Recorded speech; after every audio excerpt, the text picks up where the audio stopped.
After 1/4 mile, bear right, Highway 15 northbound, towards New Haven. We're gonna go to the store today to get some food. I haven't gone out in a while because it's been so cold. Last night was -5 degrees, and it's only been in the 10s and 20s during the day. And I just don't like to leave the house when it's this cold because the car batteries break in this kind of temperature. And after 1 mile, take the exit right towards Milford. There's salt all over the roads and things can break in the house, and it's just not great.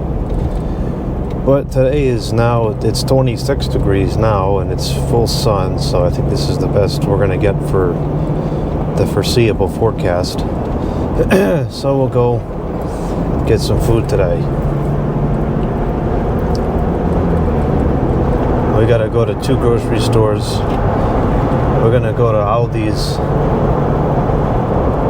I like to start there because it's usually cheaper than the other one, but it doesn't have everything I need. So after 1/2 mile, take the exit right, 54, towards Milford. I need to be in that lane anyways.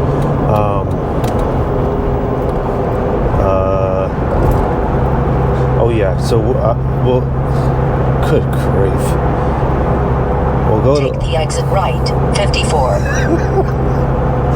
We'll go to the Aldi's first and get what I can there because it's cheaper, and then we'll go to the other store and get the rest of the stuff there.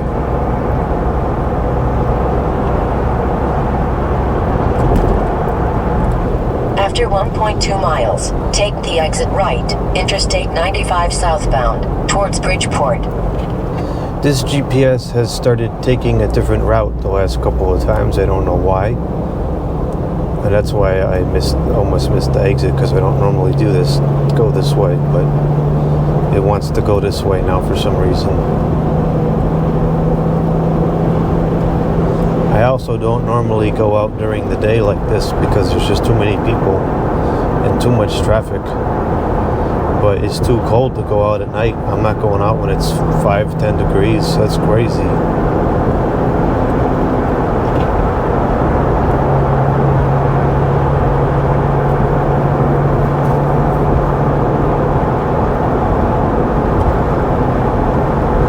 You'll be able to see in some of these parking lots how much snow there is.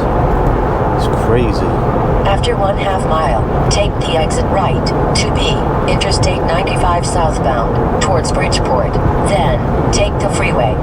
The snow is not melting. It hasn't really melted at all since it all fell, because the temperature don't go above freezing. Take the exit right, 2B, then take the freeway. I can't remember the last time it was above freezing. It's been well over a week, I think.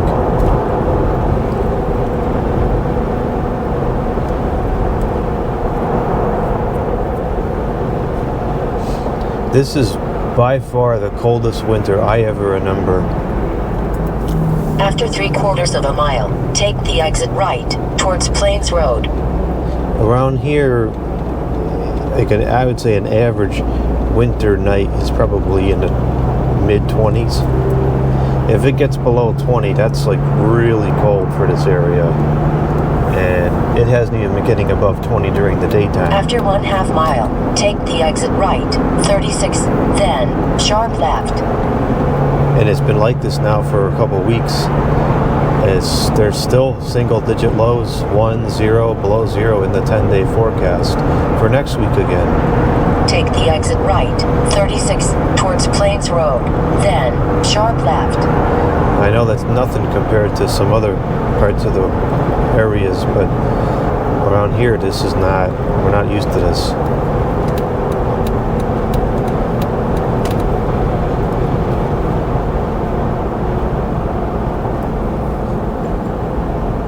After 700 feet, sharp left. Sharp left. All right with your sharpness.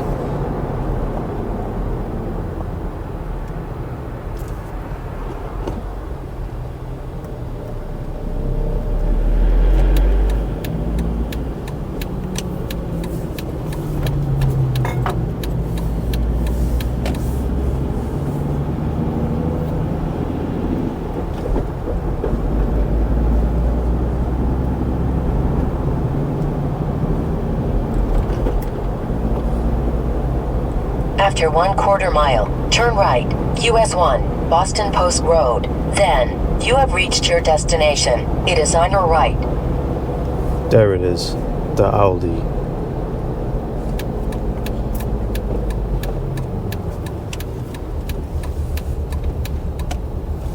What the heck is this nonsense?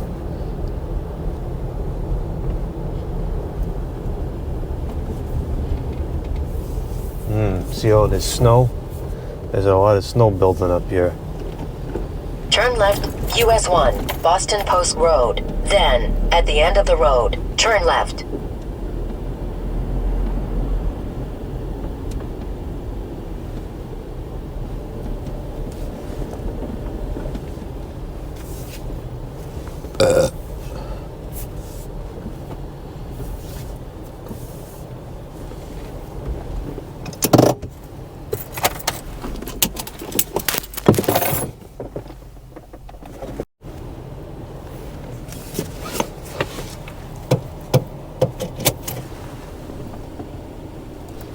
You will arrive at your destination at 12:47 p.m.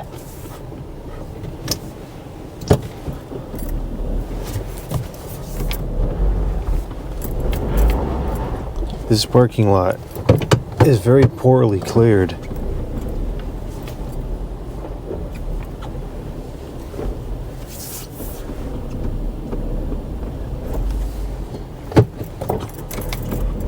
Turn right, then, turn right. Turn right, then, turn right.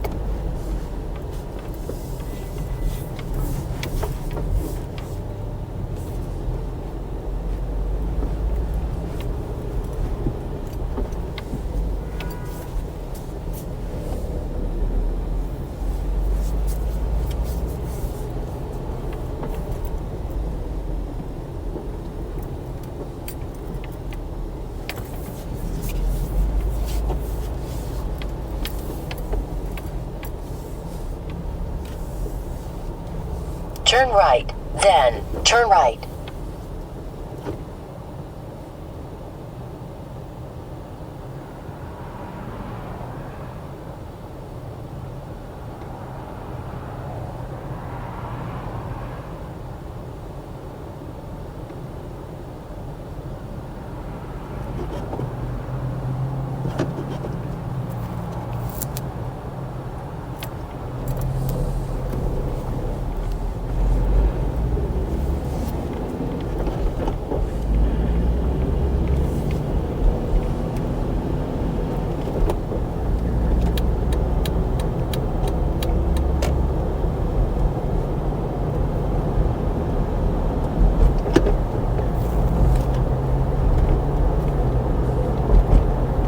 Turn left, then, turn around when possible. Turn around when possible. Then, at the end of the road, turn around when possible. Then, at the end of the road, turn right. Are you kidding? That's a ridiculous array of directions. What are you saying?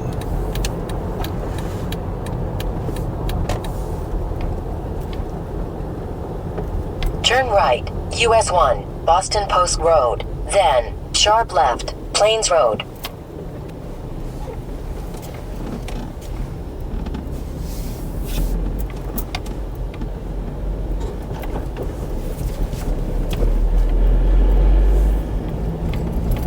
After 200 feet, turn right, then, sharp left.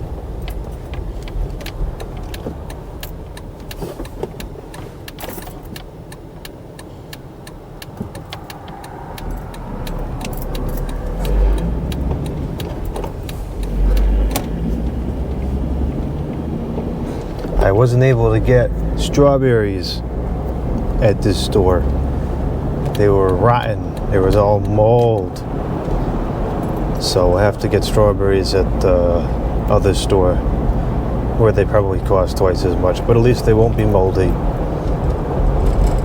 After 1/4 mile, sharp left, Plains Road. Then, turn right.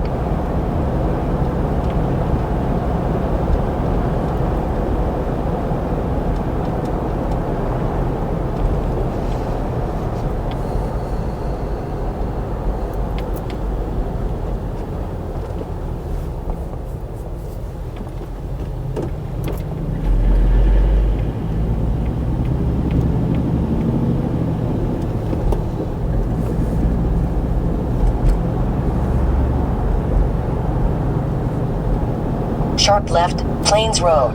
Then, turn right. Oh, missed that one too. I think I'm having some brain fog today.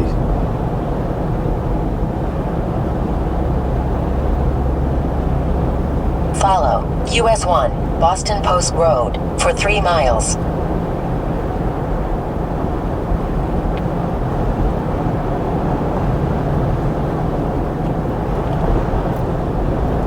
Now granted, you can go this way as well.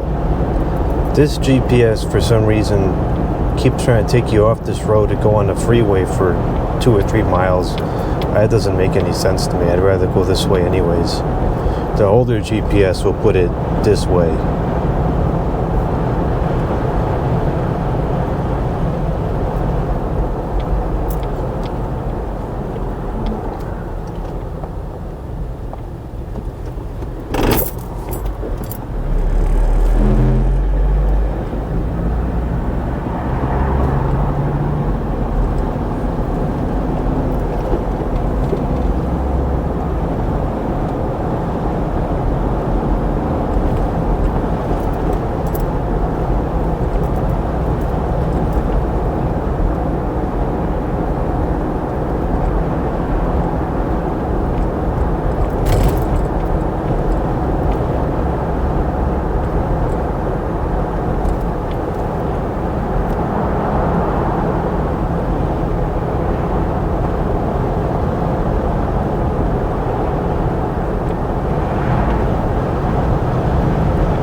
I hear some copyright music, but it's not the usual garbage trash type.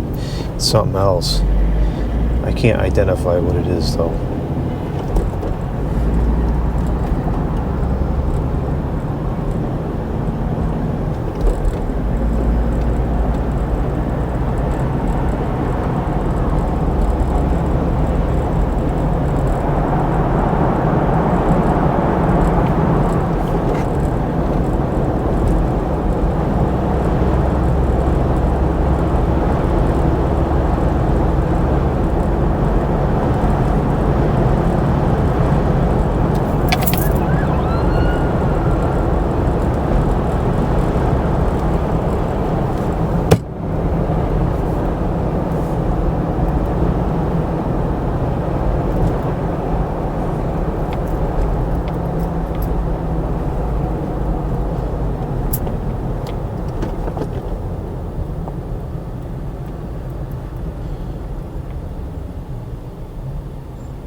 Yep, this is why I don't go out during the day.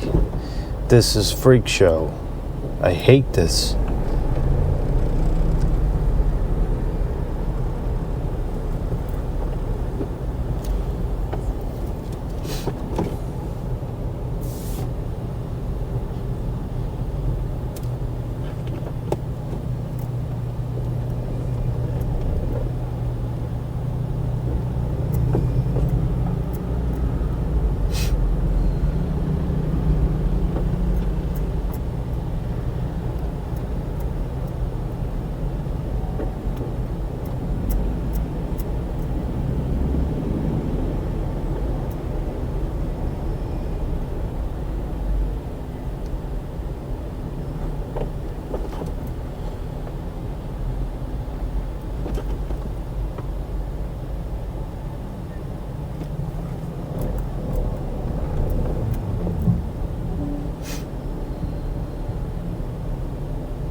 After 700 feet, you have reached your destination. It is on your left.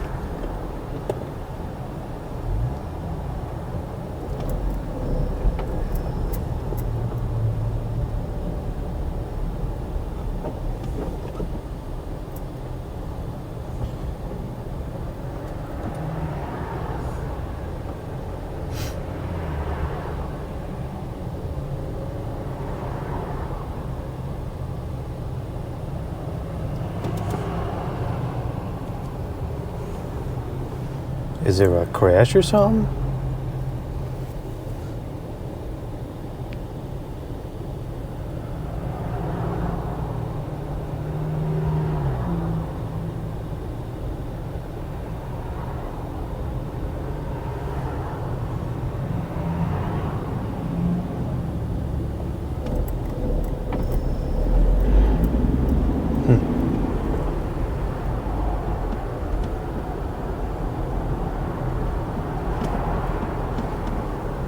Wow, this is terrible.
After 300 feet, you have reached your destination. It is on your left. That's nice. I think something happened up there because the left turn is not clearing out.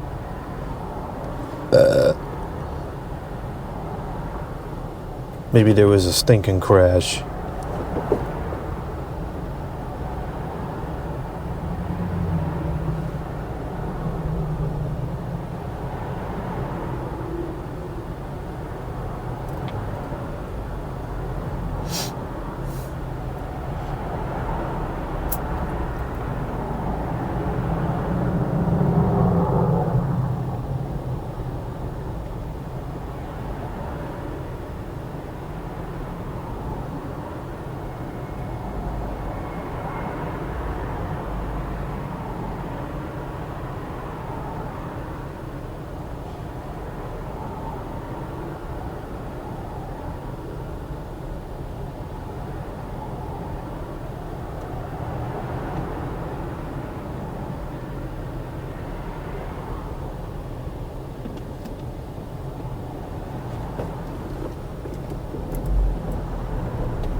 I think this is the worst I've ever seen this road in terms of traffic. You have reached your destination, 1712 Boston Post Road. It is on your left. It is also inaccessible.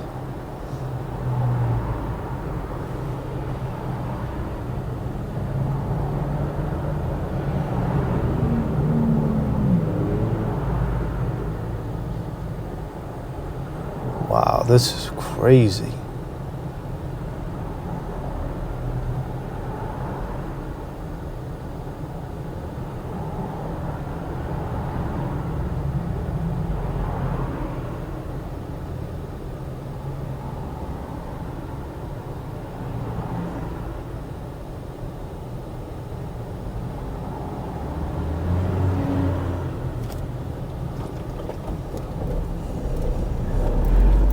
Okay, now I can get into, no, I can't get into the store yet.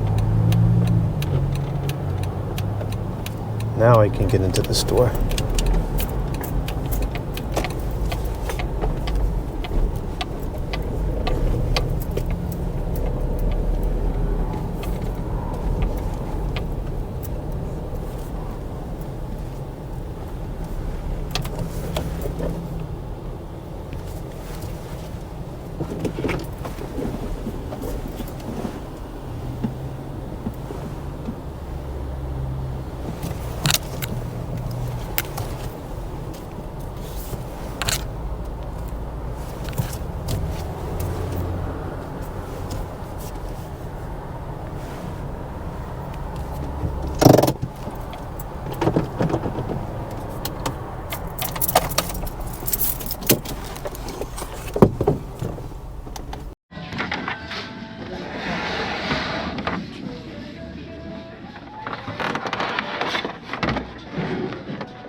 I got the Kirby vacuum. I've never used one of those before, but I've heard a lot of people say good things about them. So hopefully that was worth the $20 it cost.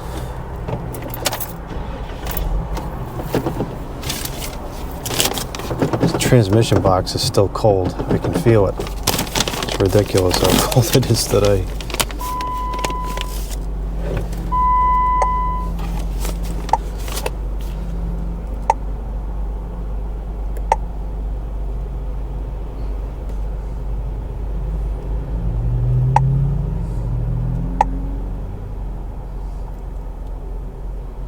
Unfortunately, the next two stores are also on this road, even though it's 2 miles down the road. It's probably going to take 15 minutes to get there.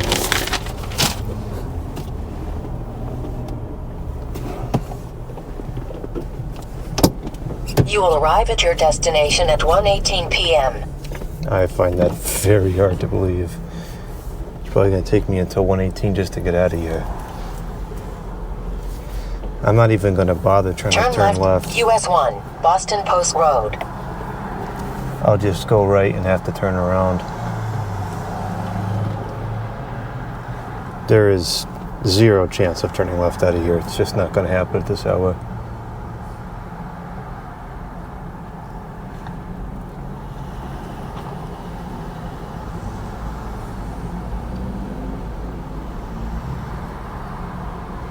Now the sun is strong, at least. It's still only 25 degrees, but it don't feel too bad in the sun.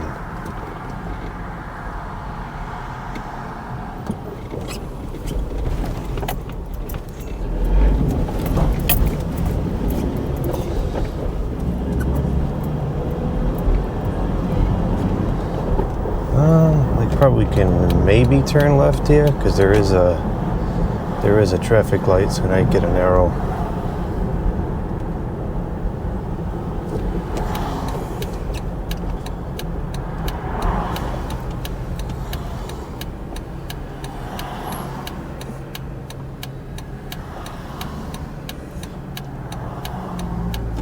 Oh, perfect. We got an arrow.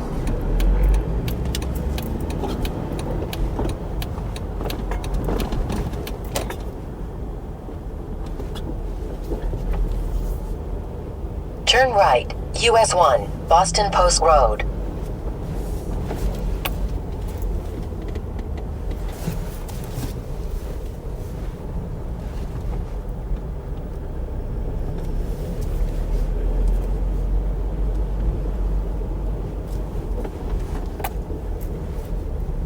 Turn right, then turn right. Turn right. Okay.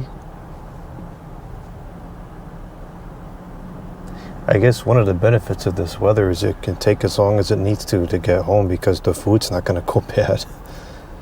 It's cold as a refrigerator in here.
700 feet.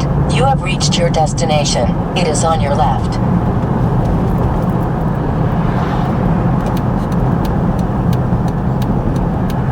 You have reached your destination 305 Boston Post Road. It is on your left.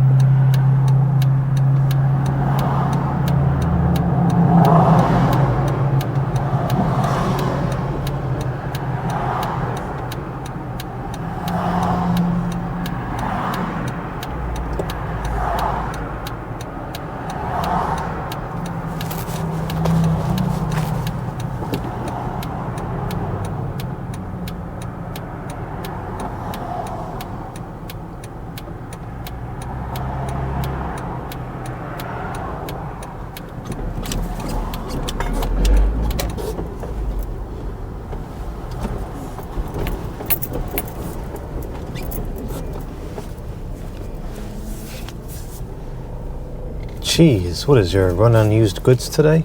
This is ridiculous. The other store wasn't like this.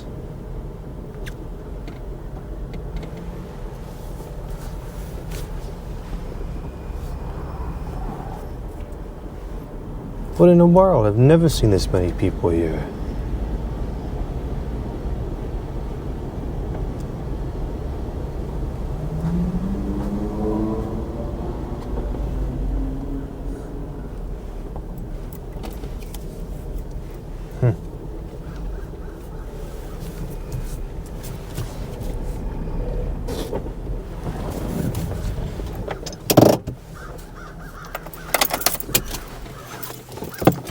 Oh, there's an old, looks like maybe a mercury vapor light on top of that building there. Right there. I've never noticed that before. It's probably not in service anymore, but that is interesting. Much needed humidifiers. This one is particularly interesting because it claims to output 3 gallons per day. I'll go back to that more in the dedicated video. Okay, one more store on this crazy road, which is the discarders.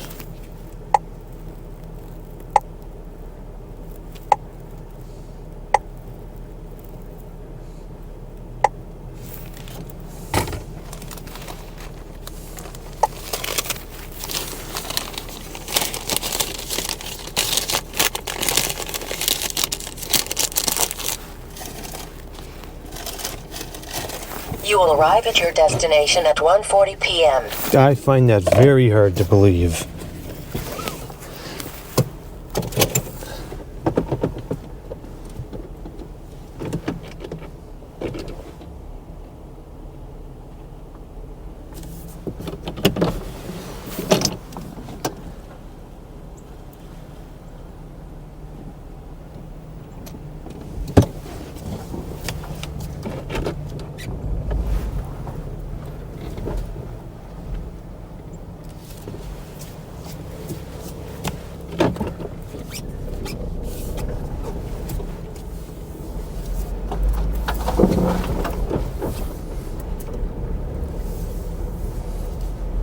Go straight ahead. US 1, Boston Post Road. Then, turn left.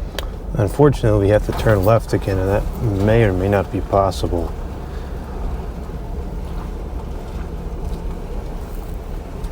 Oh, I saw one person just go left. Maybe it is possible.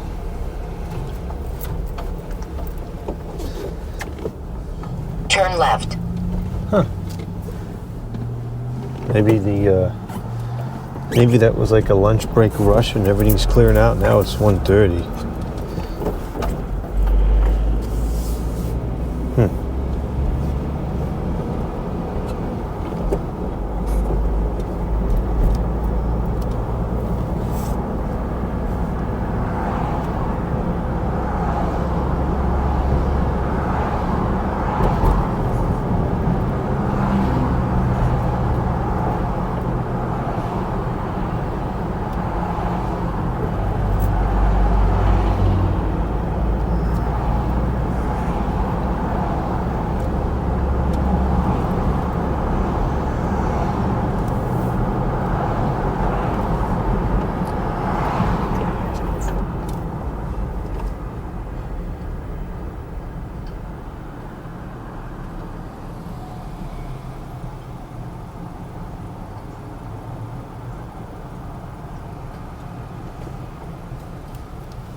1/4 mile.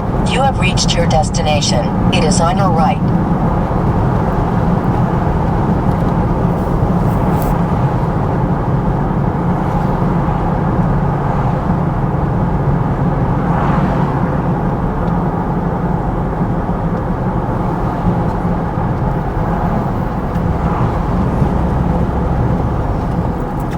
You have reached your destination 130 Boston Post Road. It is on your right.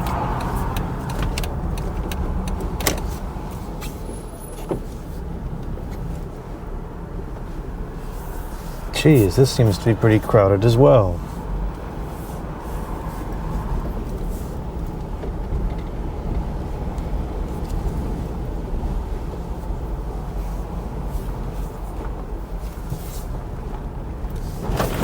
Jeez, this parking lot is in such bad condition.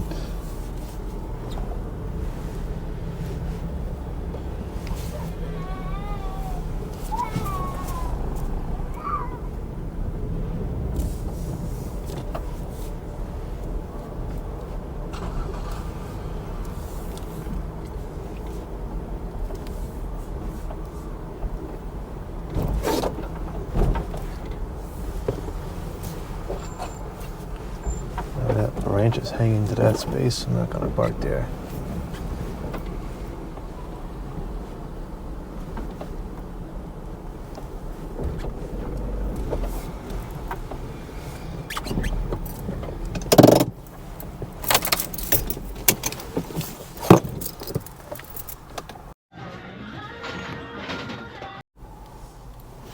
I did buy the rest of the fluorescent lights. There was 3 left, so I got 3 of them.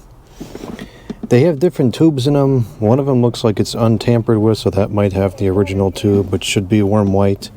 One of them was a GE tube. I forget what the specification was.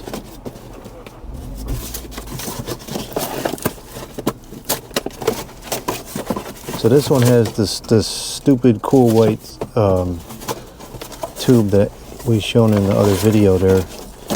This is turning into a freak show.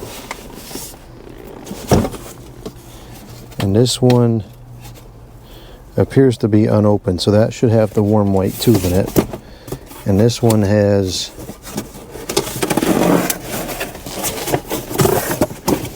a General Electric warm white tube, which is probably worth the $5 alone. So that's that. The fluorescent stuff really just needs to be saved at this point anyways. It's becoming a rare breed. So we got that. I got a telephone, of course. This is a General Electric telephone. Kind of reminds me of the one that my grandparents used to have in the kitchen. It's model 2-9220 NIB, new in the box. And then I got these. Kind of steep at 20 hours, but they look like they can't possibly have been worn more than once or twice. Still remnants of the sticker on there. So I think that was a reasonable deal. Okay, now we're gonna go one more OK Will, which is next to the grocery store, and then we're gonna go home.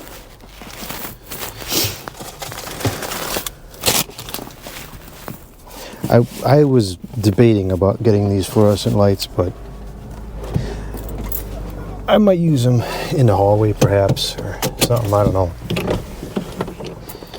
Won't be able to get fluorescent much longer, I have a feeling, so I think we're at the point where if you see it, you should get it.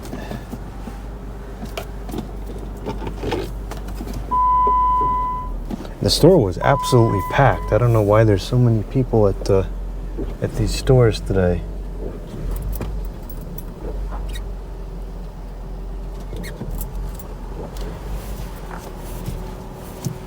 Turn left, US 1, Boston Post Road. Turn right, then, at the end of the road, turn left.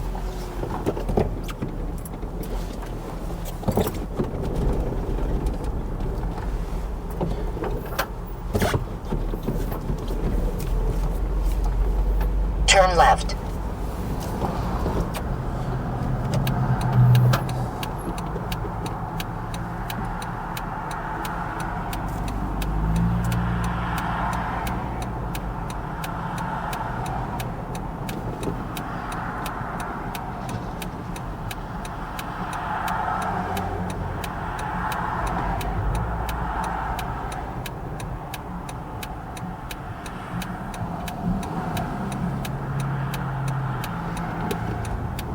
Okay, this might not be possible.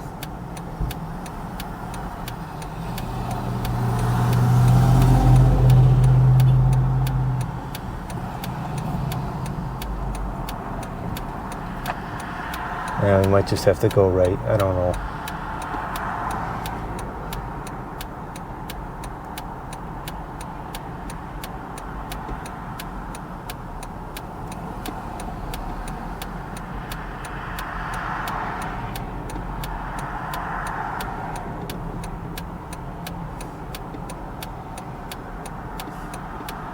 Yeah, it's not going to be possible. I'm just going to have to go right instead.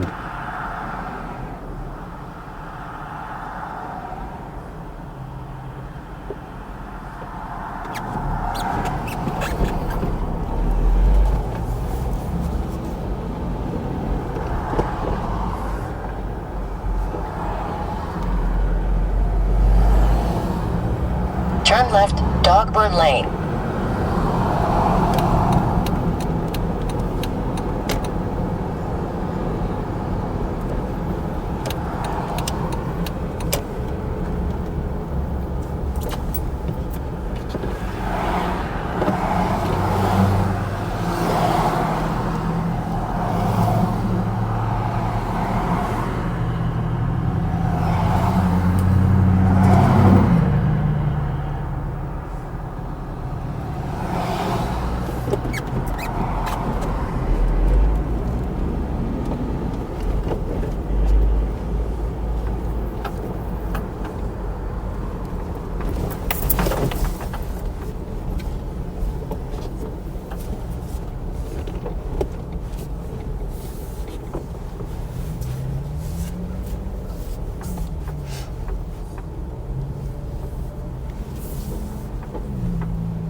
Gosh, look at these holes in this parking lot.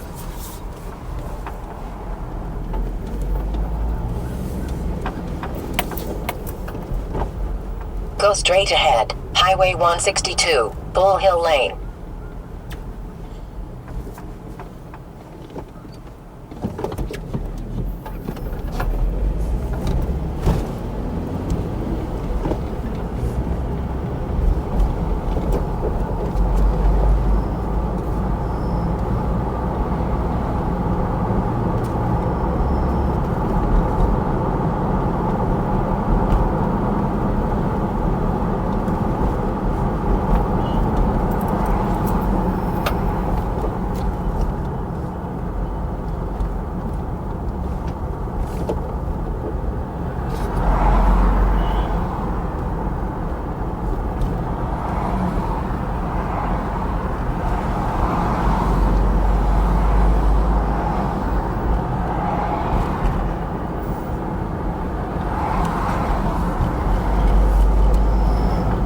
That was kind of dramatic, and that person did pull out further than was necessary, but it wasn't that far into the road.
After 1/4 mile, turn right, Interstate 95 southbound, towards New York City. Then, take the freeway.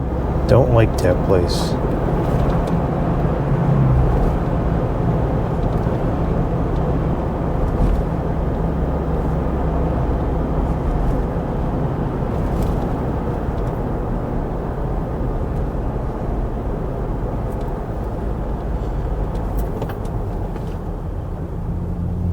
Turn right, Interstate 95 southbound, towards New York City. Then, take the freeway.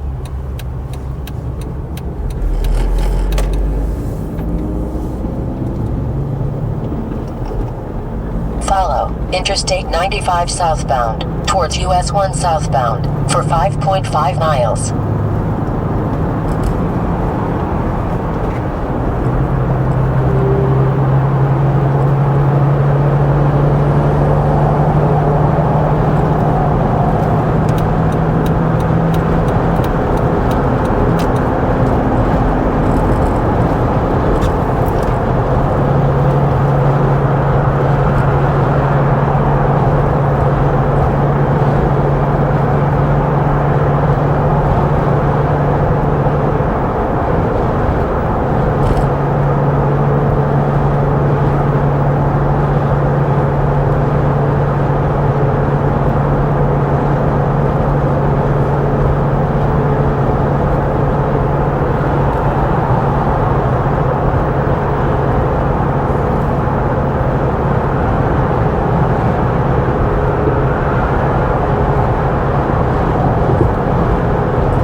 might be a freak show too.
After 1/2 mile, take the exit right, 38, towards Mary Parkway.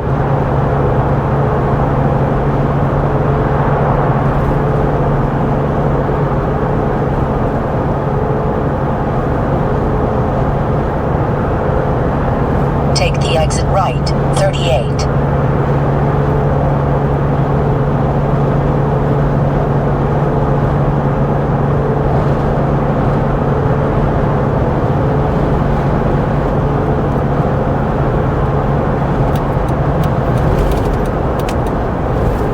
After 1.2 miles, take the exit left, Highway 15 southbound, towards New York City. You take it.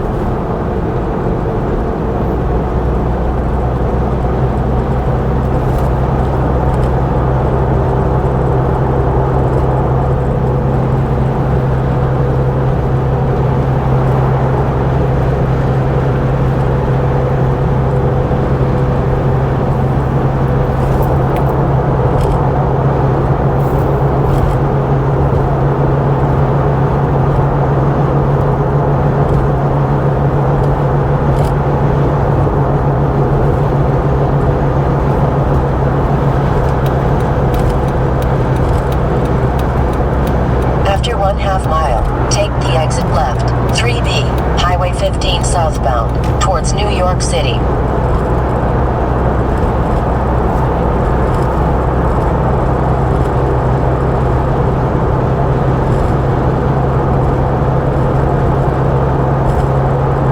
Take the exit left, 3B.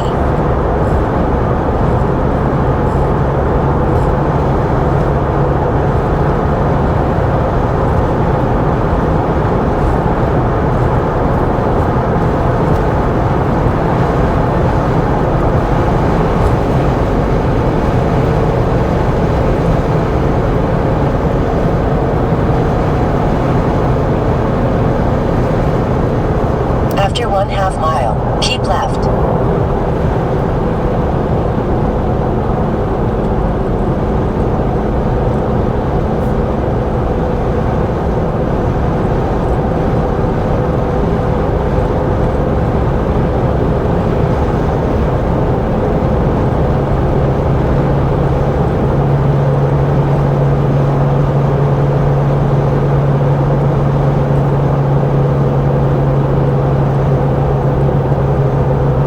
Keep left.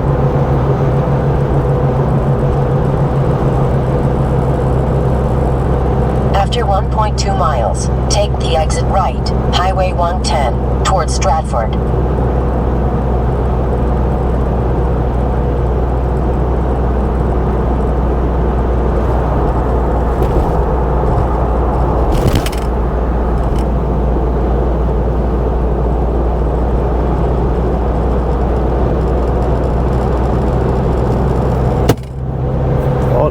operation today.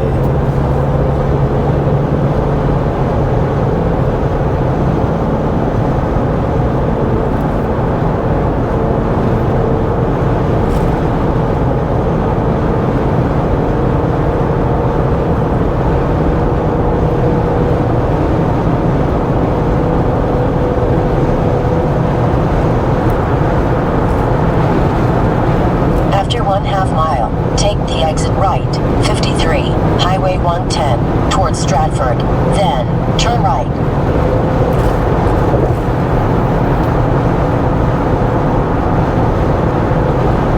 Take the exit right, 53, then turn right.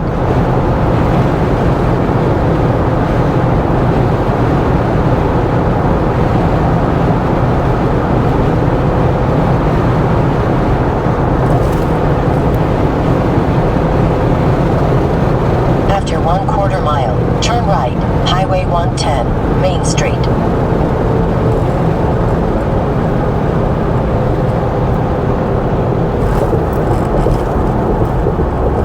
Turn right.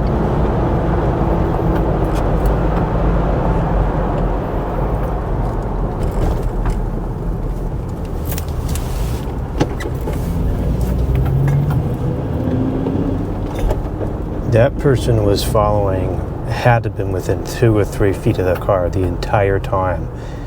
He or she was so close I couldn't even see the bottom of the front window on that car. If I had to stop for something, that would have been a total crash.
Christmas lights. There's way too much salt in this parking lot.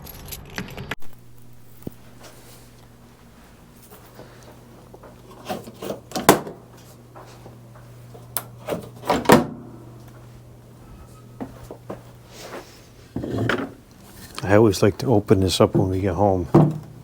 Let the heat out into the room. We need all the help we can get this month with the heating.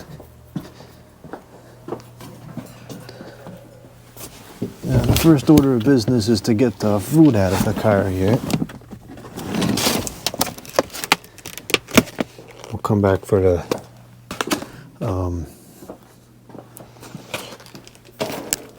rest of the equipment later.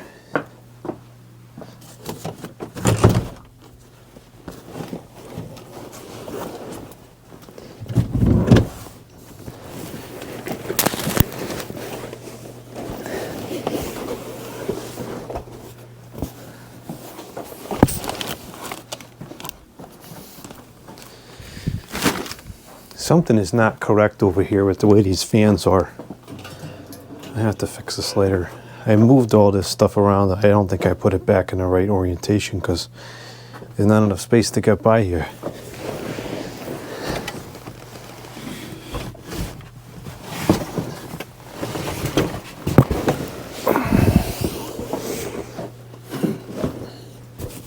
No, this definitely was not like that before.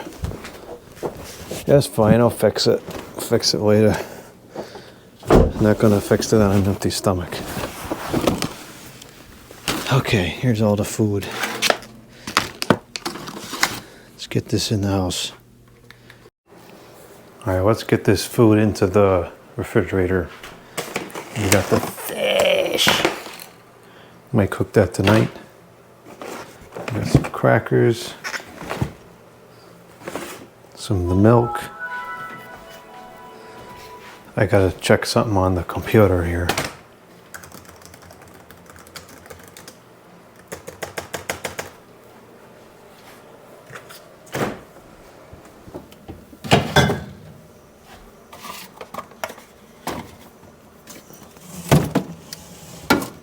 Oh no, I did not bring in the soda. That was the most important thing, too. What the heck?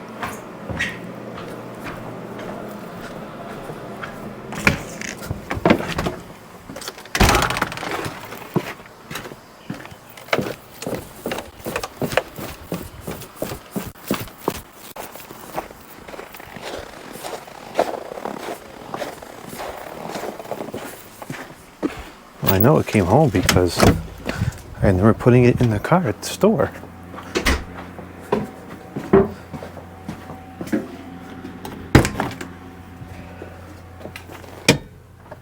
Where the heck is the soda? Oh, this is not good.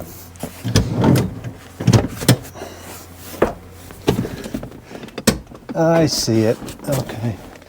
Crisis averted.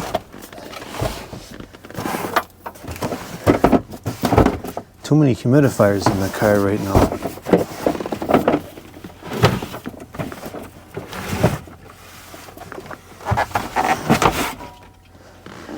Okay, I got it.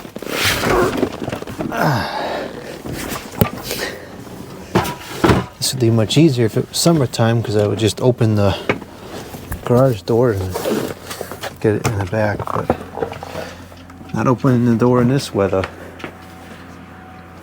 What is temperature now? It's 23. That's cold. I think last night was the worst. It's supposed to be the worst for the next couple of days. We'll see.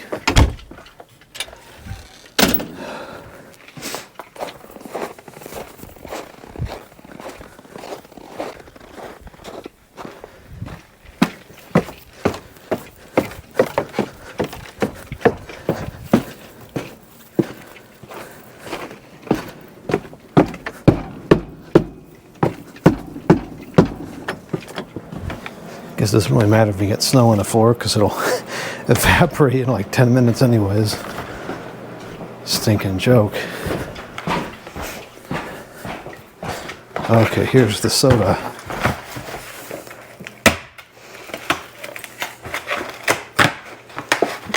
Get this set up here.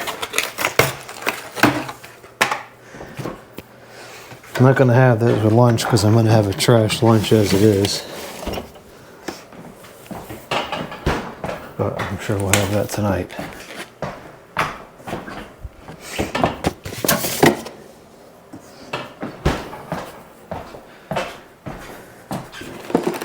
We've got some cereal with fiber.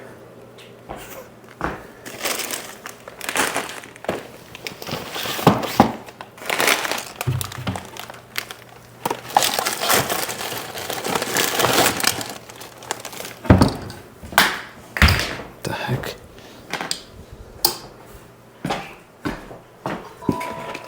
Oh man, that's out of charge already. That didn't last very long.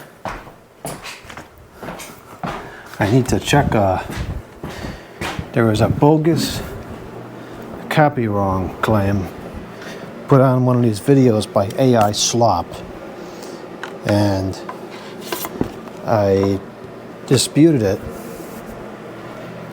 and the claimant did not review the dispute and just said, nope, screw you, I'm keeping it.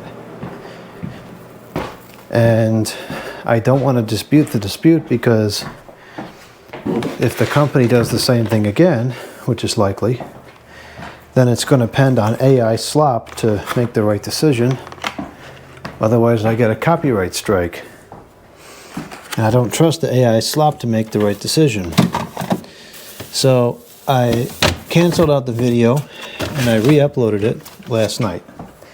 And I think it's like a 50-50 as to whether or not the AI Slop is going to make the fake claim again.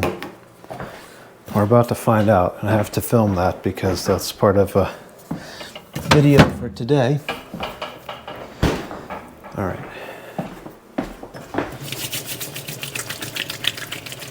I want to film that video, and then I want to get the lunch cooking. And then while that's cooking, I'll edit that video together.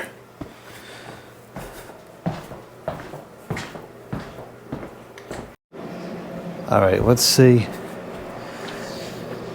what we got here.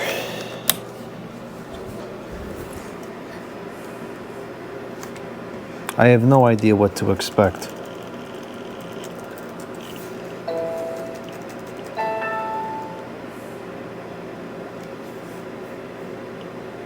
Okay. The battery in this computer is spoiled, but I keep it in there anyways because it has one of the legs on it. So I guess what I'm going to have to do at some point is cut this battery pack open, take the Fireball lithium cells out, and then put the pack back together just so that it can physically sit in here. That should be doable, I think. Yeah, this probably can be opened. This is a Dell OEM pack. It's made in Korea. This is an old battery, though. I bought that battery probably at least 7 years ago.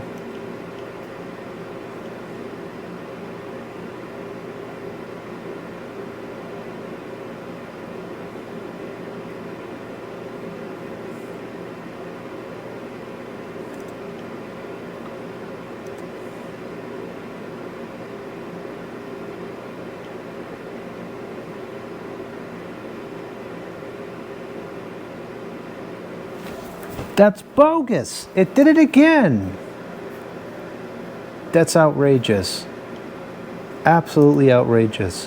What's happening is I used an air compressor during this video, and this stupid company that I guess makes sounds is claiming the portion of the video where I used the air compressor, and is claiming that I stole the sound from this company when it's obviously just the sound running of the machine. It's ridiculous. It's absolutely ridiculous. And the fact that you can no longer request the manual review when something like this takes place is very frustrating, and it's not right. Now I had to get the other camera, and I got to film the second part of this. And I'm going to have a AI slop rant. Tired of this stupid AI garbage. Hated it from day one, and I hate it more with every day that goes by. And the interesting part about it is I feel like more and more people are starting to hate it as well.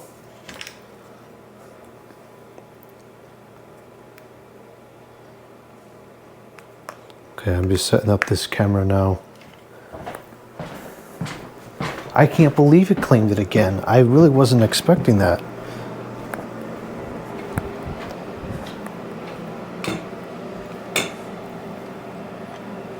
Ridiculous. Absolutely ridiculous.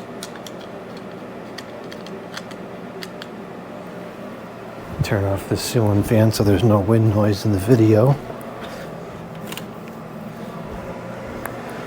I just turned the stove off. It's cooling down now. I want to clean it.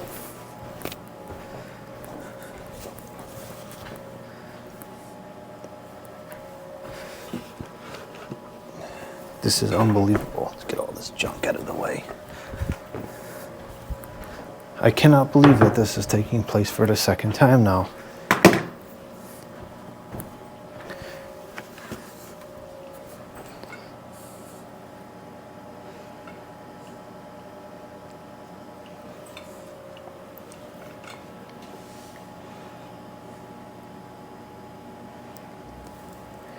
It's the next day. I re-uploaded the video and it immediately got the same bogus copyright claim.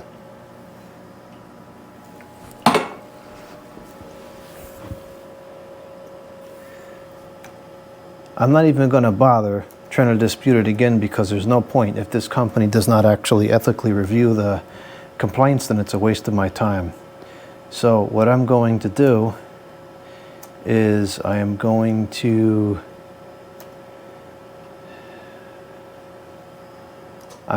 use a feature that was put in place fairly recently, which is actually kind of neat, and it's called Erase Song. Now usually this is with music. This is kind of a really odd case to have an actual just like sound clip from everyday life get copyright claimed, but this is kind of a neat feature. I've used it a handful of times to record video in a store with stinking music playing in the background, and this worked pretty good. So let's see what it does to this. Put it to preview.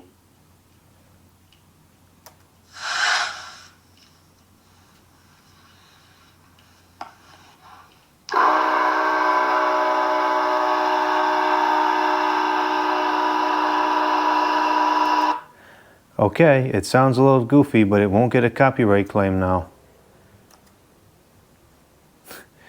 This is going to satisfy the release of this claim. That's ridiculous. Well, now I have to let this process, and when it's done processing, I will put it back, and you can watch it again or not. That's personal to you. But at least now the video can go back in place, and that ridiculous company that tries copywriting everyday sounds will not get a single penny more out of my material that it was never entitled to in the first place, and it's still not entitled to. Okay, now I gotta put this video into the computer. Oh, for heaven's sakes, I gotta do it again. Because I did not put I did not turn on the microphone. Maybe I can take the video, because now I can't show it again because I've already clicked through all the stuff on here.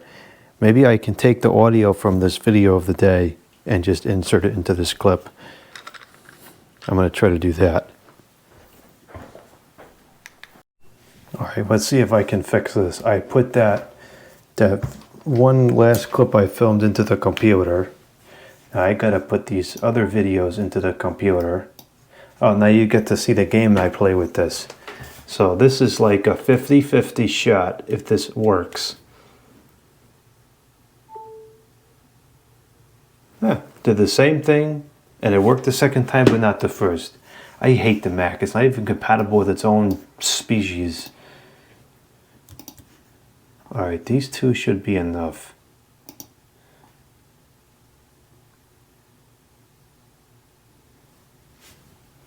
I can't believe I did that. I didn't even turn on the stinking microphone.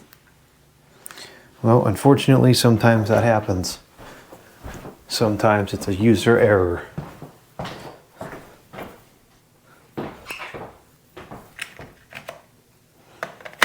While that's loading, I'm going to get the ash vacuum out so I can clean the stove.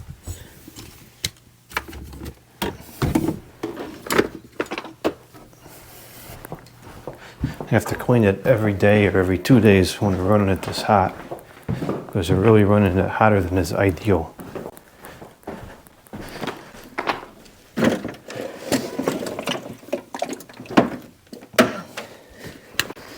This humidifier in here is breaking, which is a serious problem.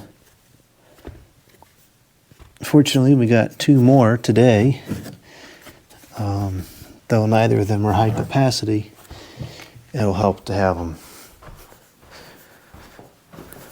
Assuming they work, I guess it's kind of a bold assumption.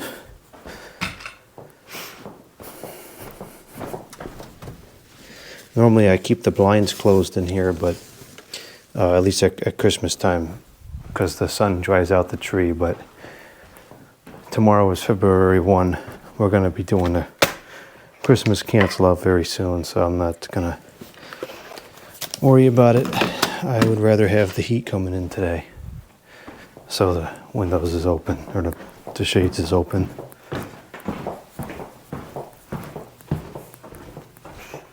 Jeez, this is taking forever today. Hurry up! Kevin and I could have imported this faster. What the heck? Stupid software update can go far in a bag.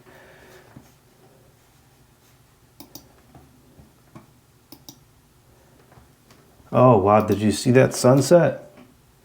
That's beautiful.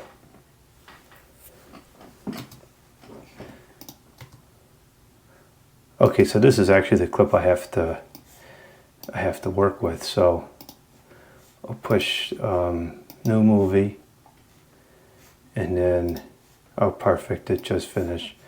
Okay, so the first thing I have to do is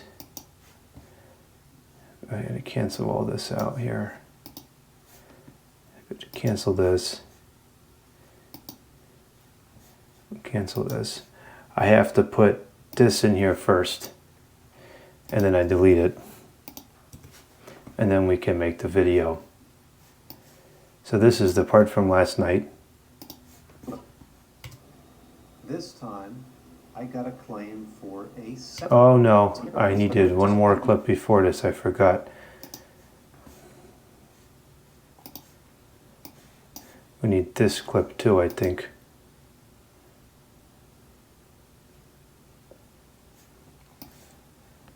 And what I'll try to do is I'll try to take this clip and detach the audio and put it into the other clip. I think I should be able to salvage this.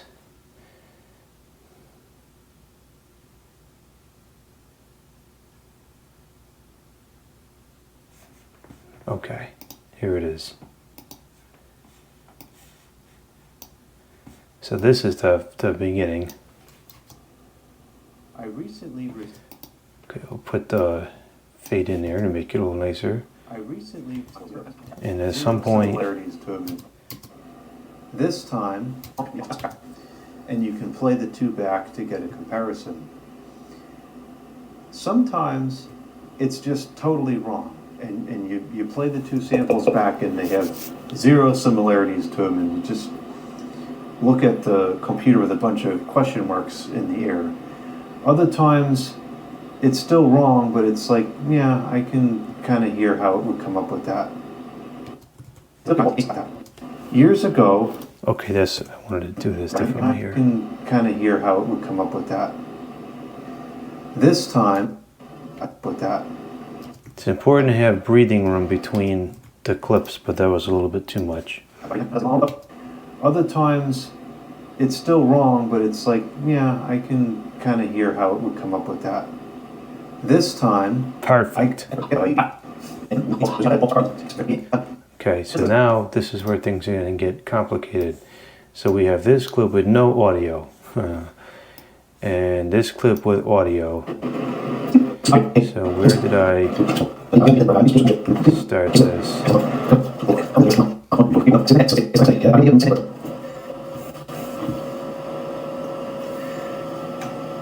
I'm not even going to bother trying to dispute it again because it's the next day. Okay, so I'm going to cut this.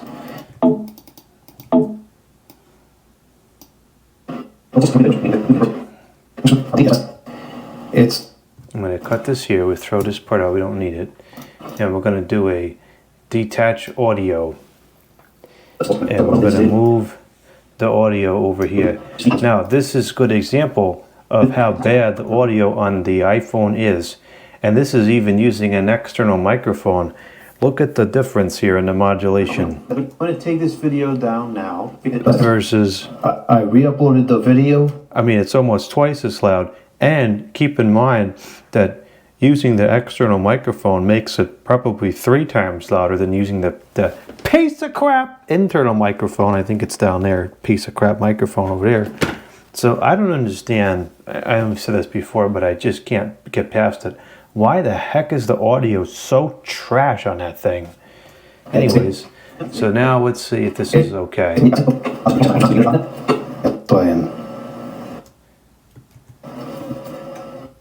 I'm not even going to bother.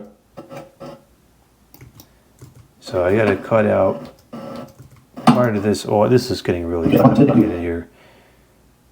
I'm not even going to bother trying to dispute it again because... No, that's too far.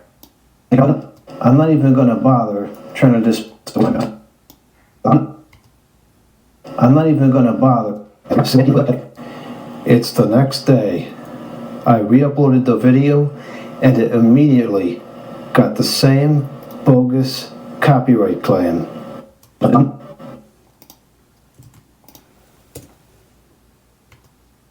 I'm not even going to bother trying to dispute it again because there's no point. If this company does not actually ethically review the complaints, then it's a waste of my time.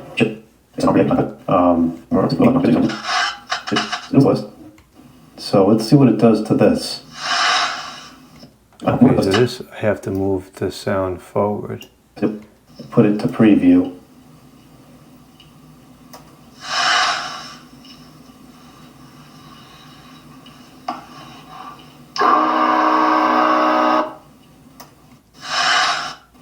No, maybe I have to move it back.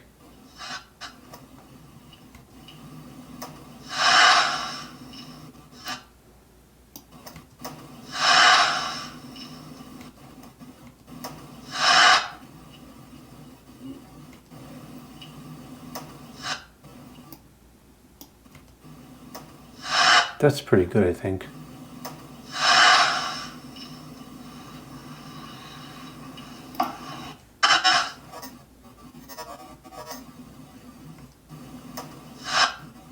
Try to look at when I click the button.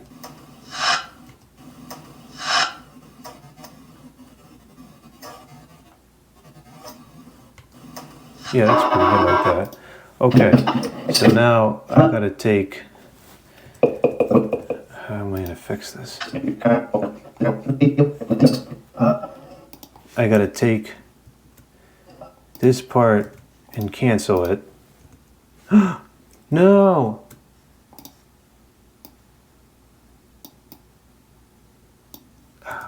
Rants, this is wrong. I got to cancel this before it, I guess. Like this. And then I wish I could... There we go. I'm not even going to bother. It's the next day. I re-uploaded the video and it immediately got the same bogus copyright claim. I'm not even going to bother trying to dispute it again because there's no point. If this company does not actually ethically review the complaints, then it's a waste of my time. So what I'm going to do is I'm going to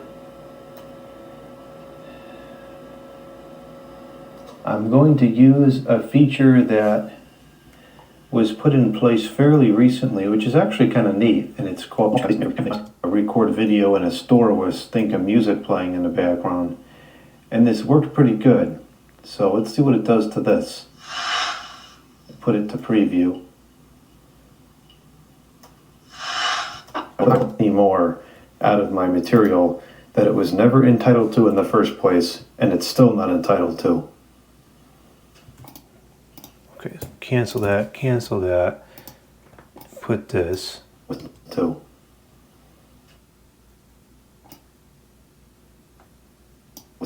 Still not entitled to. Okay, good, that sounds good. Now I gotta fix this. I usually put this up to 123%, and then I put it to automatic, and then I put in some treble as well. And then it seems to get close. And then I'm going to have actually ethically. It's AI slop. I hate AI. It's trash.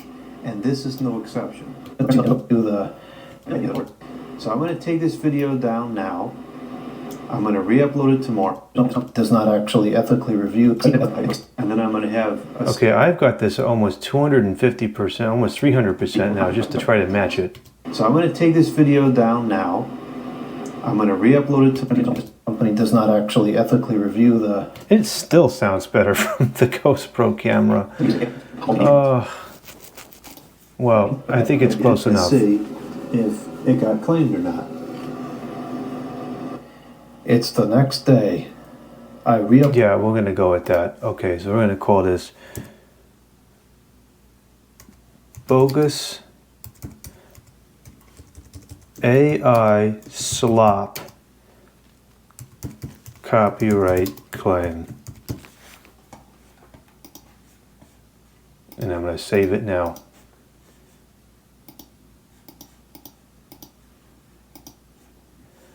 Okay, I am so hungry. So today we are going to have one of my favorite unhealthy things to eat, cinnamon rolls. I got these. I want to make a dedicated video on these because I vaguely remember my mother buying these on very, very rare occasion. But when the Domino's cancel out the cinnamon bread things I used to get there, I thought about these. I said, these are very similar. I'll try these instead. These are a fraction of the price, and they're baked with a lot less oils and stuff. So not that this is by any slight stretch of the imagination healthy. I think it's less unhealthy than the other ones, and it certainly costs a lot less. So I got these instead. We're gonna put. We'll have a nice dinner tonight. I'll have the fish maybe, or some pasta and vegetables or something.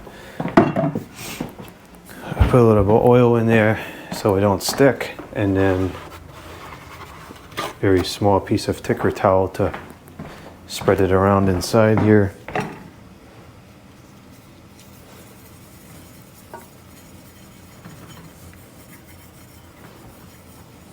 I do not like to use like cooking sprays and stuff because I just don't know what's inside those. At least I know what's in olive oil.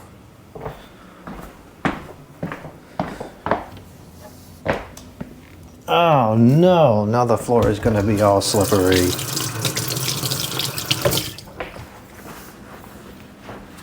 I wonder if anybody called while I was gone. Nope.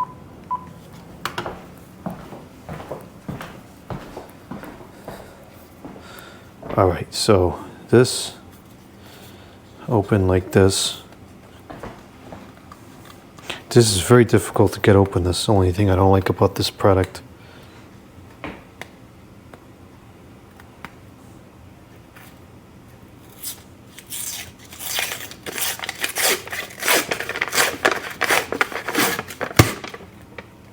Oh, that was a little explosive. You know, that's the first time that's actually worked the way it's supposed to. That's what it's supposed to do. And I never have good results with it actually doing that. Okay, so here's the delicious cinnamon rolls inside this.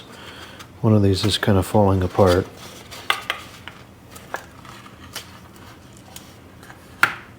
I don't know how it actually compares in terms of calories, but I feel like this is smaller than the ones at the Domino's, or that were at Domino's.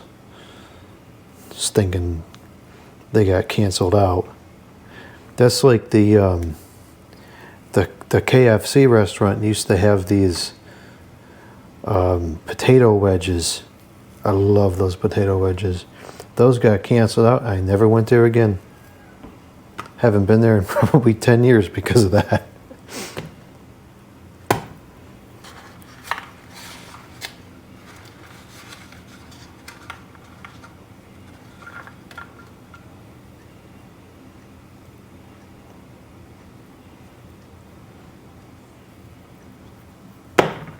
Okay. And then here's the best part.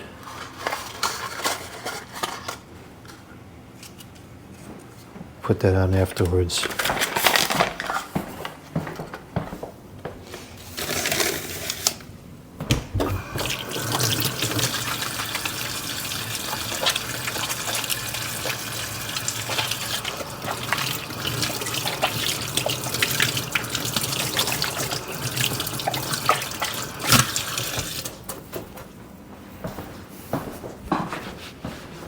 Is that video done yet? It's about 2/3 finished. As much as I hate that computer, I will have to admit it does save the videos pretty quick. The testing, or not the test, the backup video laptop takes forever to save the videos. Okay, so we have to take this off of here for it to go into the oven. And then we put this, we're gonna put it, I don't know, I think it's 350. And I don't cook these for anywhere as near as long as it claims that you should. I probably would eat them raw if they were warm.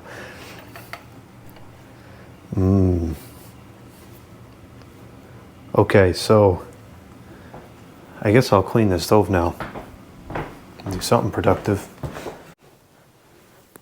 I don't know if we're gonna get a nice sunset tonight. There's no clouds, so probably not.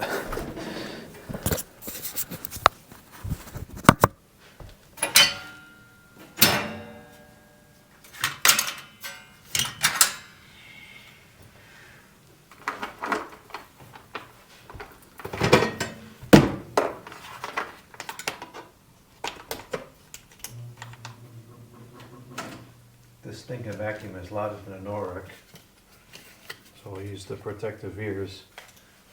I like to preserve all my hearing damage to music.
reminds me, I don't think I put those cinnamon rolls into the oven.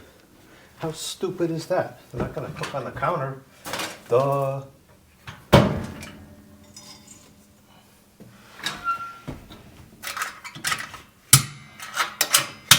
Alright, that's all it takes.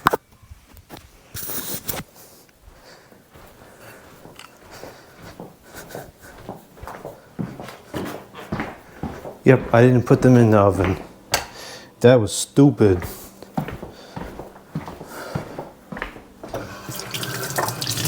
That's probably the dumbest thing I've done yet today.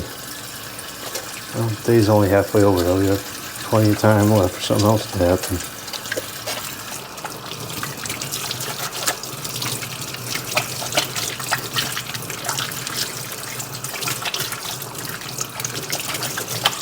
The water is so cold, it's hard to get the soap off. And water's got to be in the 30s. It's probably just a couple ticks above freezing. It feels colder than when you take water out of the refrigerator.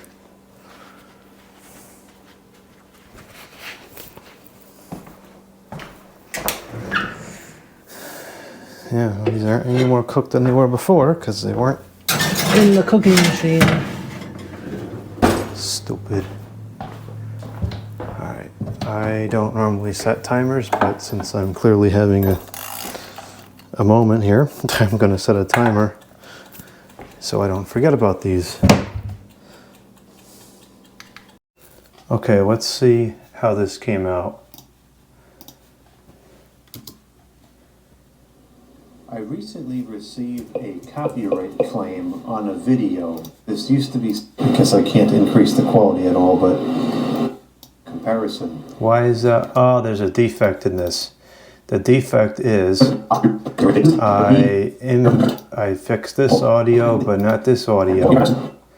So we have to put this to 283, and we have to put it to automatic. Piece of equipment. And most of my camera batteries are out of charge. Anyways, I fixed the video, so hopefully this copy of it is correct. I can already feel the heat from the sun has disappeared. So we're gonna have to turn the stove back on already.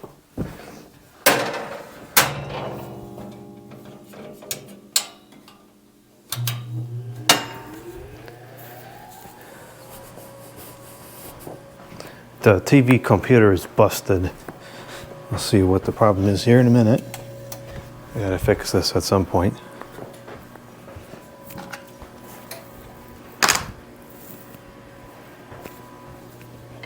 I'll use this computer probably to set up this video. So this computer, the TV computer, takes a long time to start up now, and then when it comes up it usually has an error. I think that the CMOS battery kicked the bucket.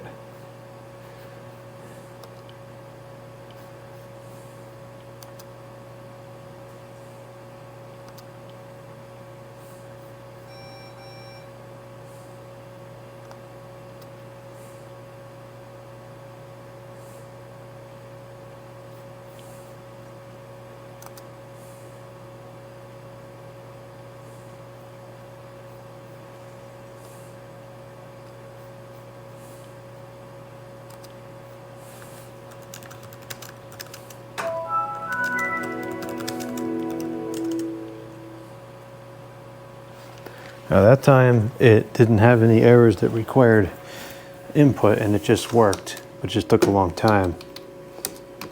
That's one of the possible things it does. Let's see if that video is ready yet. If it's not ready, I'll just start typing the description in Notepad. No, it's not ready yet. I want to put that video out tonight. Or today, in a few minutes.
It's time for lunch.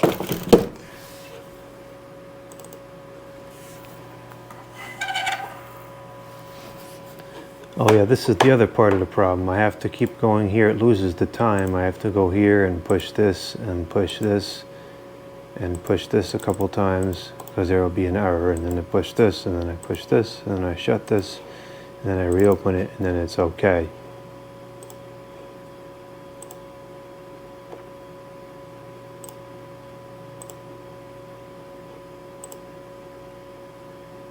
Okay, we're gonna watch this video, we're gonna watch this video, and see if we can find another one. I'm pretty hungry. I think I might eat quick. Hi, Dad.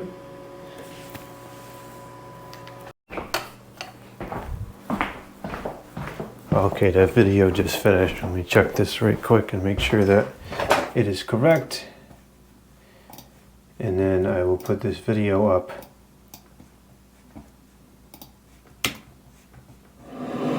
I recently with this plan, so it was not until 8 sounds a little bit back more, and it's Okay, good. The video is correct. I'll put this up so this can process while I have dinner or lunch. And then, okay, good. That's going up.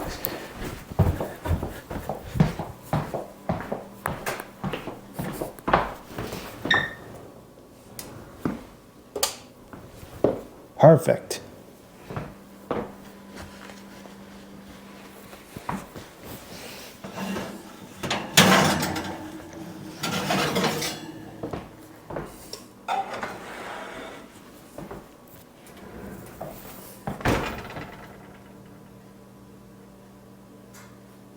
They're a little bit too rare, not quite perfect. Maybe another few minutes.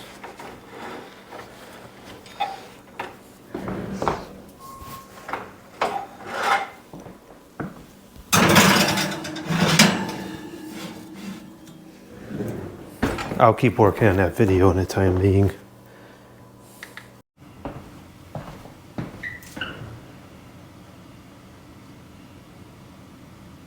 Let's see if it's ready now.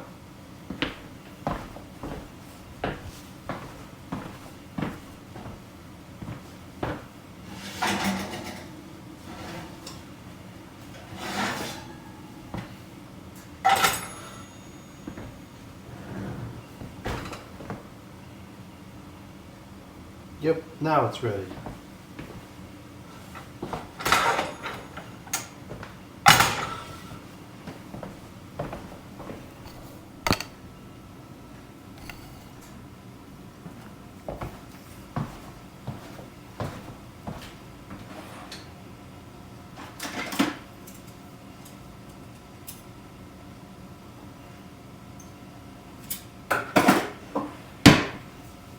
Now we can put this oven off. I'll leave this open to let the heat into the room. No point in wasting the heat. The heat's expensive. Now we'll put this delicious topping on here.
Okay.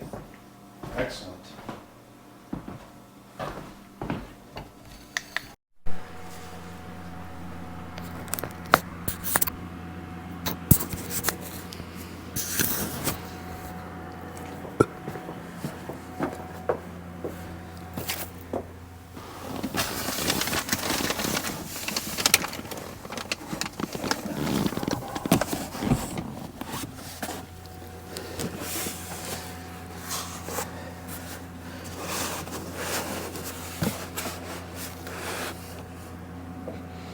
There were a total of 3 of those 3 a.m. fixtures left. So I got all 3. I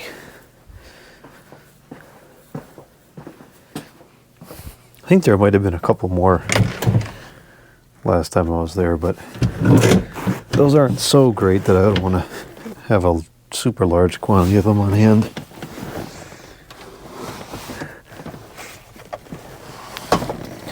I'm going to say that this vacuum is probably the deal of the day. I have never used one of these before, but this is kind of stuck now. It seems to be pretty widely accepted that these are good machines. So, I guess I'll find out now. Looks like it might need a new brush roll. Looks pretty worn down. Probably have to get some bags, maybe a new belt. I doubt I would have any bags that fit this. I wonder if one of the wheels is busted. This is very difficult to push. Yeah, there's got to be some kind of problem. And whatever that problem is very likely the reason why it was discarded. And chances are good it's something that's easy to fix.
Now, why is this a problem?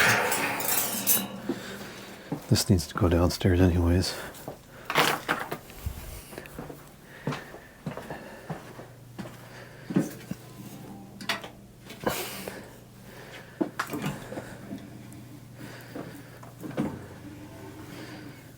It couldn't have been like that. That'd make it even worse.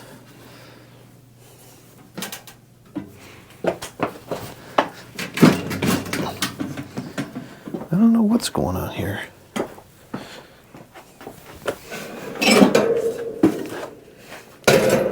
Maybe it just has to push this way more.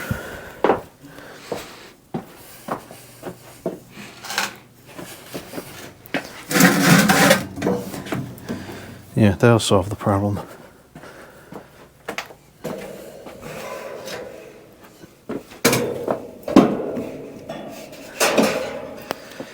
Good.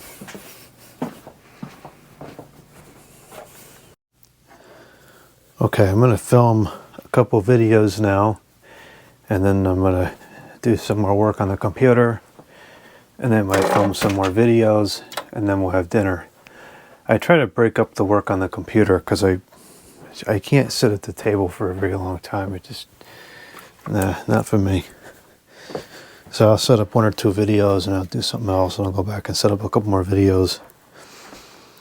I'm going to turn this radiant heater on. This is working very nicely down here. And this cord is also working nicely. It's a 12 gauge cord, I think, and doesn't heat up in the slightest, even though it's a long run. I plug it over here next to where the laundry machine is, which I have to do some laundry tonight as well. And I got a heater over here I need to fix. So I'm going to film one of the humidifiers that we picked up today. Oh man, it's freezing down here. I want to film the Homes humidifier.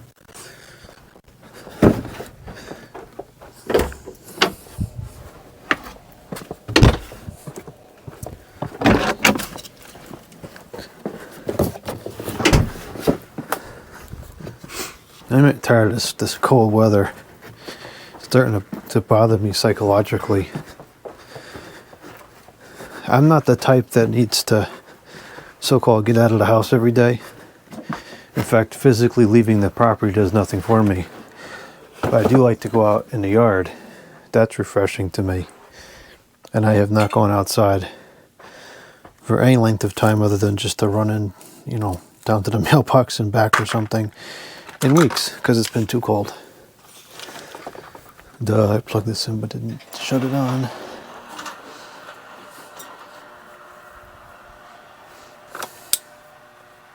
I had been running the heat pump down here a lot, but I had to stop because the light bill was exceeding what I want to pay. It has a fairly low draw. I think it's only about 5 amps on each leg. I don't know what the watts is, but I would assume the power factor is pretty high. Problem is when it's around the clock, that adds up.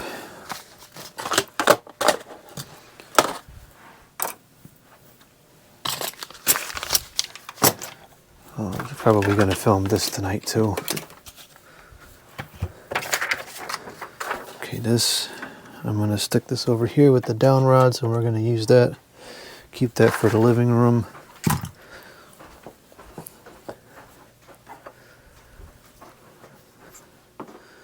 I don't know where the best viewing angle is. I probably should just get another tripod and put you on another tripod. That should be good for now. These radiant heaters feel really nice. And this is instant, unlike the air heaters. As soon as this gets up to temperature, just a couple minutes, you feel warm. So even though it's only 51 down here, I'll be okay in a few minutes once this heater gets going.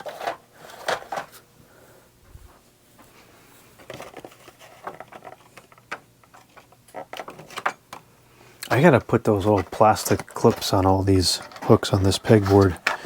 They make it a lot less annoying to use.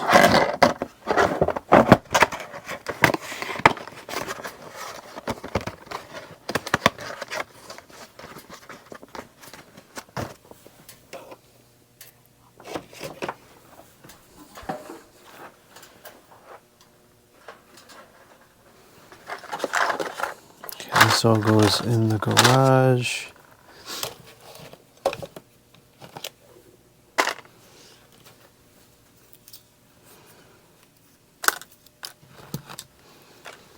This goes in the garage too.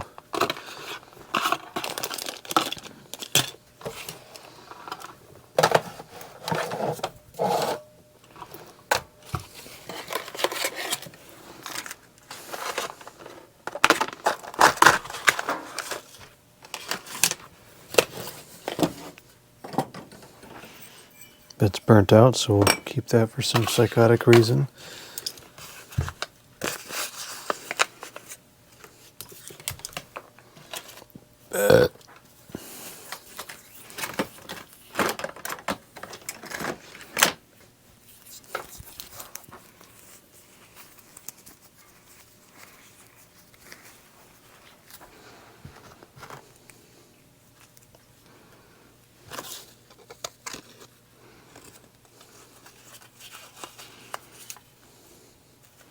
I used to be very particular about labeling all these AC adapters to match the model, but now I think if you match the brand and the specs, I feel like that's good enough.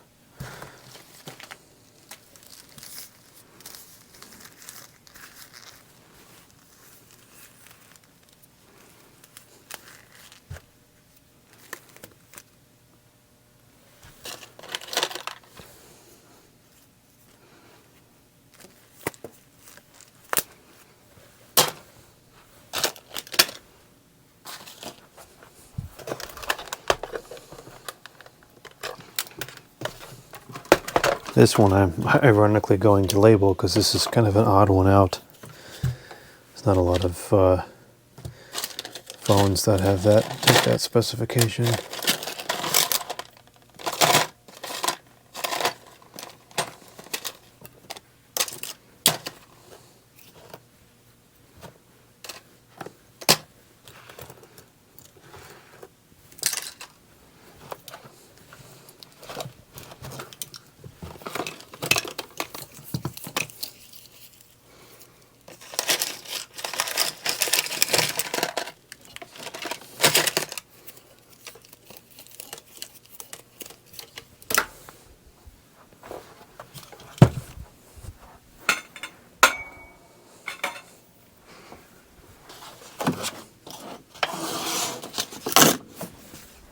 I already feel plenty warm. This heater is really nice.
I use these to do a handful of ceiling fan installs, and then I use these in the cleaning area afterwards. I feel like they start to get dirty.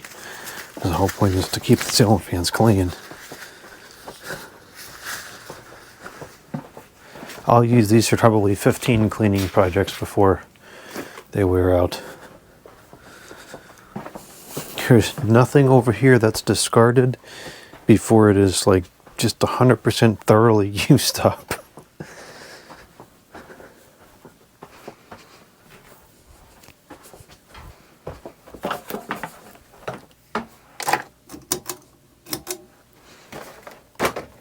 Okay.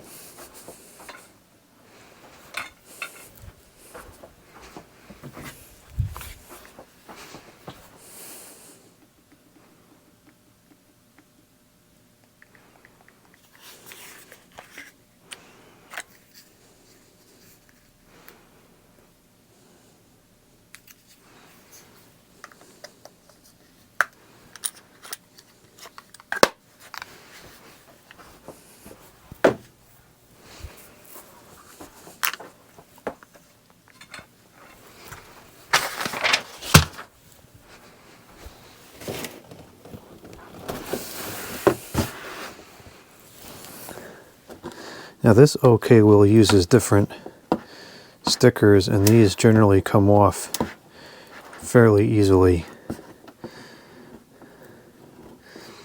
They don't even need the heat usually, but this time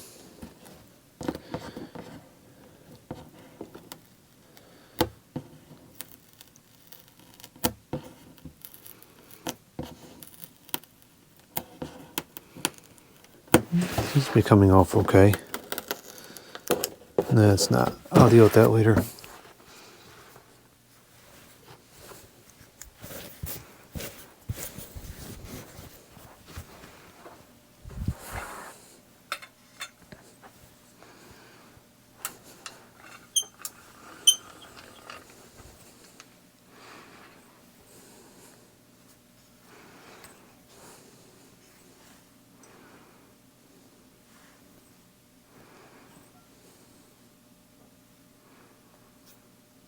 Here is a Holmes. Ooh, Holmes. What a great brand. Warm mist humidifier.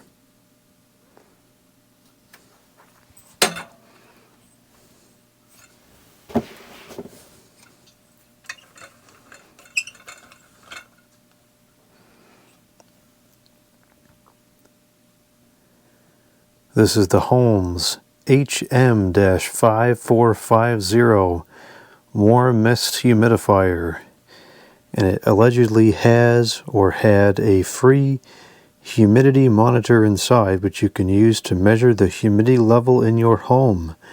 Retail value $4.99. Oh, what a steal.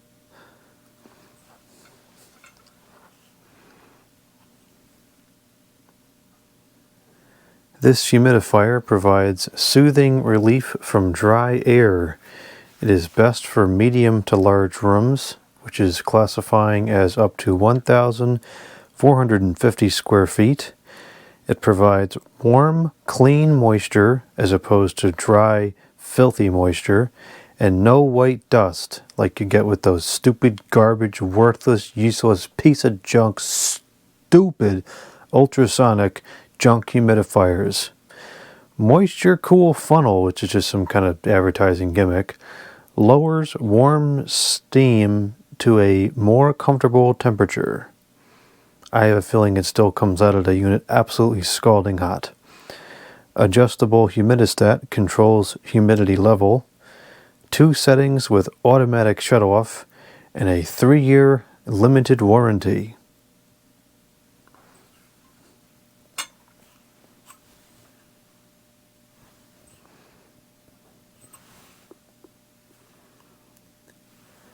The exclusive electronic thermal control system provides more moisture from a compact humidifier. I think that's just a blatant lie.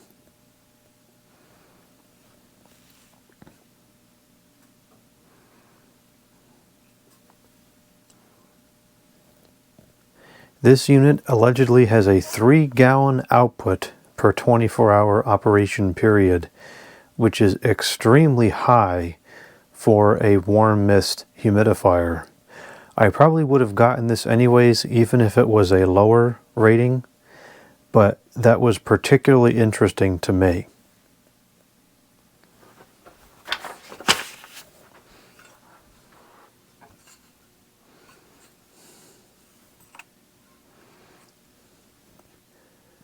The reason that was so interesting is because this humidifier was recently located by a friend. This is the Kenmore Quiet Comfort 3-gallon warm mist humidifier. I believe this is the unit. I'm not sure it's the exact branding, but I believe this is the exact unit that I had in my bedroom back in the early to mid 2000s. I believe this is the... Oh, I just totally lost my train of thought. Rats.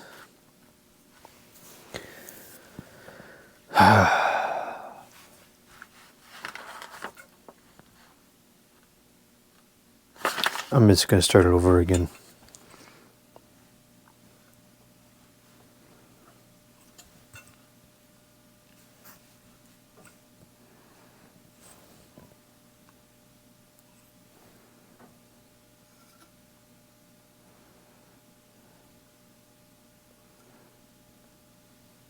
One of the reasons why I found this unit particularly interesting is that it claims to have a 3-gallon output per 24-hour operation cycle, which is extremely high for a warm mist humidifier.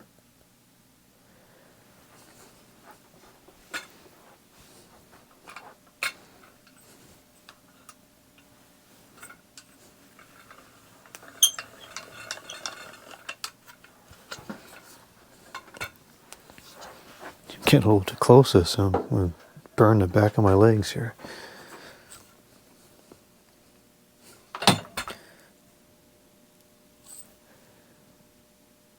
A friend recently came across this listing for this Kenmore Quiet Comfort Humidifier on Steal Your Data Book Marketplace. I believe this is the exact unit that I had in my bedroom back in the early to mid 2000s era. This particular unit is Kenmore branded, and while I thought that the one that I had was either Honeywell or Duracraft, I think it's very possible that it was Kenmore branded because we had a lot of other Kenmore equipment in the house at the time. This unit is a 3-gallon per day output unit, and I think that the tank is probably at least 2, if not 3 gallons itself as well. And I had this conversation with this friend about the capacity of these units, and we both agreed that to date, this is the largest warm mist humidifier that we're aware of. All of the other ones I could locate, including vintage ones from Duracraft from the 80s and 90s, all seem to have a maximum capacity of only 2.5 gallons per day.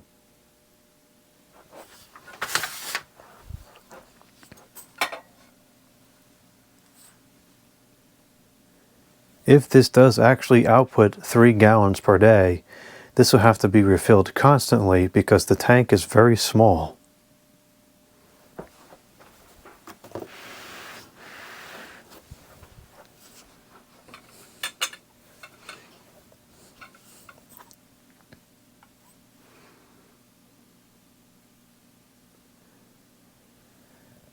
The other side of the box contains some more advertising gimmicks about features that probably don't really exist at all or just don't do anything like what it claims.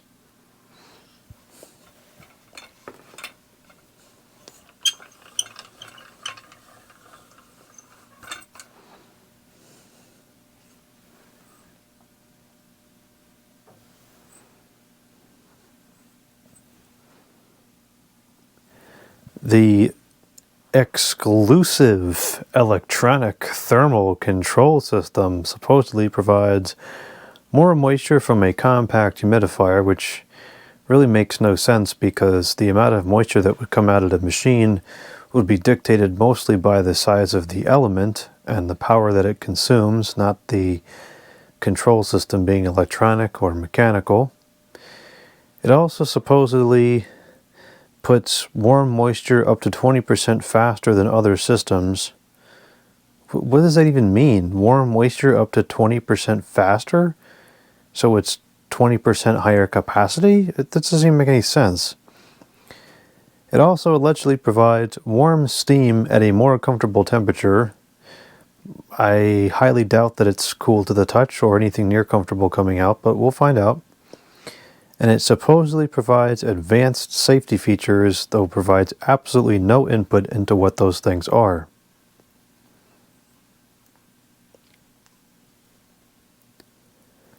The removable water tank, as if that's some kind of unique feature, makes filling simplicated. Filling simplicated. Okay, I'm glad my brain is in excellent working condition today.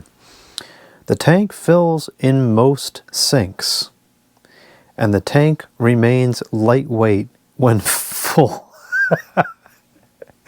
which just is another way of saying the tank is so small it doesn't hold enough water to get heavy.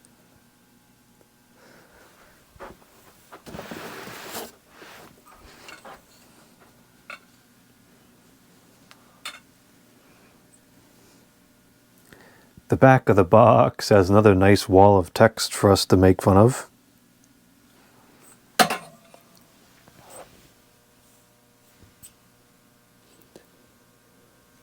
This Holmes warm mist humidifier uses the technologically advanced electronic thermal control system to produce warm, clean, soothing moisture. Here's how it works.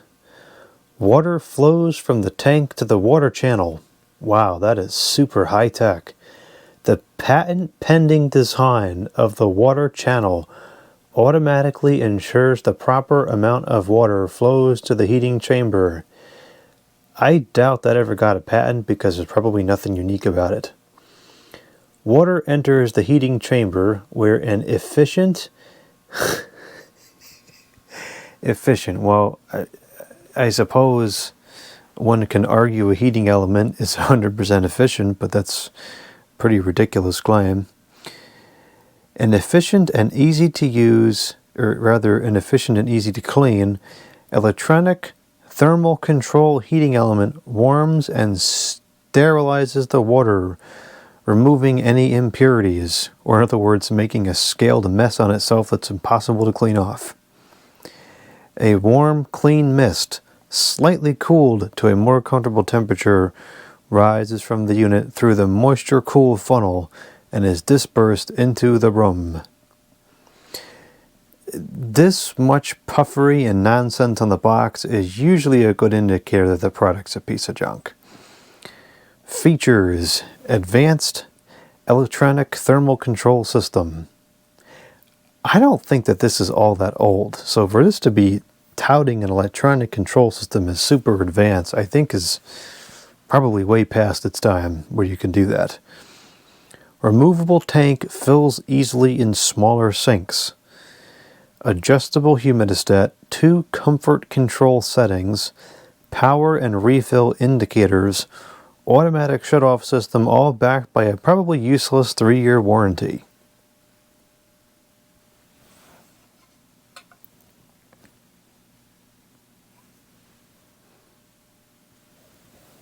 This graphic towards the bottom of the box wants to yet again reiterate that it sterilizes the water to provide warm, clean moisture, provides moisture up to 20% faster than other systems, and features, oh, this is the new one, features non-stick coating for easy cleaning.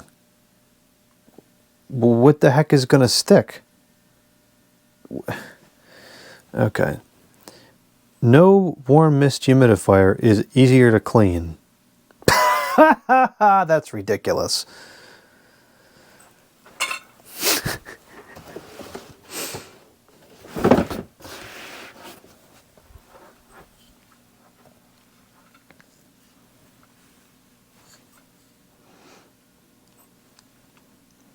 Unfortunately, this side of the box has got some junk on there. I'm not really sure what that is. But the graphics on the top are still pretty good. Now that I'm looking at it closer, it appears to be flowers. I originally thought it was like poinsettias for Christmas time, and it was a very Christmassy themed box, which would kind of make sense because this is a product that you use during the winter when it's Christmas time.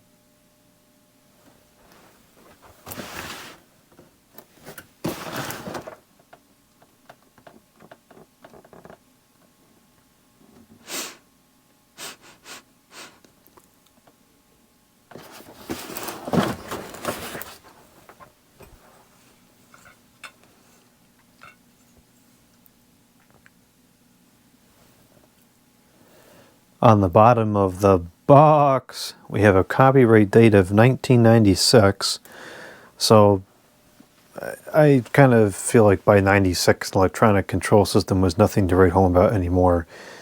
And then it says the square footage of area humidified from AHAM standard HU-1-1987, or like you're blowing out a candle, for measuring performance of humidifiers based on a tightly constructed residence, which is not this one.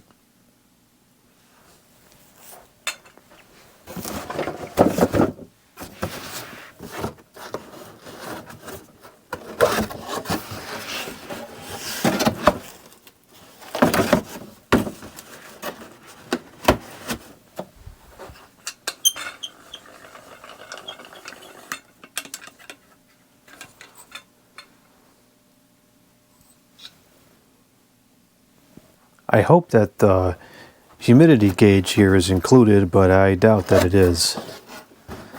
I'm sure that's long gone. Here's our ridiculous lightweight tank. And here's the puffery machine itself, which I cannot seem to get out of here. For some reason,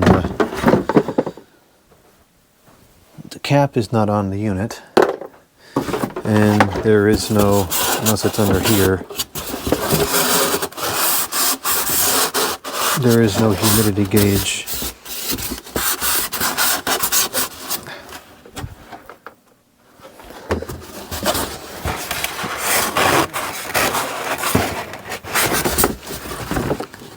Open the. It's probably not there.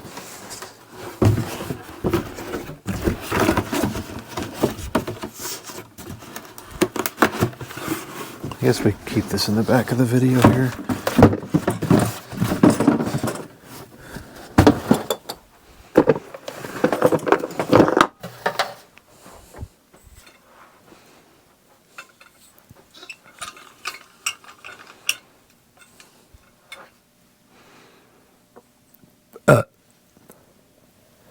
Okay, here is the machine itself. The tank looks relatively clean. Probably just needs a good rinse out with bleach and then it would be good to use. This rubber has completely hardened, so this is probably not going to make a good seal there anymore, which is really only an issue when initially trying to dump the, or not dump, I guess would be the objective, trying to put this in here. It might spill a bit, but otherwise it doesn't really matter.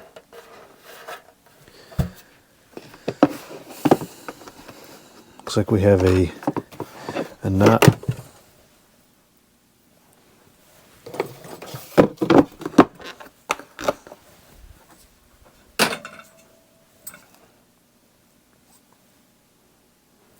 Looks like we have a knot. Unfortunately, the camera ran out of charge, and I didn't realize it because I had turned off the beeps for when I was taking pictures in the store earlier today. So a lot of this afternoon's activities did not get filmed, and I was just engrossed in what I was doing, so I didn't even think to check this, make sure it was still filming. So I finished the humidifier video. I did a second video on the Hunter humidifier, and now I'm in the third video of repairing this Hunter humidifier. We're servicing the bearings.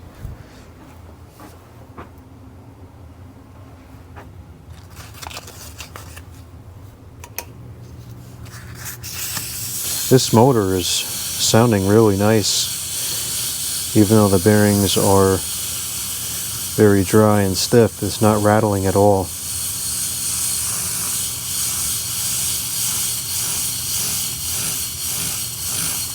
Although I still think the use of these types of motors is ridiculous, this one definitely appears to be of good quality build.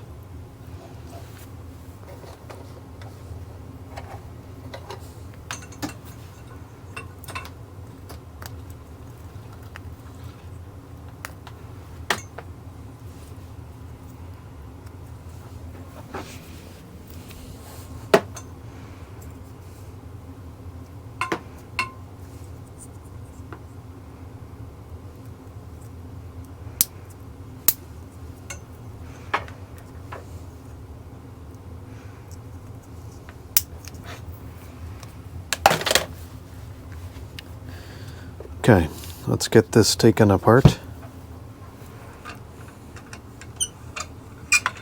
Making a total mess here on the bench. It don't matter now. I should have put the cloth down to start with, or one of those bags.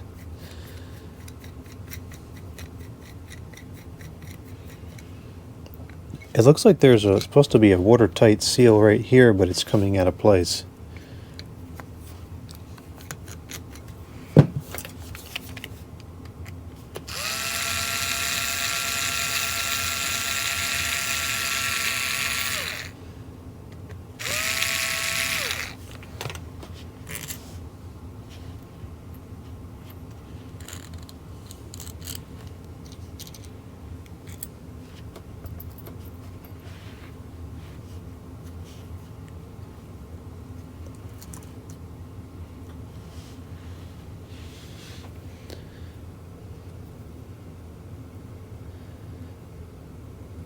It looks like a decent amount of oil wicking in there. That doesn't actually seem very dry. It must be the front that's the problem.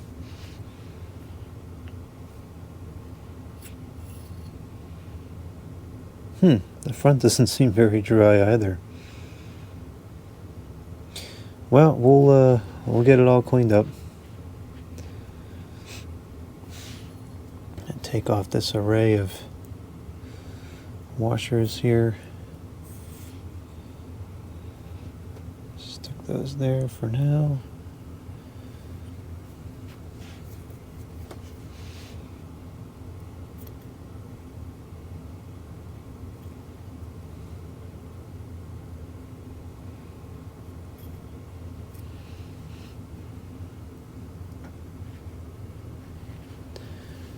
There is some gummed up oil on the front here that we want to clean out, so we'll polish this. I guess we'll polish both ends while we're at it. Does this come off? Yes, it does.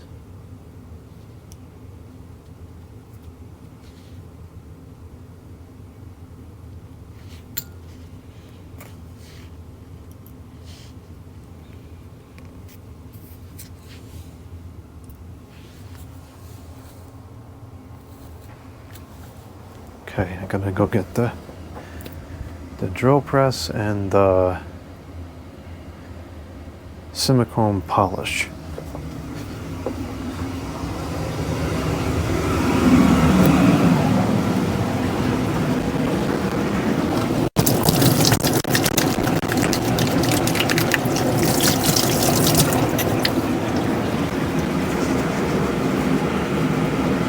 Going through so much extra oil this month because the water coming in off the streets is so cold.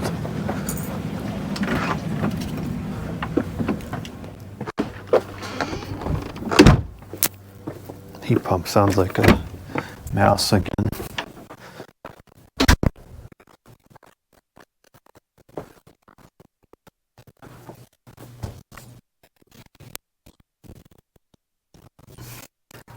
Yeah, it probably makes more sense to just take the shaft out here, to move the shaft around than it is to move the drill press around. I'm going to do that. I'm going to take this shaft, do it out here.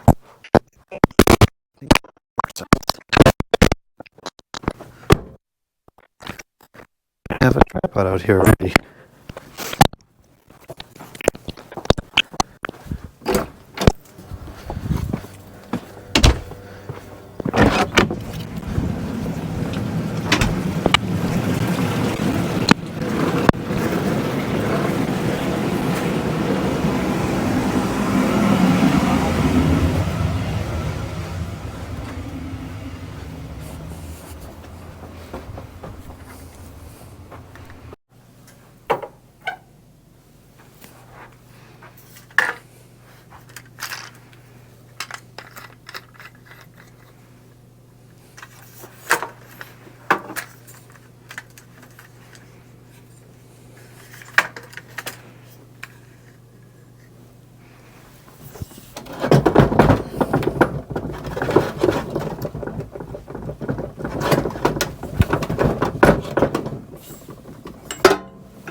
Why is this crooked?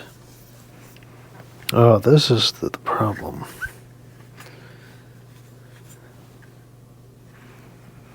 We're going to do this portion in the garage. I think it just made more sense because it's a lot easier to just carry this outside versus to bring this whole machine and the stuff that we need into the house.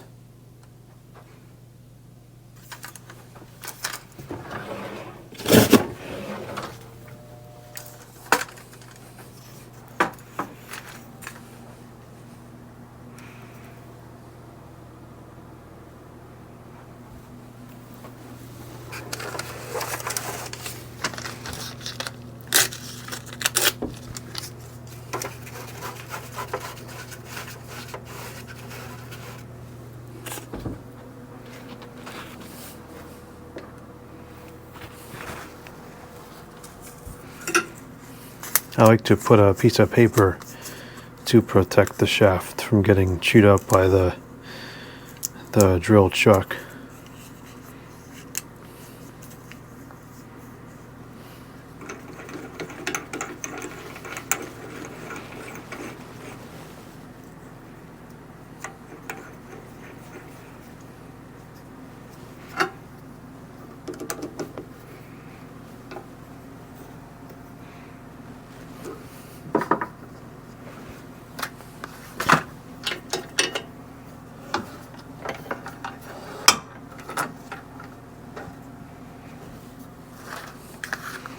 We're going to use Simichrome polish to clean the surface areas of where the shaft sits on the bearing.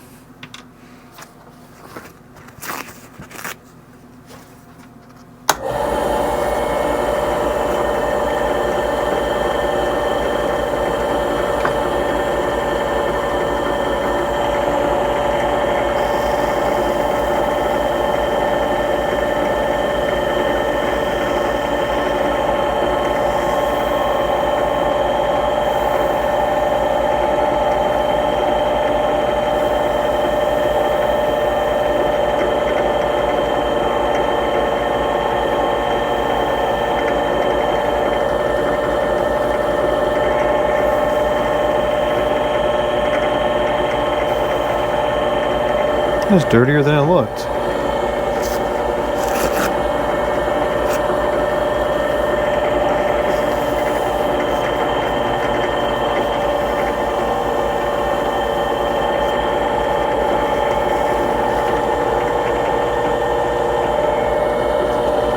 I think we're going to do a second round. That's a little too much.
That'll work much better now.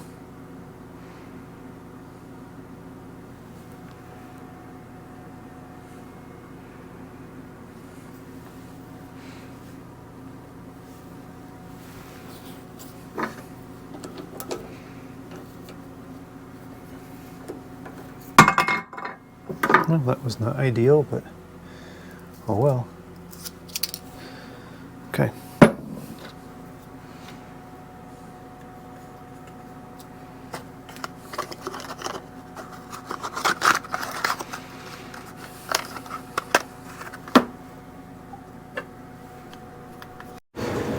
On a side note, I figured out what's going on over here.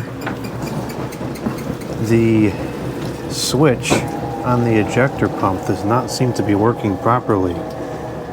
Sometimes it cuts on, sometimes it doesn't. I was over here walking by casually and I heard it just sound like water just splashing on the floor. So I took a look behind here, remembering that there was the appearance of water behind here recently.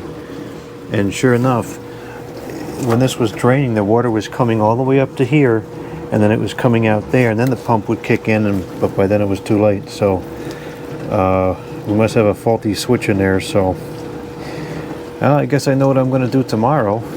Not what I wanted to do tomorrow, but that's what happens.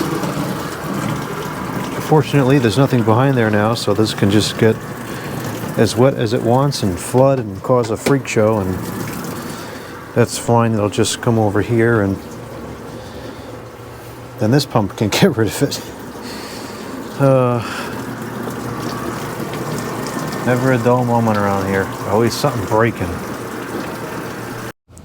Now, I've often wondered what it would look like if that thing broke. Well, I guess now we know. Looks like a nice big wet freak show. Okay, now we're going to clean the bearings out. We'll clean these thrust washers here. There's 3 of them. We'll try to preserve the order. You know what? These are coming out pretty much perfectly clean already. There's actually 4 of them. And these aren't sticky or dirty at all. I think we're just going to leave those be.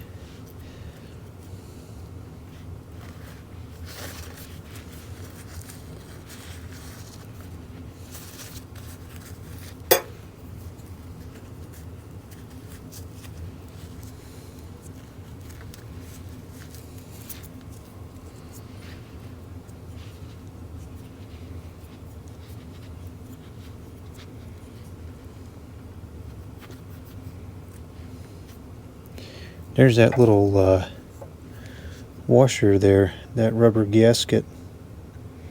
I imagine that's there for watertighting purposes.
Yeah, this front bearing is kind of dodgy in there. I might have to clean this out with some miso presso alcohol.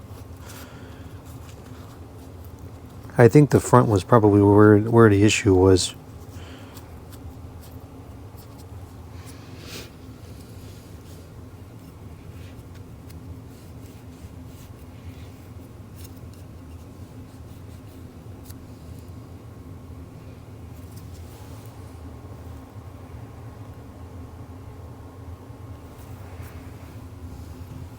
I'm gonna go get some isoprisol, clean that out.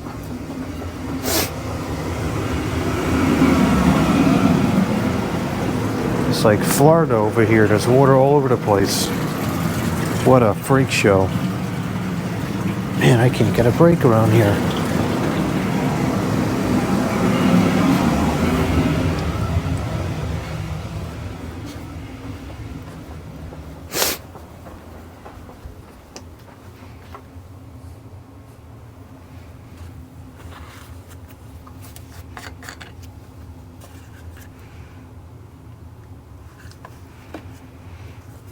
I wonder if that isoprisol is gonna tip over and spill. Would not surprise me in the slightest.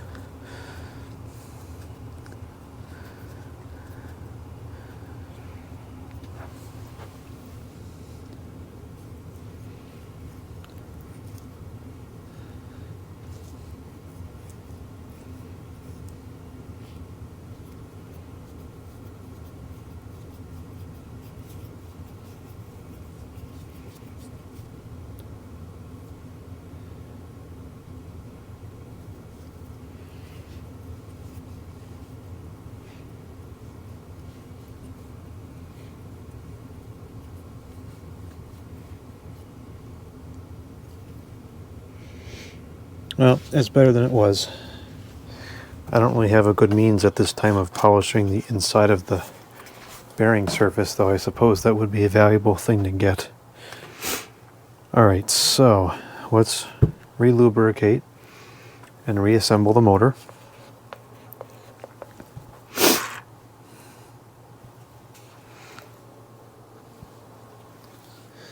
We're going to put the oil in between the bearing and the holder where that felt material is, that wicking material.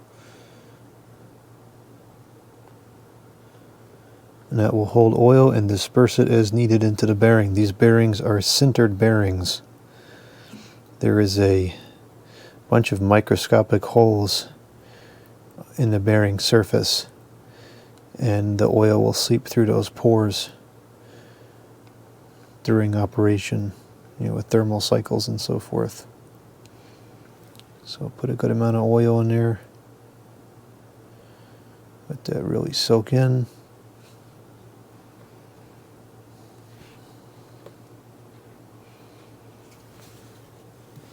I don't like this appearance of the outside of this here. It's not in the bearing, so it doesn't really matter, but looks like just dried up old oil in there.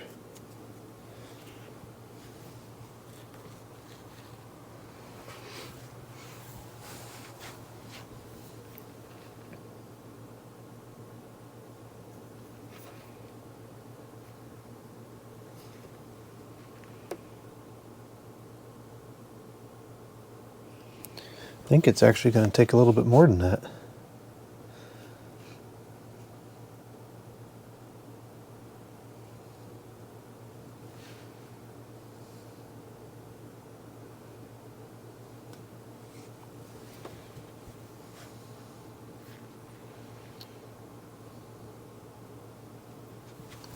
Probably hasn't been lubricated in over 20 years, so it's going to take a fair bit, I guess.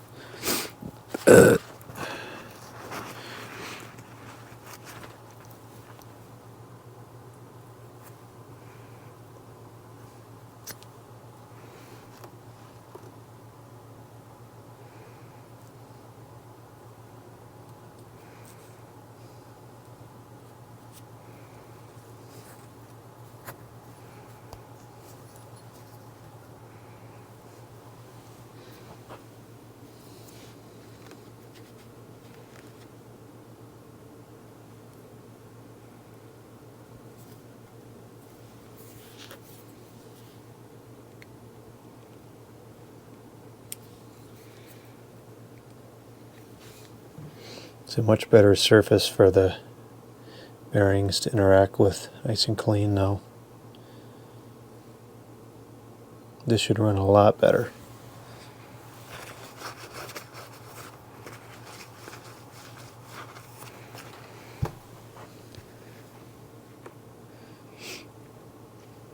Alright, so this is the front bearing, and now there's too much oil in there, go figure.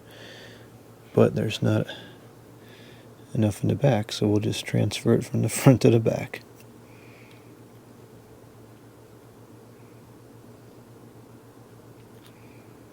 This way it doesn't go to waste.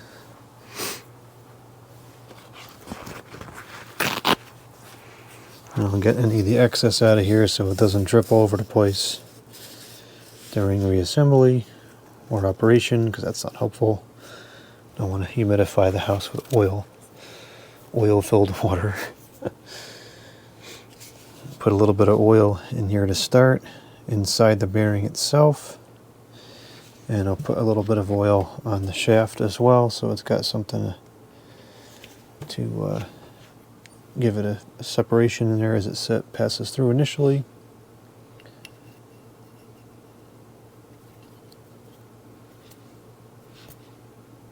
Much better. Should have cleaned that junk out of there, whatever that is.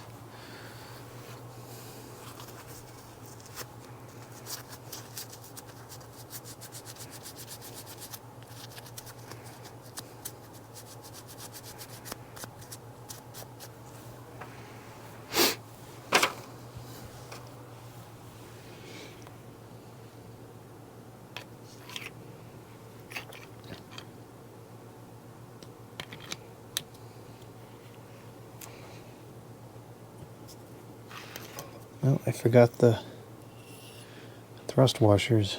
That would be helpful.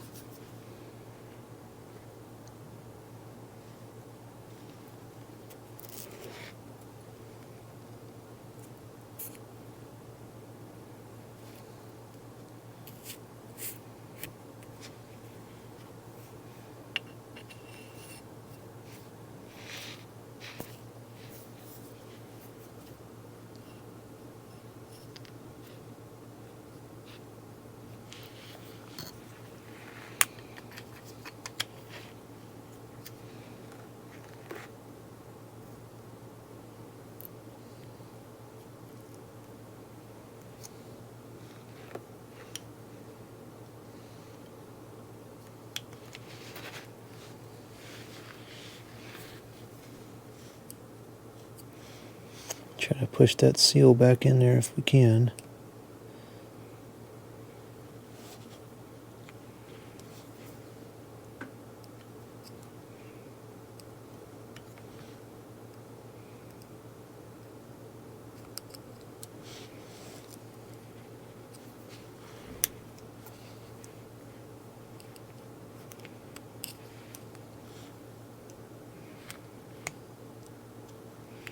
I wonder if that's actually supposed to go in there or not. I don't know.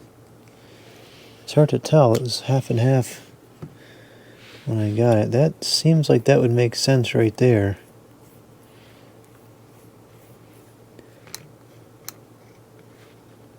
But that's creating a lot of friction, so I don't think I want it like that.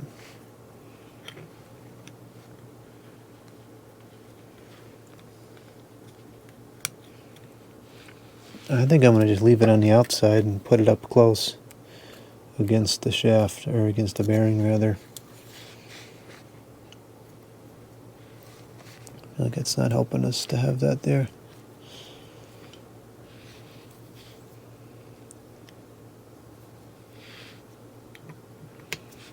Let's put a drop of oil in here while we're at it.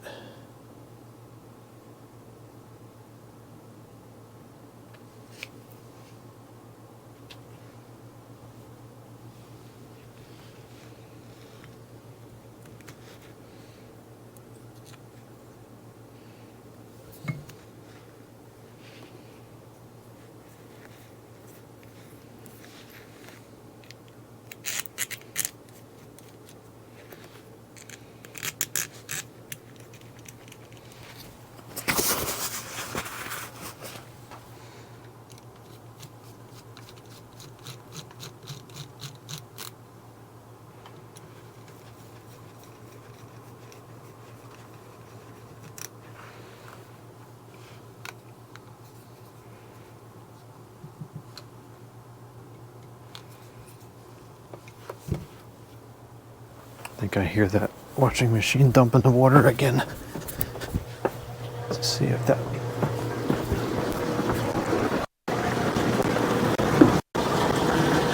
seems to be working for the moment.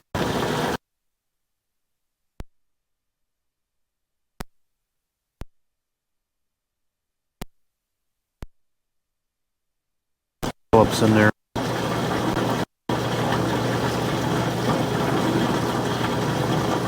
Probably like slime and stuff in there, I would imagine. Well, at least it's working for the moment. Definitely gonna have to check that out and see what's wrong with it. No, we're not gonna call someone. I'm gonna fix it myself. Okay, so try to torque these down evenly. Click. Click. And we might find that the shaft is kind of stiff. So we're just going to whack it with a screwdriver a couple times. It'll line right up. These are self-aligning bearings. I don't know about that little washer thing on the back. It's a little weird.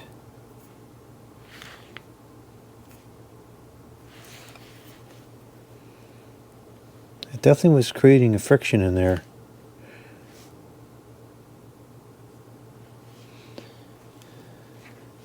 I wonder if it's supposed to just sit like that and it's just stretched out over the years. I don't know. I really can't tell. The motor's running nice now. I think I'm just going to leave it on the outside. Okay, motor's in really good shape now. Just for thoroughness, I'll put a drop of oil in the front here again. And one in the back. Try to get in between that gasket thing there.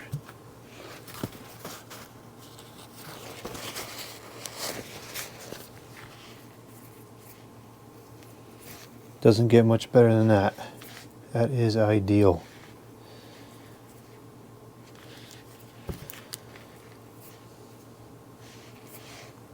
Super nice, gliding real free. Okay, so I also go to the cleaning area and take care of the one piece I didn't put in the dishwasher.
this cardboard is not situated properly here. This is supposed to be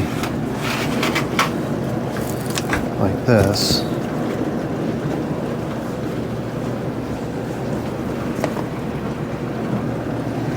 Okay.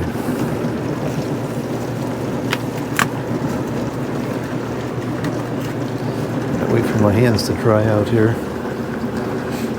So I have the tank over here, and I have the outside portion, which I didn't put in the dishwasher because it wasn't going to fit good, and it has some writing on it and some logos. I figured I'll just wash it manually this so I don't have to worry about any of the labeling coming off, which I have not had happen yet, but I suppose it is always a possibility.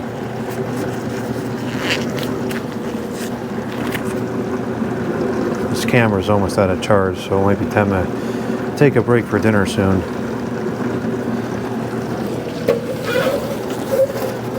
Here's the outside of the unit.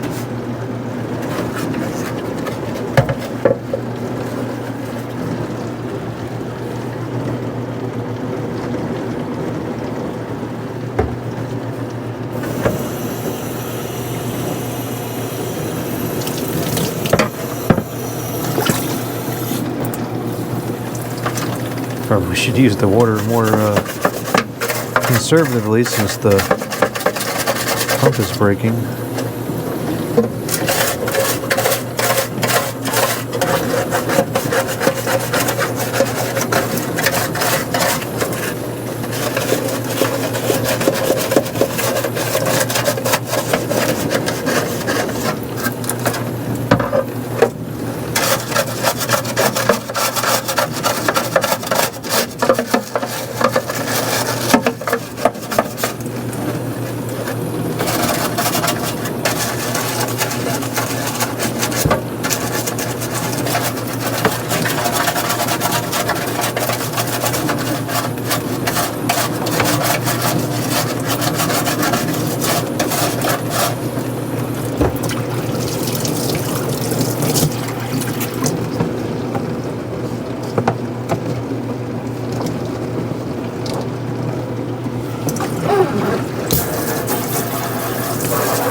And the melamine foam is making easy work of this as usual.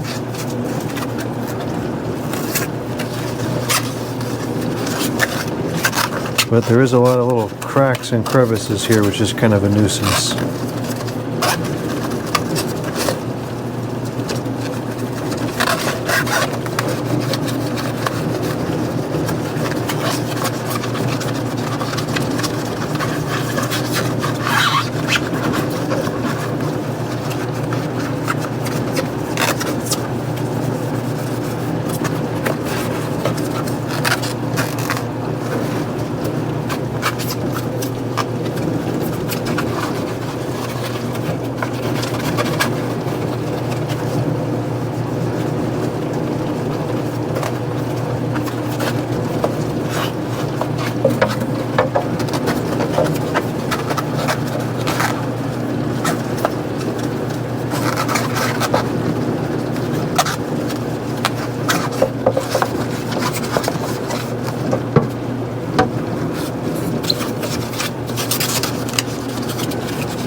Look at that, the water beats up on the plastic like it's brand new.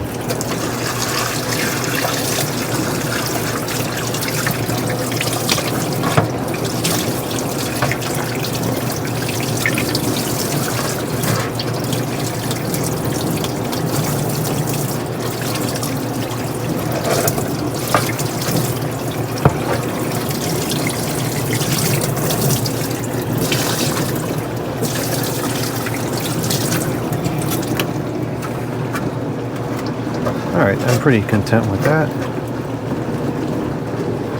Just remember, through all this, it's carefree. Carefree. Okay. Seems to be requiring an awful lot of care right now. The tank, I think we will put a little bleach in there and rinse it out with bleach on the inside. I don't know what else to really do with that. Can't get in there to clean it because the stinking opening is so small.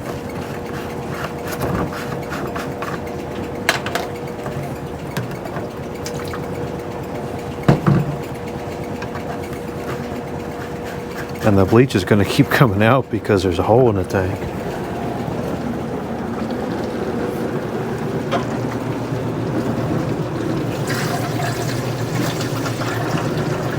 That's a pretty strong concentration in there right now.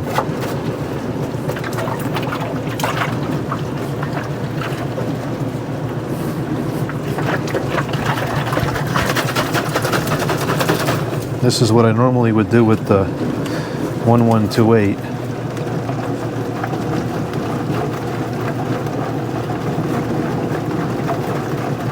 I think this is the best way to clean it.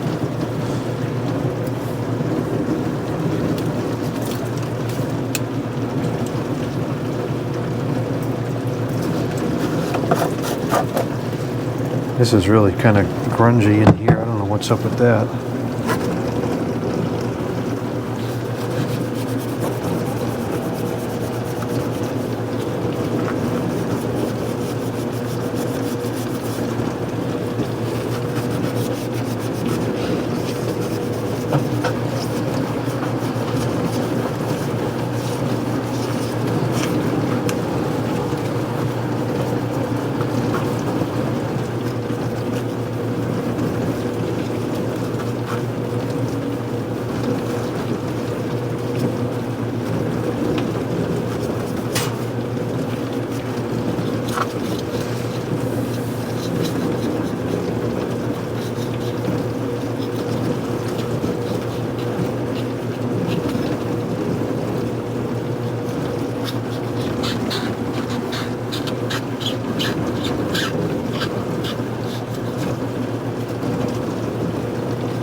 Surprised this part in particular is so deteriorated. I don't know why that would be.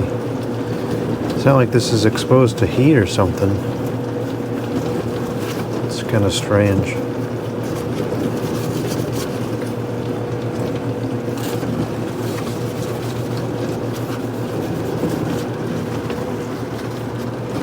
If the video drops out, it's just because the battery died. We're teetering on the end of the battery life here.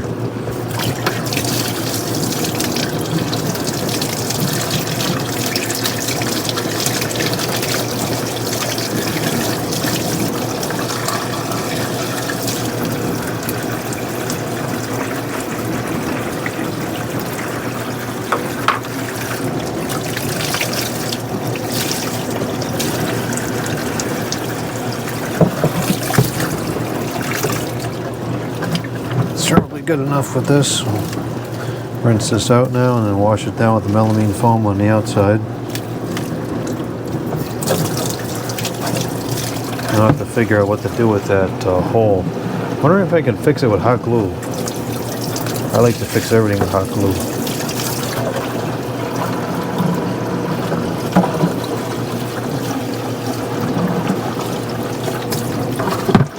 dang pump is working right now. I don't want bleach all over the floor.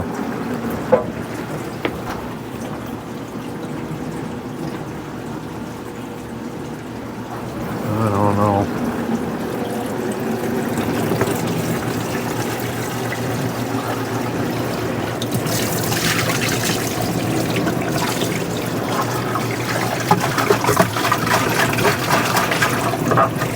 I suppose I just heard it.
Man, it's such a shame this broke. I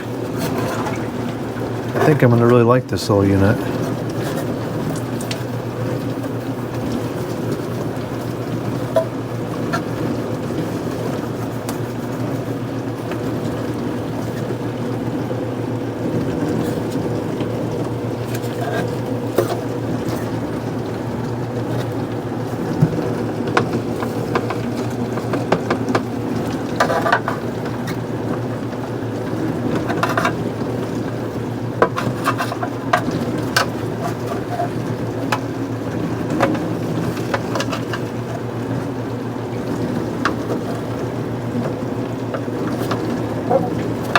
Duh, that's on the outside.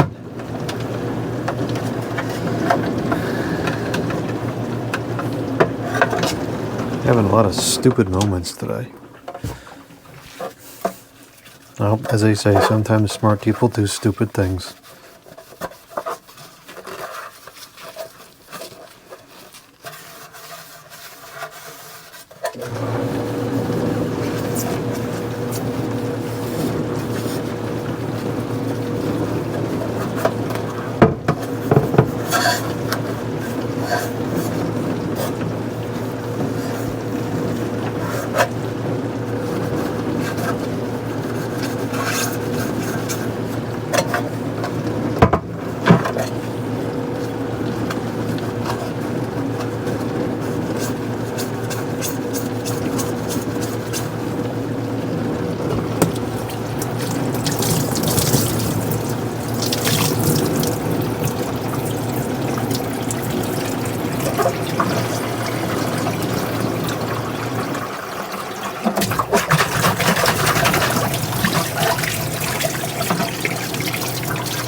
Goes on much better now. All that crud is cleaned out of there. Good, okay. So I think now we got to do something about this. I think, I wonder if I could fix it with, I'm not sure what would look less worse. A blob of hot glue or some tape. Like clear packaging tape, I think would probably fix it. Maybe I'll try the tape first, because if that doesn't look right or that just doesn't work, then that's a little bit easier to undo than the glue.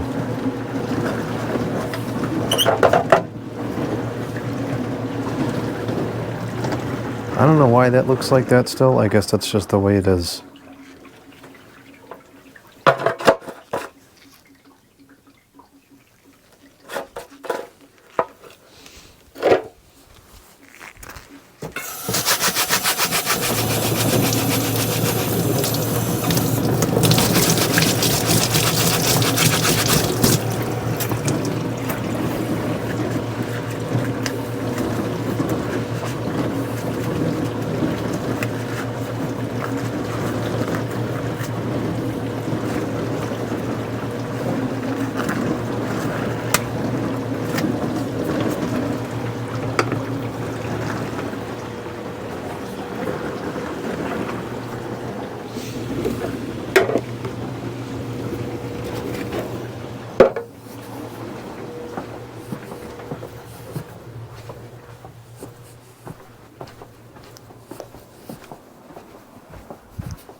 I'm gonna put these towels in the dryer while I'm over here.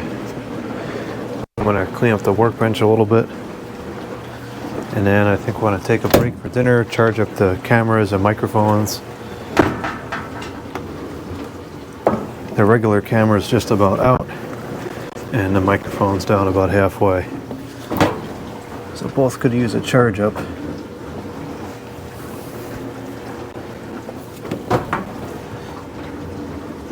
I think I'm going to wash a second set of towels, because if I have to go out and get parts for the, what do you call it, unit, it might be out of commission for a little while. Although, I suppose if it really came down to it, I could use it and just dump it into this other thing, because that goes out the same place. It's not supposed to, I didn't put it in, it's just the way it was. And since it never does anything, I don't bother with it.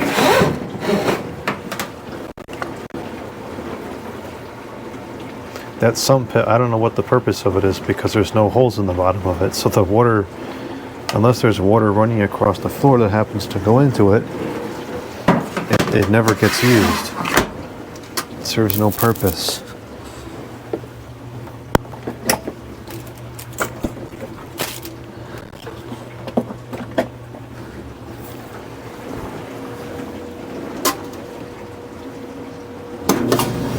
Okay, I've got the clothes dryer running. I'll put another bat of towels in here.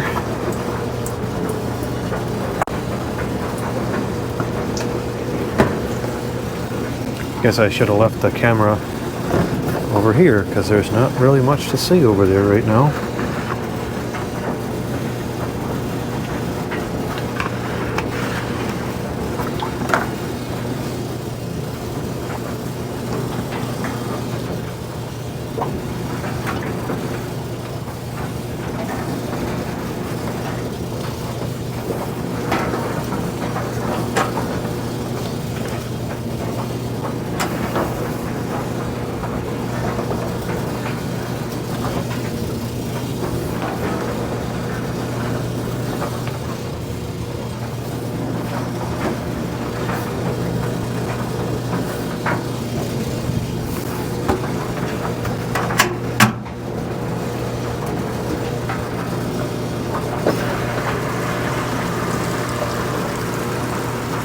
Okay, towels are washing. The dishwasher is washing. And it's just about time for me to be eating and some cameras to be charging. Throw that laundry basket upstairs.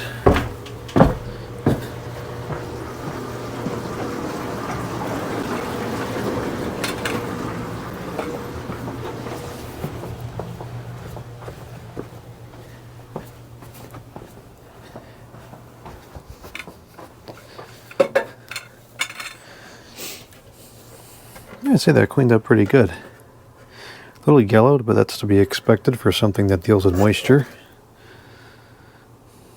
I wonder what the capacity of this is.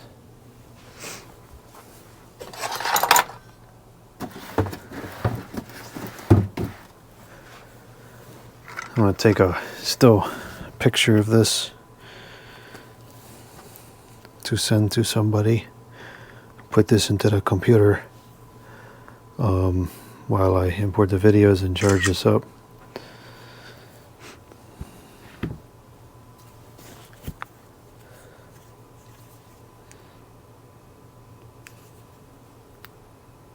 Okay.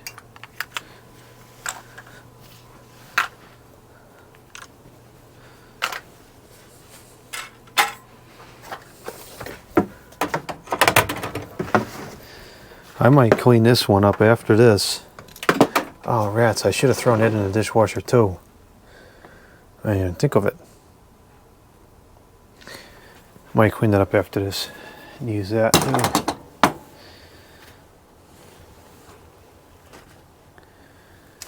Oh man, what a mess. Oh, I forgot about this. We gotta clean this up somehow too. Maybe I'll soak this in some bleach. Put it in one of these little boxes and soak it in bleach.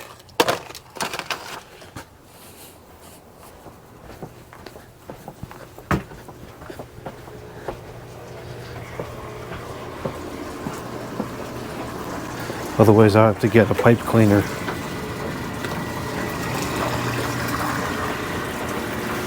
I don't know why that, oh no, I forgot some of the parts. Alright, we're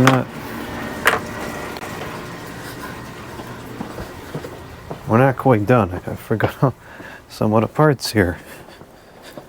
Alright, well, I'll just get this on this video and it'll be missing from the other one, that's fine.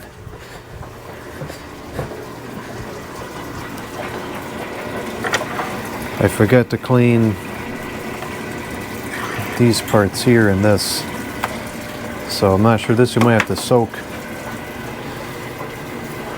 or I'll try to get it with a small brush.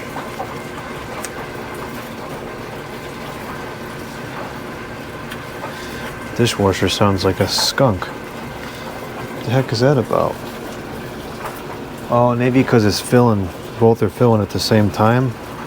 That's not usually the case.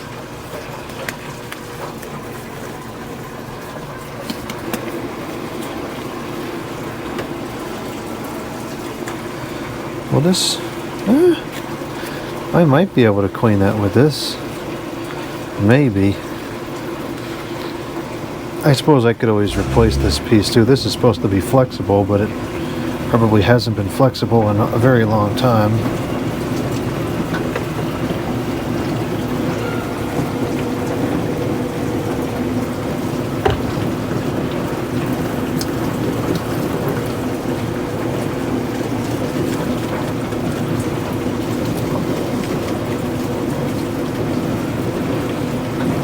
This is a lot less piping than what's in the 1128. The 1128 has several pipes in there and they're long.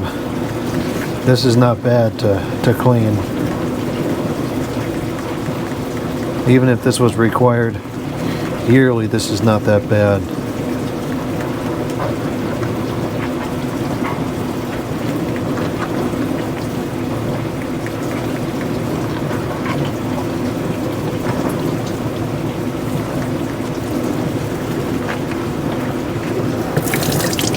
Oh, perfect.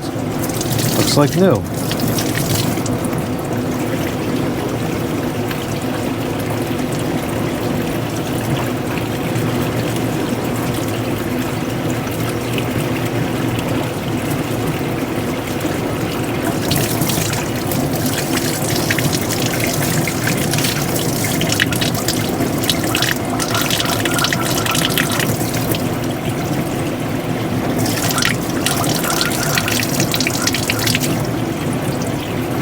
Okay, I'm happy with that.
And my hands are just about numb from that water. The gloves help stop the skin from drying out, but it doesn't really help much with the temperature.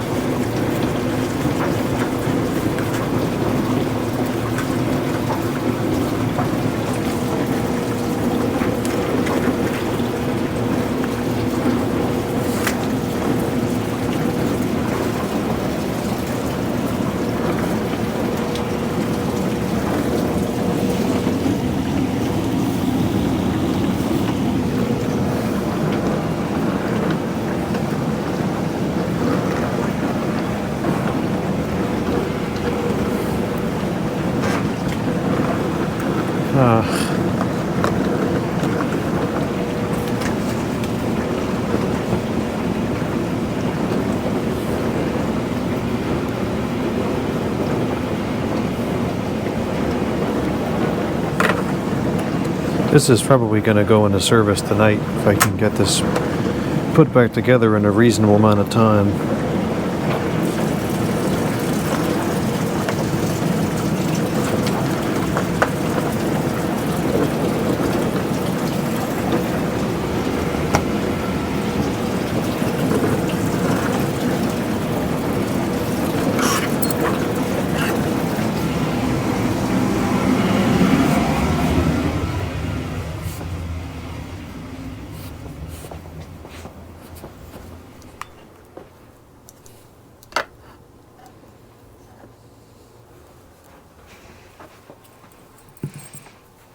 Put the pullers away, that was not helpful. Usually these are indispensable, but not for this particular project.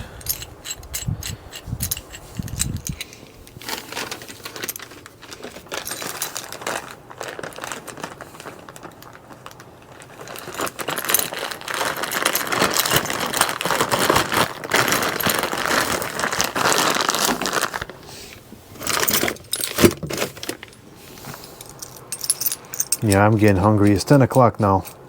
I think this is a good time to take a break for dinner. We'll let the dishwasher finish up.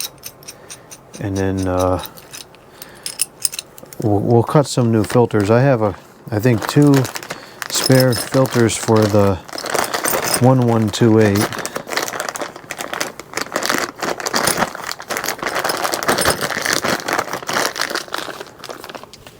If I can cut 2 pieces that I need out of one filter, I'll do that. I think those filters are big enough that I can. I just want to make sure I have one spare filter for the 1128 on hand, because I know it's gonna need to be replaced any soon. It's getting kind of grungy.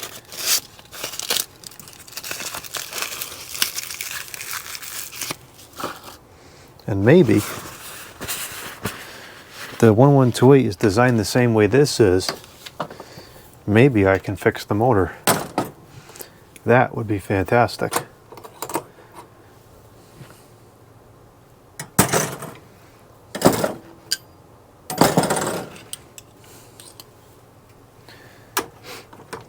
That might be a project for tomorrow as well, after I deal with the sewer saga on the other side of the room.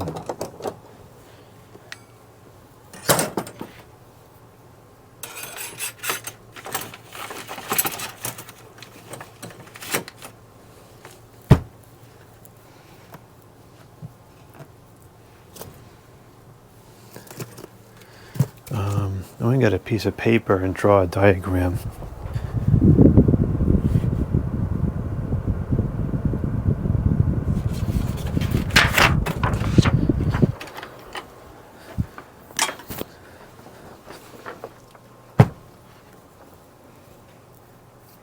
Motor's running really nice. That is excellent.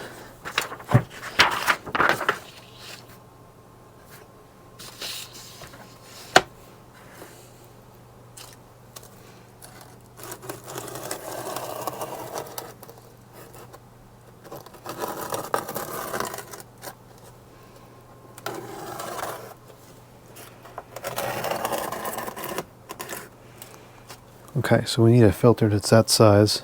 Let me go cancel these out, they're making a mess. You know what? Is this metal?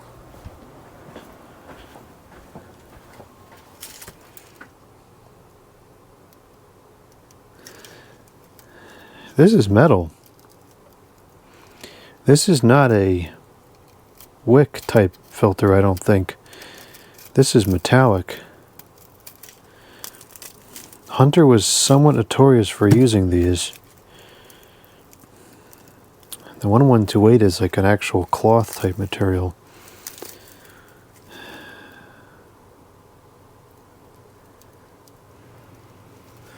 I wonder if I ordered ones like this, if they would be this material or if they would be the cloth. The only difference I can see is that this probably would allow more airflow, but I don't know.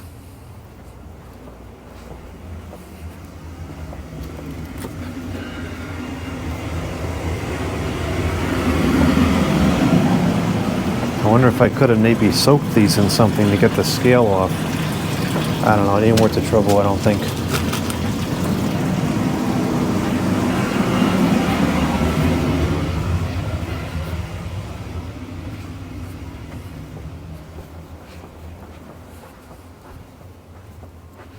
Maybe I'll search it while we're cooking dinner. See what the information can produce. I'm not going to search with stupid AI slop. We're going to search it with just regular Google.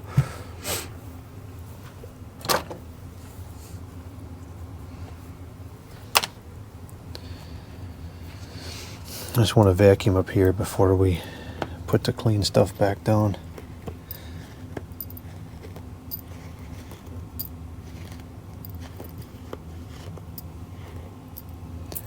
I don't know what the heck that is. Okay. Any more screws? I don't think so.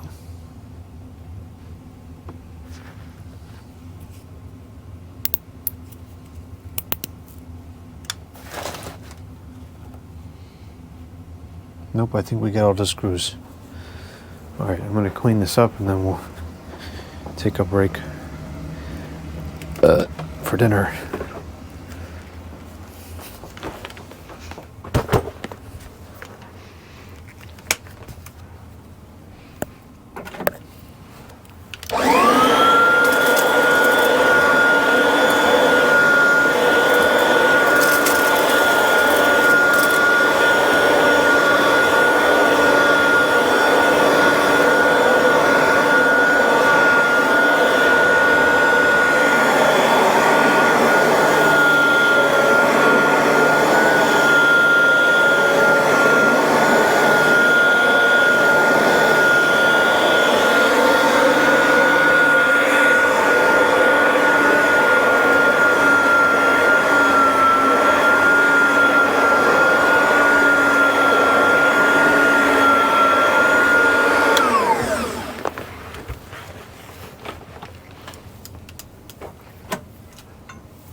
Okay. Let's go upstairs.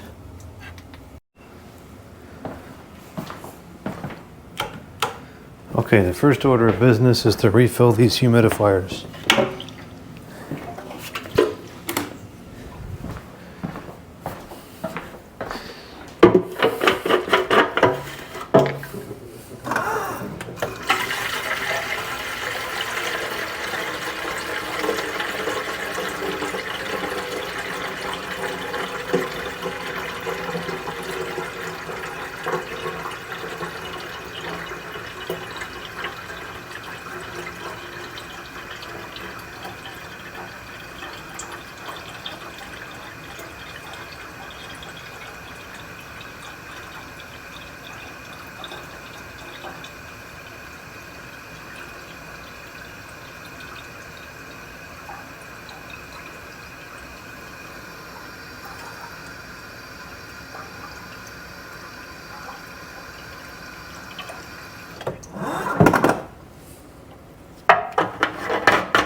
This does a surprisingly good job containing the water during a hurricane test.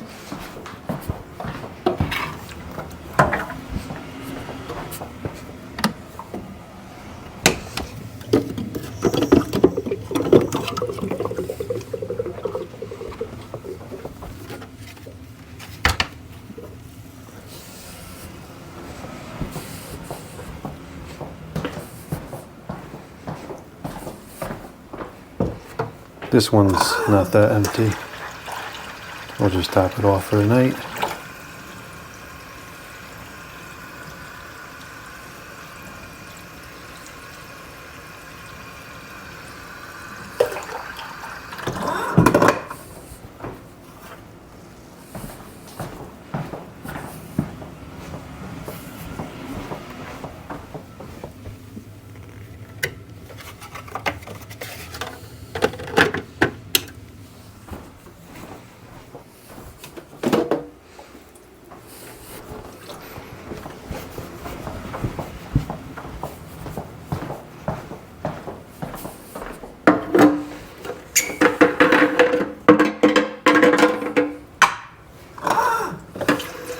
So much more easier to fill than the rest of them.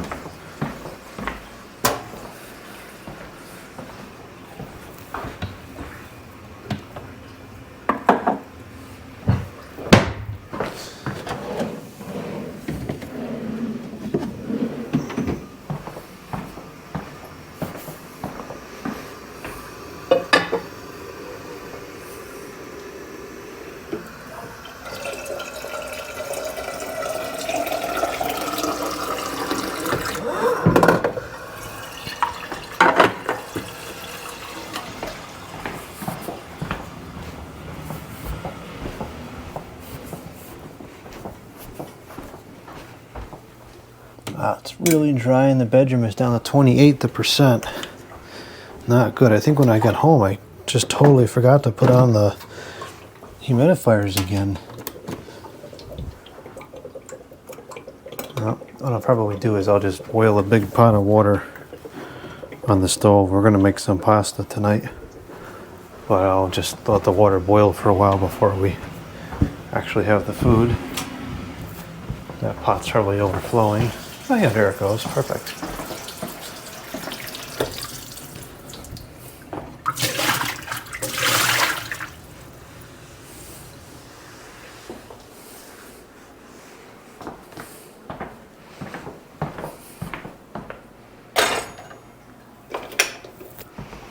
Alright, it's got to change the battery in the camera now.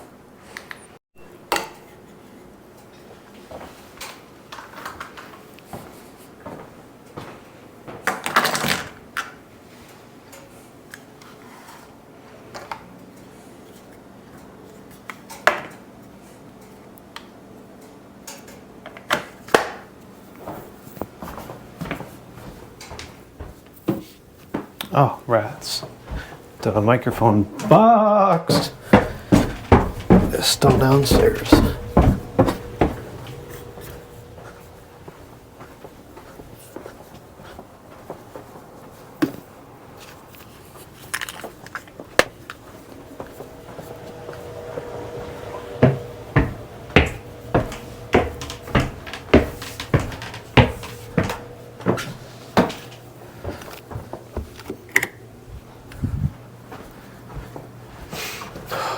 So dry up here. Whew. Not good.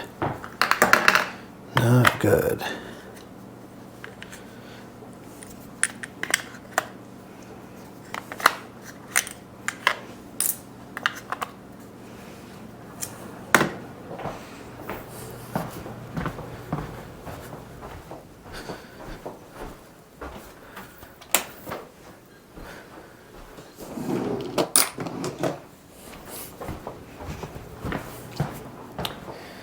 Okay, this something.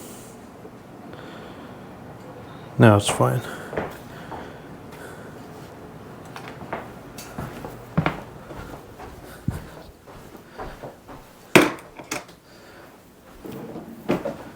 There's an Ethernet freak show going on in this other room here. Now, something's goofed with this. Why is this all cockamamie? Okay, these are the right microphones for this. So why is this not?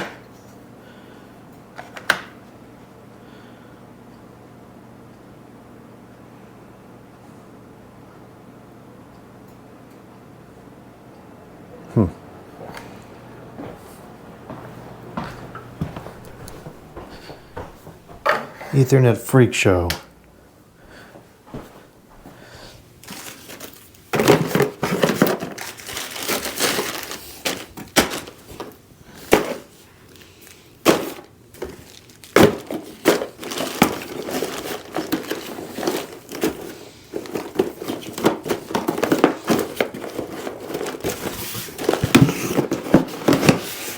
Gotta get all these cables back in this box.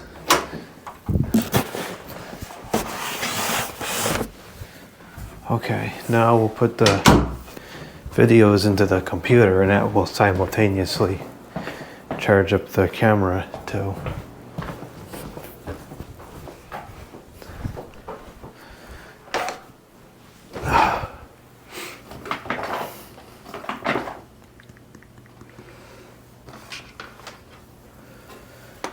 Let's see how many times it's going to take for this to work this time.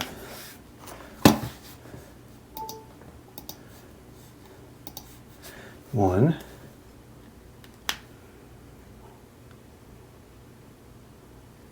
Two.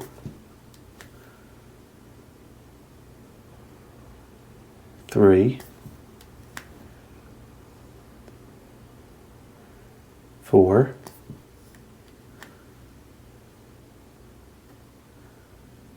5,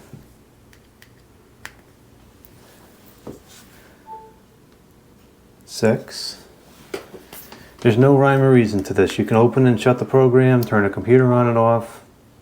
Just, oh, there we go. Just happened to work that time. Nothing changed. What a joke.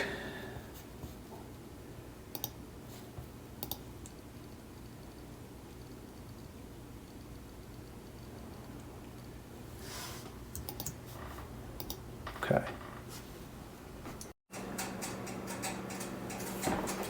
This box needs to go back downstairs.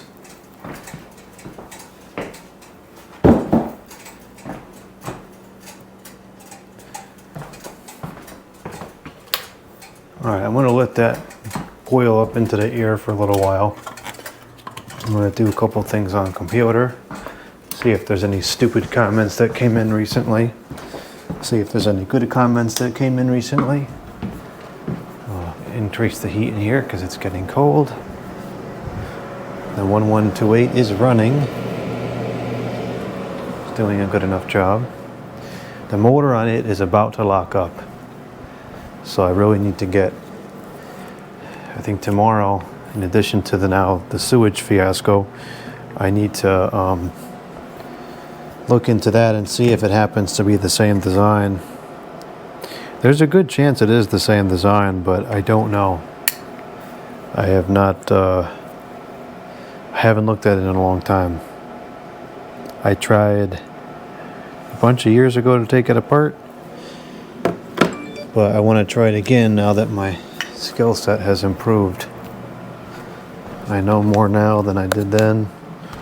Have better troubleshooting skills, and maybe if I can get this laptop charger unplugged, maybe I can fix it now.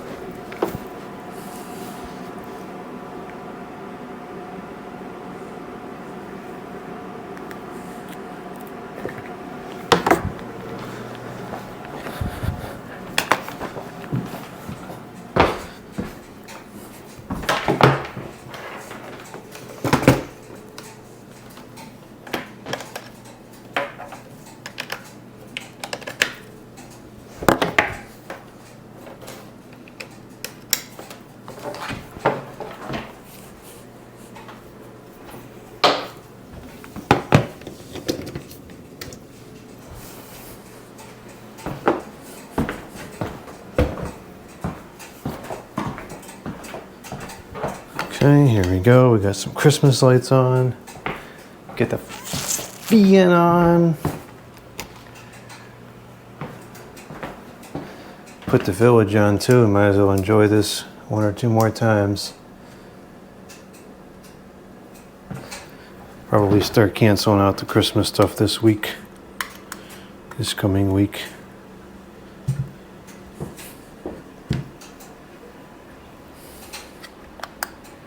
It's kind of a dodgy Christmas this year.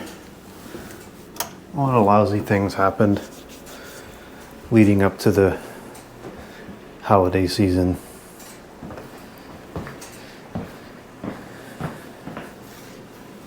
And some lousy things happened after it too. It's just been a very challenging year.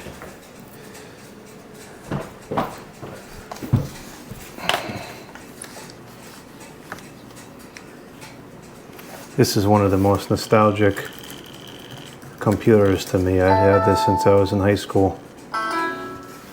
This was a pretty decent computer at the time too. I can still do everything I need to do on this computer. I could edit videos on here. I don't, because it would just take way too long to save them, but it could be done if this was the only computer I had to work with.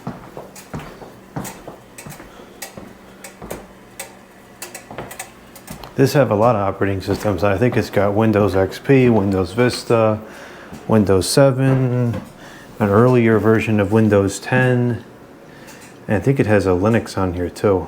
Put a lot of stuff on here back then. That was all back before software just turned into garbage.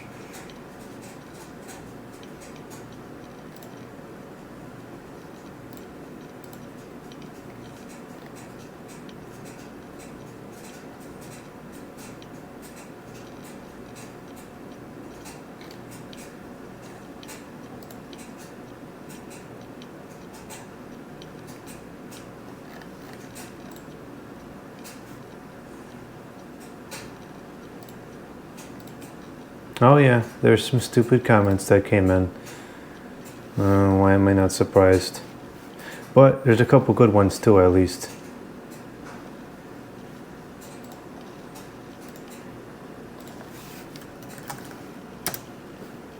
I was gonna do some accounting on the computer today, but I didn't have any time. I guess I'll try to do it tomorrow. So you got sewage, accounting, I gotta clean up the living room.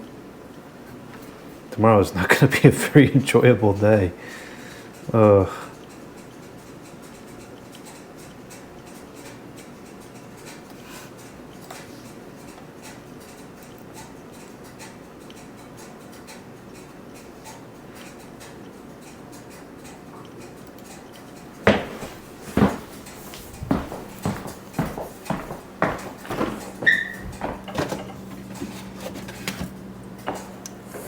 It's soda time.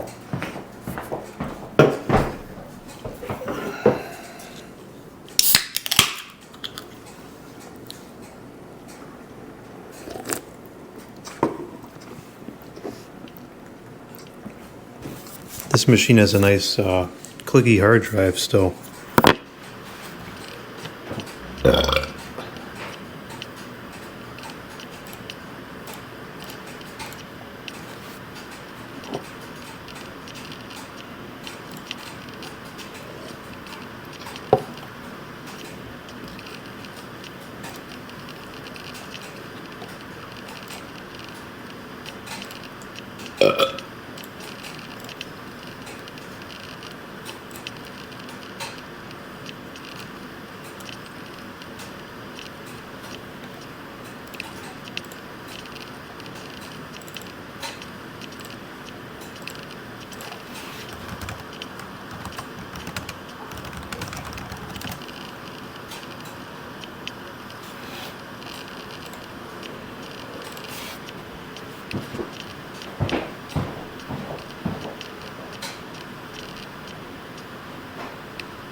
Oh, good grief. Those filters for the Hunter unit are $10 a piece. That's outrageous. I wonder if it specifies what the material is.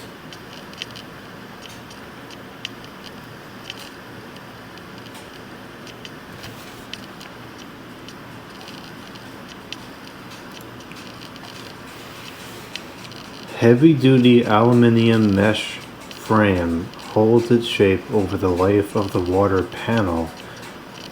Porous ceramic type coating absorbs water and maintains the proper level of evaporation. So it is in fact a metallic filter.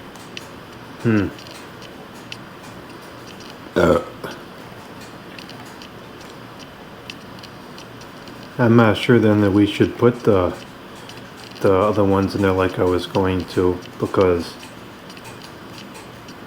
the airflow is going to be different.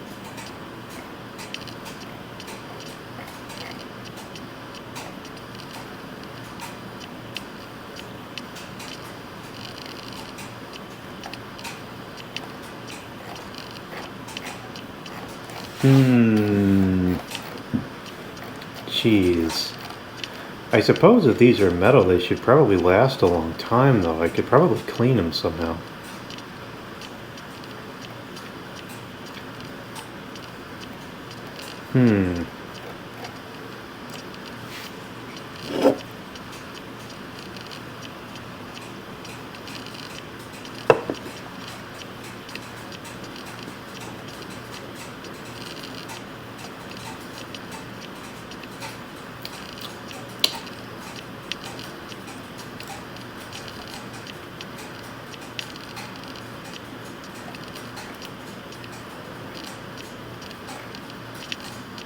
Oh, here we go. These are... Nope. They're all expensive.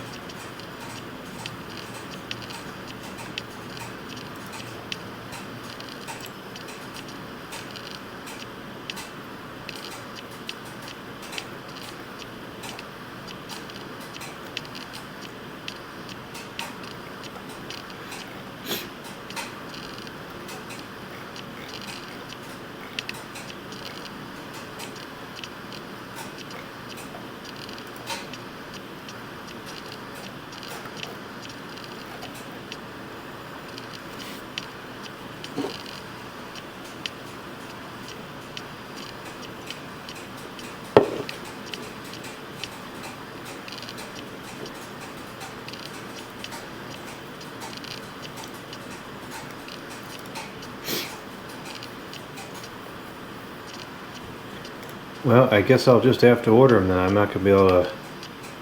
I don't want to put something in there that's not... Because I bet these allow a lot more airflow than the other ones would.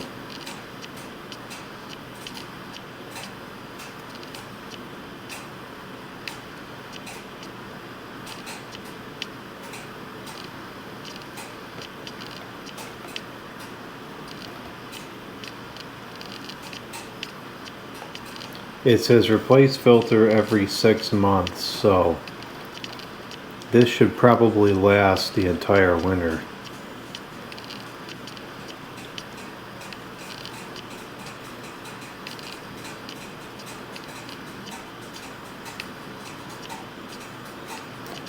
Alright, fine, I'll order them. Push it to the cart.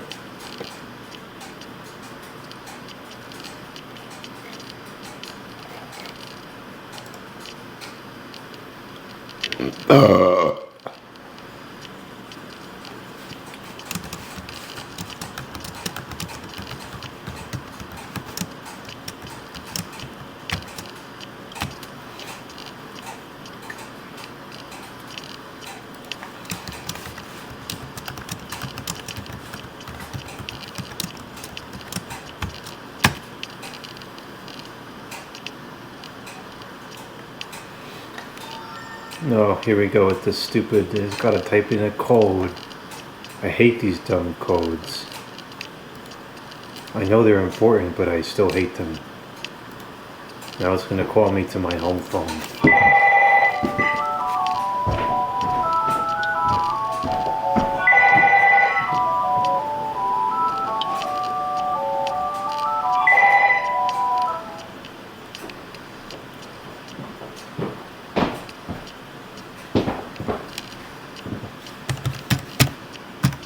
Gosh, this lady sounds like a dying ghost.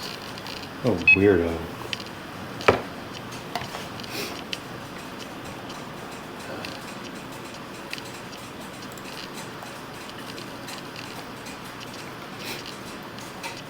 I have. Okay, I can do this. I can use these points. And that'll take off $15.20. And I have a coupon for $1 on here. Okay. So it's only going to cost $4.95 now. Alright, that I can tolerate.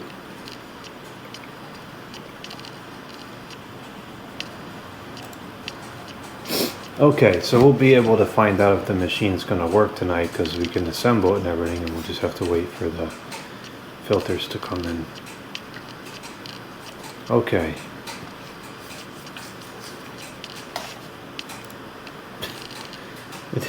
There's a stupid ad on here. It's not, I mean, it's not an ad. It's somebody who has no idea what she's talking about installing a light fixture, and she installed it upside down. Oh, gosh.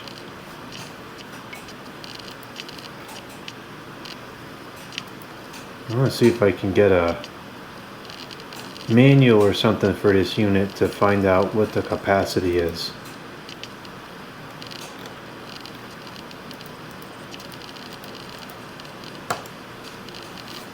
Looks like it's a 2-gallon.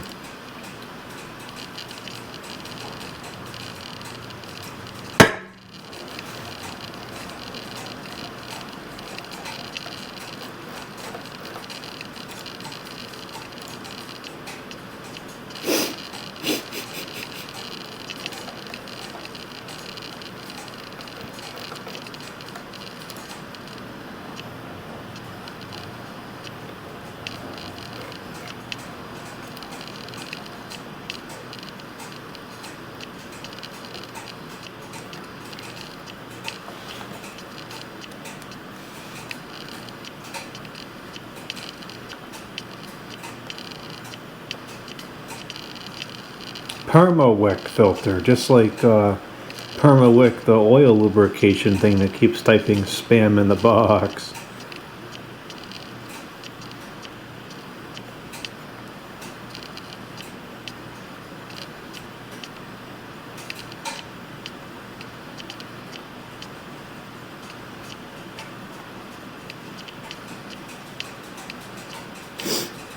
It says place the Permawick filter in vinegar, 1 gallon of water to 8 ounces of undiluted white vinegar for 20 minutes, and then rinse it.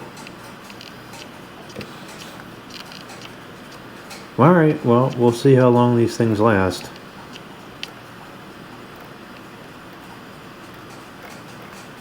Yeah, it looks like it's a 2-gallon, so it's not that powerful. Oh, it just seemed like it was more powerful than that, but I guess not. Let's see if there's any on stupid eScan. I don't know what difference it makes, I'm just curious. Hunter, 33201. Let's see what kind of deranged, irrelevant results we get. Oh, here we go. Here's one new in the box. $92.57, because that's totally reasonable.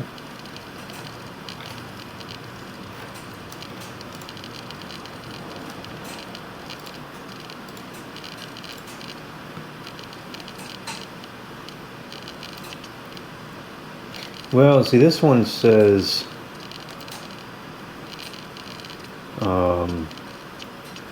this one's only for 1,175 square feet, 2-gallon output per day. So I guess it's a smaller unit. I have another one. Where's the stupid?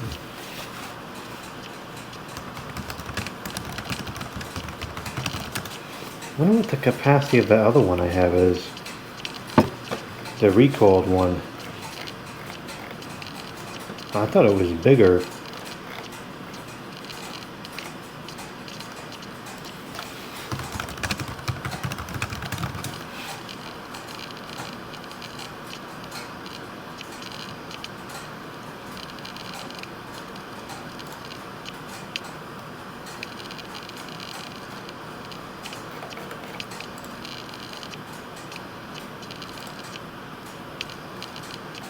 Yeah, this one, I remember my grandmother had this one.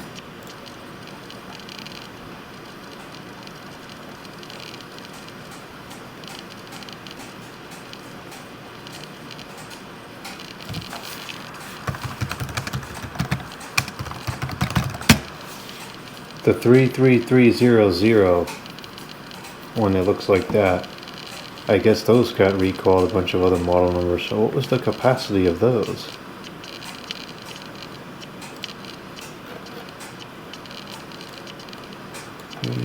Three zero zero.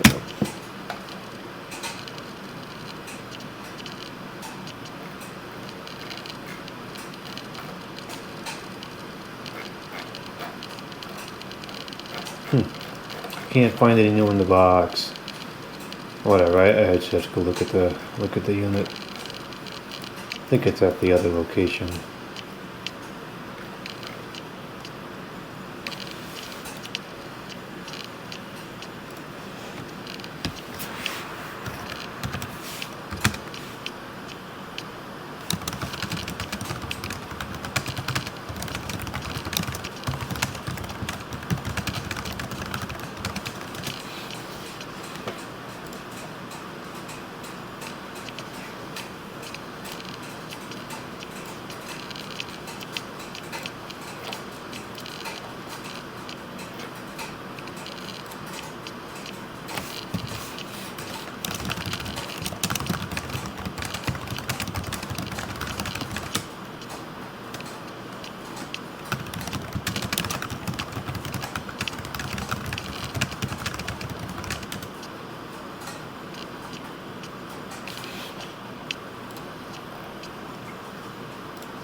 Gotta put some more water in this pot.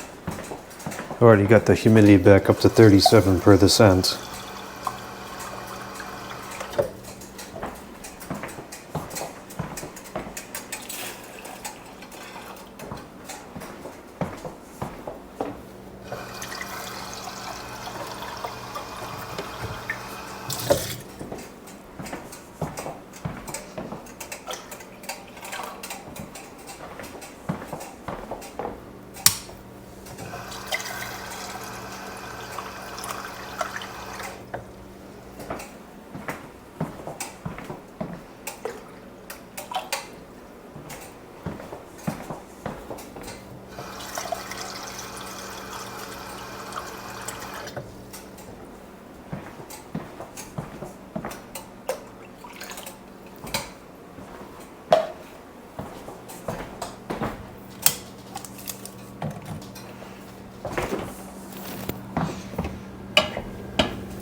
That's dinner.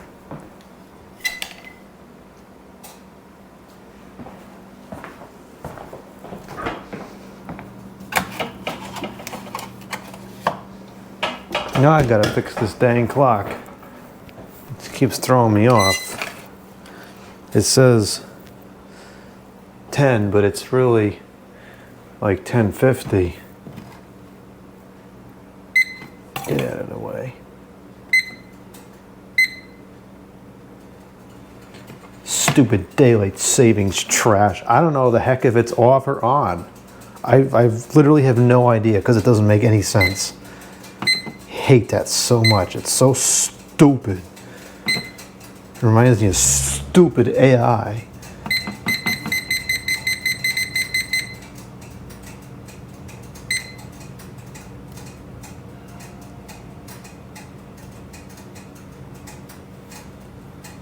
Okay.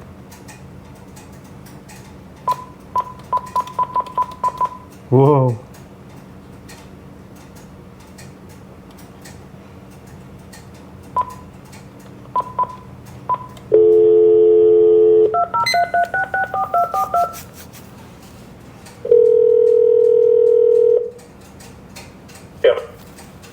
You for your call. Good evening. Today is Saturday, January 31st. 10:51. Okay, so all these clocks are wrong. I don't even know what the heck the date is. I don't care. I just need the clock to be correct. And what the heck?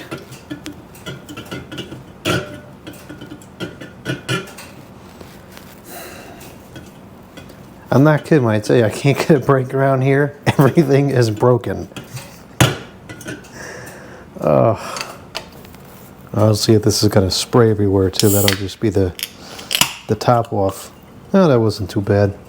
But it sure might spill. I'm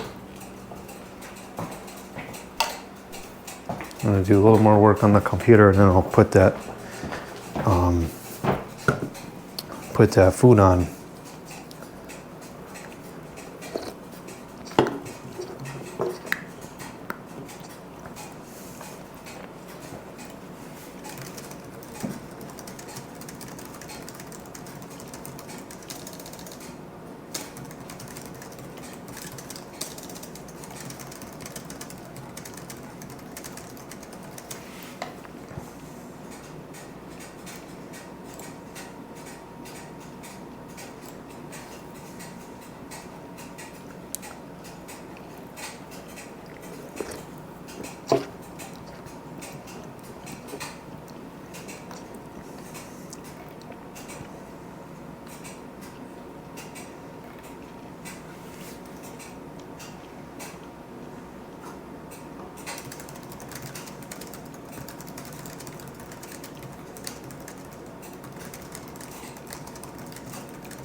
Okay, I'm hungry.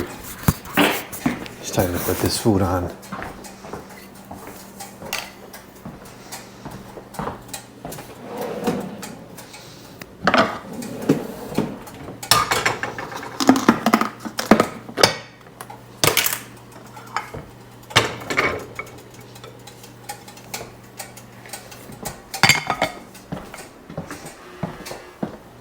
Oh, great, the towels are dry.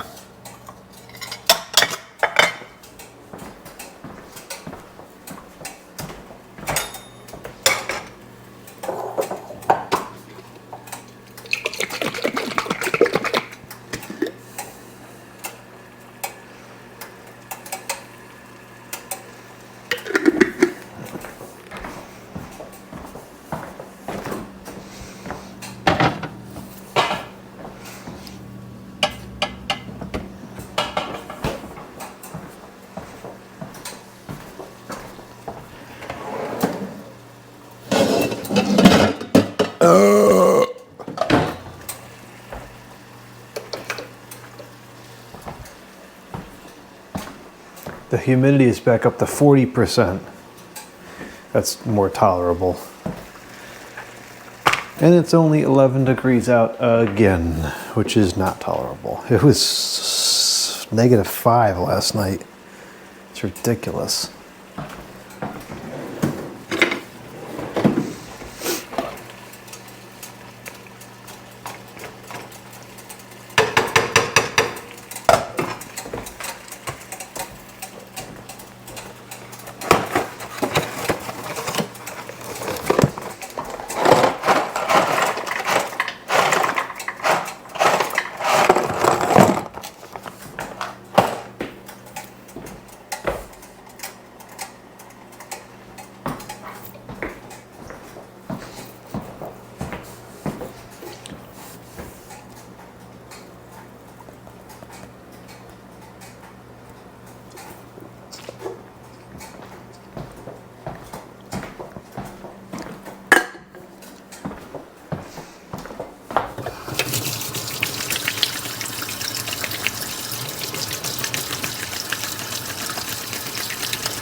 I'm gonna go put those towels to the dryer now, and then we'll check to see if the, what do you call it, stuff is dry. It might be dry. I mean, not dry. Oh, clean. The heck is that thing? The humidifier. See if the humidifier's pieces are cleaned. I guess now it's kind of a moot point because I'm not gonna use it tonight. I suppose I could clean up and use the other one instead. Yep, it's done. Check to see how it come out.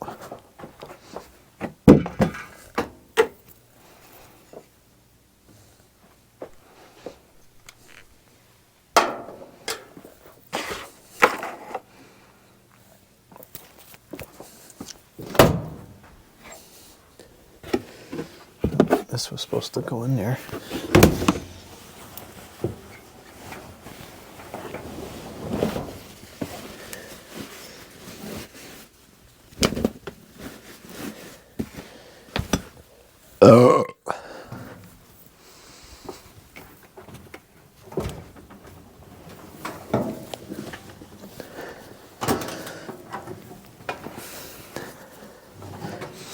Whoa.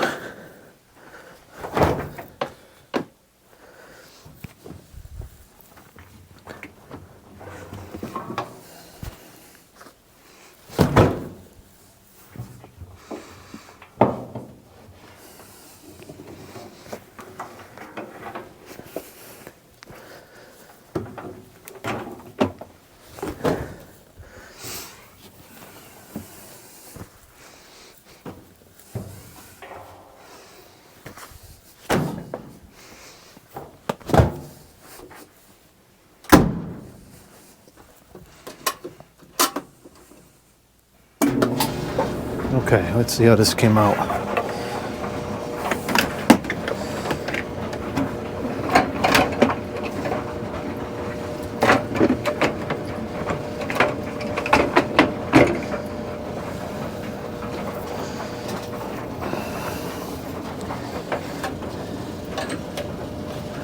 It looks pretty good.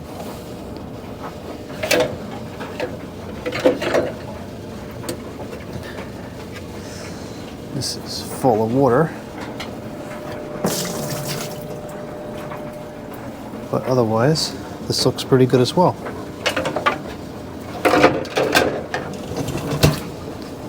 And we got the fan, which is gonna spin. That looks pretty good.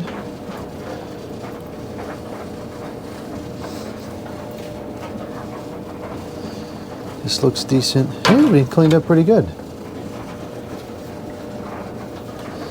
Excellent.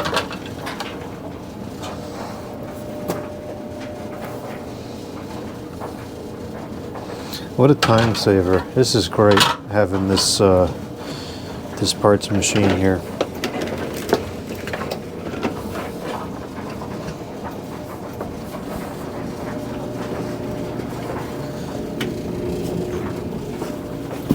Alright, gotta get back upstairs. I got food on the stove. I got my clean towels. Whoa.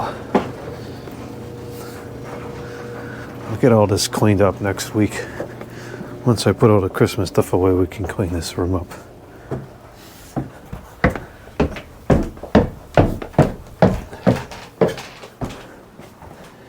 Yeah, I think after this I might clean up the other humidifier, because that won't take long. I'll just wash it by hand in the sink, and I might use that tonight. Or maybe I'll do the accounting stuff tonight, because oh boy, I tend to be sharper at night, so I can probably get the accounting stuff done more accurately and quickly tonight than I could tomorrow during the day.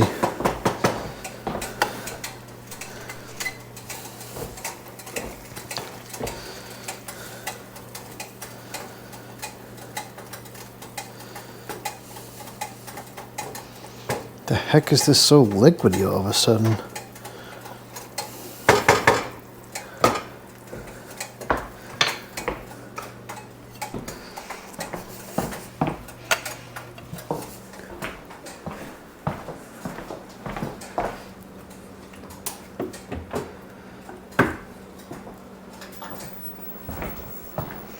This TV setup is awesome. I use it all the time.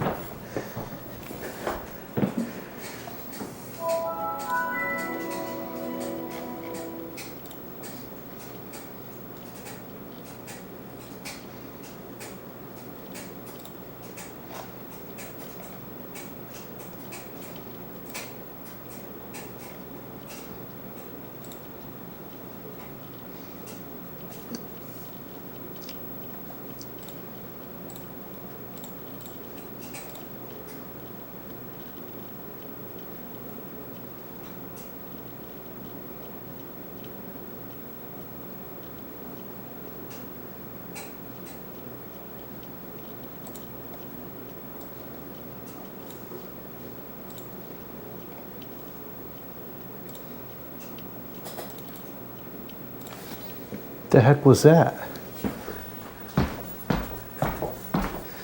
That sounded like an electrical noise.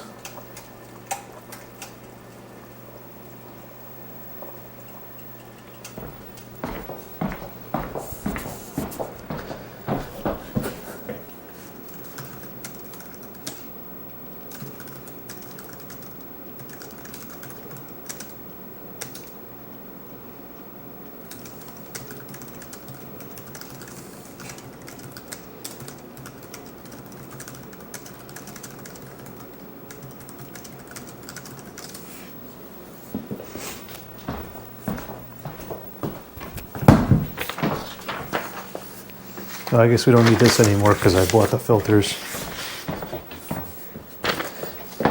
This is kind of full under here, but I haven't put this outside because I can't get to the, I don't want to spend the time getting to the bin because it's covered in snow and it's so cold out. I don't feel like going out there to unbury it.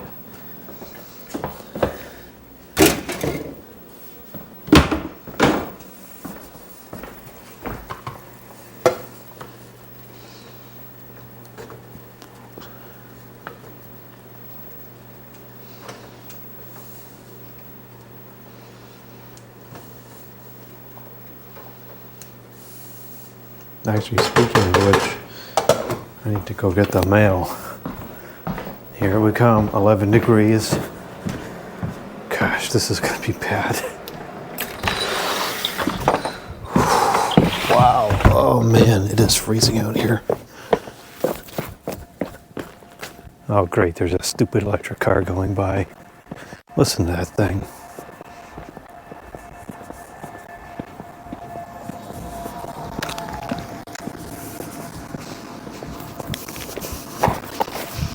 That one was a Toyota.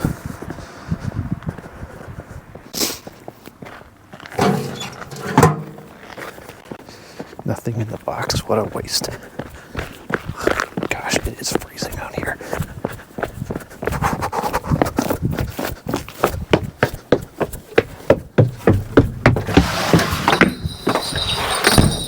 That is ridiculous. Oh. I hate the winter. Make your computer easier to use. Windows will type without the keyboard. Cancel.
Oh, some water spilled.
the cheese.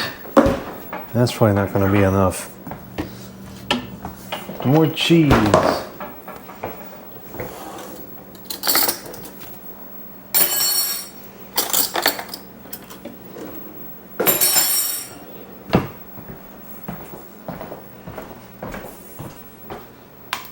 Alright everyone, it's almost 9 p.m. and these roads are ever changing. Now they're in great shape. There's no black ice, just some drifting snow and some gusts of wind.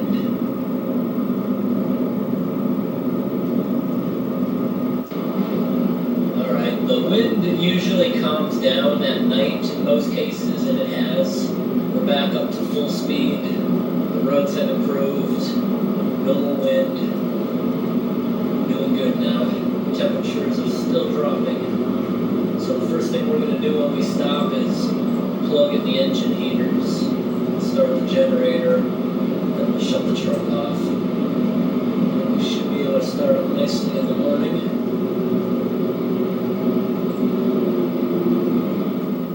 We've got a plow right here, clearing up the road. I'll have to go around them.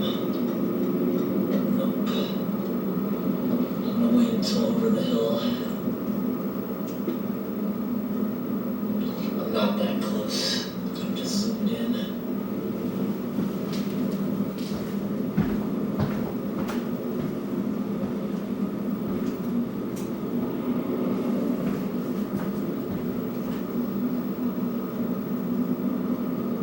Okay, that's good. Sure, we got good clearance if there's a dotted line.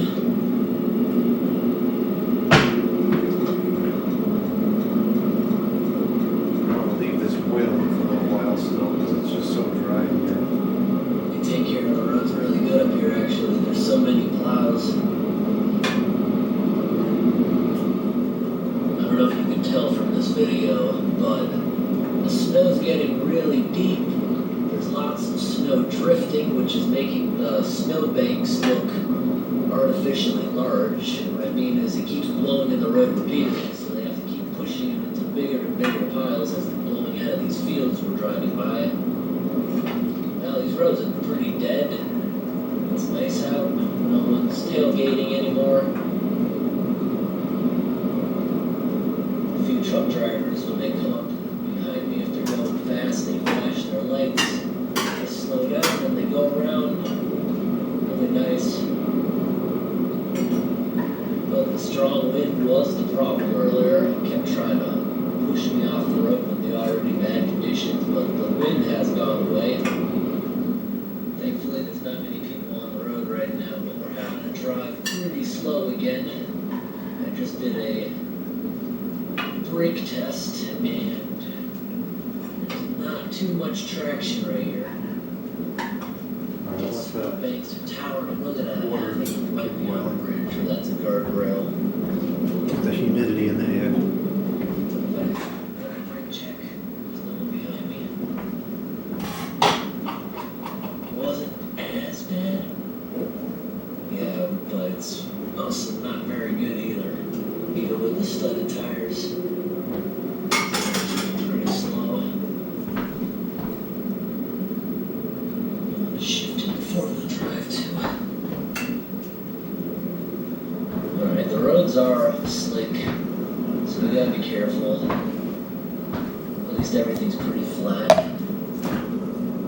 There's a gigantic pull-out statue over there. High pressure sodium You can streetlights. see it in the darkness. Make a check here. Behind me. Wow, look at that. That's beautiful. Check. I don't think this is actually icy. It's just not that bad, actually. It's not All that high large. pressure sodium. All right, That's everyone. fine. We're a minute away from the Capital Casing Walmart, and that's where we're going to spend the night. In case you didn't know, most Walmarts let you stay overnight for free in their parking lots for travelers. In In Canada, it's 90%. In the United States, it's 60% of Walmarts allow it. It used to be 100% everywhere, but now the managers leave it up to, corporate leaves it up to the managers to decide whether or not they allow you to stay overnight. It's often because of ordinances, crime, or homelessness, which we saw firsthand in California. Homeless will literally move into the property and not leave, so it's understandable why they have those rules, but just about every Walmart up here lets you stay overnight. It is now -4 Fahrenheit or -22 Celsius out. It got really, really cold compared to last night, which was a little bit above freezing. Lots and lots of snow up here. We've been on the road for nearly 13 hours, traveling exactly 535 miles. Now we gotta plug the car in and start up the generator. Wow, look at the snowbanks here. They're taller than semi-trucks sleeping overnight. Huge, huge snowbanks. It's not slippery, but we gotta be careful because I slid right by an entrance earlier. Yeah, we got really, really deep snow up here. So we're just gonna run the generator next to the truck. It's sad they got rid of the old logos at this Walmart. We were here last year and the building looked like it was straight out of the 1990s. So, where should we sleep? Should we sleep right here or go over towards the truckers more? Snowbanks are incredibly huge. You hear that crunch? That's what happens if it's that cold. Oh, we actually lost traction there. 4-wheel drive. There we go. Snow's pretty deep right here. Just trying to figure out where we should park. The snow has stopped falling. This parking lot's a mess, so they might be cleaning up a little bit of this. I'm not going to start a generator right next to those truck drivers. I'm sure a plow truck's not going to just push us in, so I guess we'll park over here next to this sign. Need more cheese. Start up our little generator. Yeah, I guess we'll park right here. This should be fine. We'll be out of here fairly early. Yeah, this should be okay.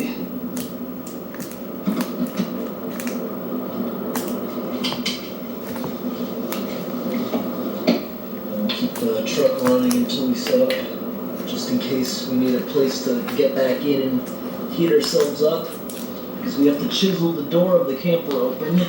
We also have to chisel around where we plug the camper in because the little door...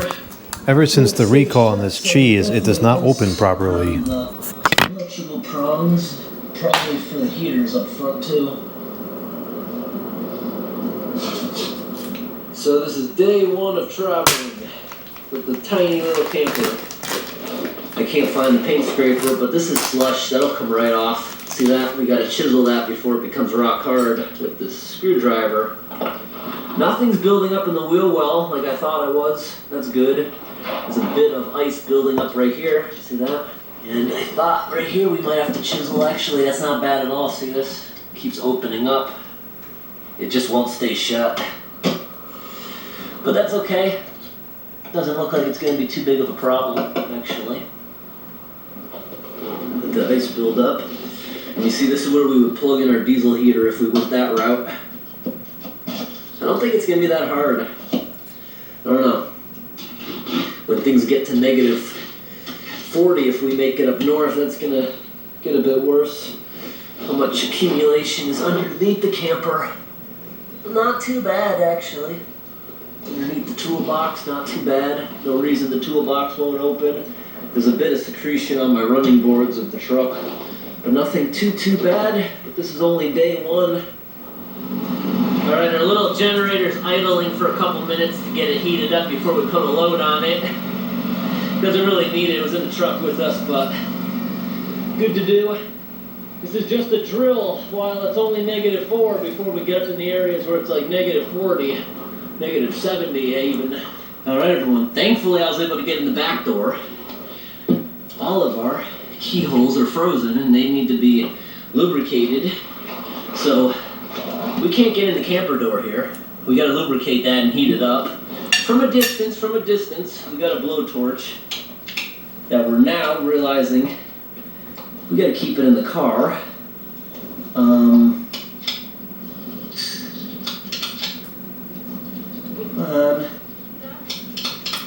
No, this thing, nothing's working in this cold. Yeah, nothing's working. I might have to warm this up in the truck. We got another blowtorch for the try. The propane's literally frozen, so we gotta get back in the truck, and when this starts working, then we can defrost and lubricate the locks. So, that toolbox is not getting locked again on this trip. We're just gonna have to pray no one steals anything. Well, I think this is all we're gonna get out of it. It's supposed to be a lot stronger than this, but just a little bit, just a little bit. A little bit over here, try not to melt the silicone. A little over here again. That heat will transfer deep into that lock. Just back and forth, just back and forth. I need to get WD-40 out of here. I'm also gonna get my spray bottle out of here that I use. I can spray antifreeze on these things to try to loosen them up too. At least we're learning this now. The propane has to be kept in the truck. Propane will indeed freeze. In a moment I'm going to try my key on these again. Propane freezes, yep. If you watch my old camping videos when I would go tent camping with my little buddy heater, it would keep shutting off because propane will freeze. And see how it's slowing down again? It's freezing again. We only got this amount of gas out of it because it was in the truck for 10 minutes in front of the heat vent on high. Engines don't want to start in this either. Okay, it worked. Got the WD-40 out, which helps lubricate these things. You just shove the key in and out of there to spread it in there. Heat gun's gonna get kept in the car, although we're not locking the toolbox again after this incident. So what we got? 1, 2, 3, 4, 5 sets of tire chains. Okay, now we need to try to get the camper lock open. A teeny bit of heat. That's the one lock that's not easy to replace. Okay, so in case you didn't know, motorhome antifreeze is not bad for the environment. You can spill this all over the ground. It's the same as windshield fluid. This is still frozen. The torch stopped working again, so that's in the truck heating up again because the propane froze again. We're still trying to get that lock open. Okay, I gotta go back in and heat up. My fingers are freezing. I gotta pour this into here to hopefully use that now. We're trying to defrost propane and stuff warming up in here. I got the heat on full blast. Look at that. The engine's dropping off even though we're still running. It's so cold. There's no wind or anything. Wow, this would be 100 times worse if we had to be out there in the wind. But at least we're sorting this out tonight before tomorrow's gonna be even worse. Alright, those gray cords are going to my engine block and pan heater. The other cord is going back to the trailer, so these are not meant for the cold. They're kind of hard in this cold, but this is actually real rubber, that one, going back to the trailer. I wonder if this store is even going to open in the morning. What's that building in the front? Is it under some sort of renovation, or is it? I don't know what that is, actually. They just went under a renovation, so there's no reason they shouldn't be open. Okay, I got this open with a whole bunch of WD-40. Finally got that open. Wow, it's nice and warm in here. This has been running. When we turned this on, the motor wouldn't move. We had to give it a poke. It was so cold. The oil in that motor literally froze, so we gotta start putting this in the truck with us too. Dehumidifier froze. Look at all that ice right there forming on the walls of the camper. So, yeah. That generator's also self-idling. When this thing shuts off, it'll idle down, but with all three of these things running, I don't know how long the generator's gonna stay full. If it shuts off, hopefully we wake up. I need to get some sort of alarm that beeps during a power outage. But I think we're ready to shut the truck off for the night and give this a try. The truck will definitely start in this weather. This is nothing. All right, everyone, look at this. This is nice and perfect slushy. Look at that. Perfect slush. Now, once it gets warm in here, this starts shutting itself down automatically, which it eventually will. The generator will start throttling on and off. We got this just in case, because we are producing exhaust out there. There's ice all over the ceiling up there, but our breath is going to start freezing the things. We thought this was the idea, but this is frozen solid. I can't even turn that on right now, but ice will start forming drastically around these doors. Hopefully it doesn't freeze us in. But I think I get enough torque on this from the inside to be able to move that deadbolt regardless. Let's see the deadbolt in there. I don't think that's gonna freeze. I think it was just the keyhole that was freezing. And when I was shutting the back door, it wouldn't let me shut the back door. The back door, the deadbolt literally was frozen, so I had to oil it really, really good all the way up and through it to get the back door to shut. So problems are arising. We're gonna go as far as we can, and next year maybe we'll try going with just the truck if we don't make it this year, but we're gonna try. We got over a month to get up there and back. All right, everyone. I'm gonna go out and I'm gonna top off the generator, and I'm gonna shut auto throttle off, because I don't know why the generator's revving up a little bit, revving down a little bit. It seems confused. I want to shut auto throttle off. That's unnecessary wear and tear. And the generator's now been running for about an hour and a half, so I'm just gonna top it off so I can get at the fullest night's sleep I can, because that generator is gonna shut off around between 6 and 8 hours, I'm predicting. It's like 3 in the morning now. They're doing some plowing. I just topped off the generator. It barely used any fuel, so that's nice. I think it'll go a lot longer than I said it would have. Actually, with the windows covered up, let's go ahead and open that up. Let some light in here. You still can't see too much. Look at all that ice. That's why we're not going to try to open these windows. Look at the frost. Look at all that frost building up on these windows.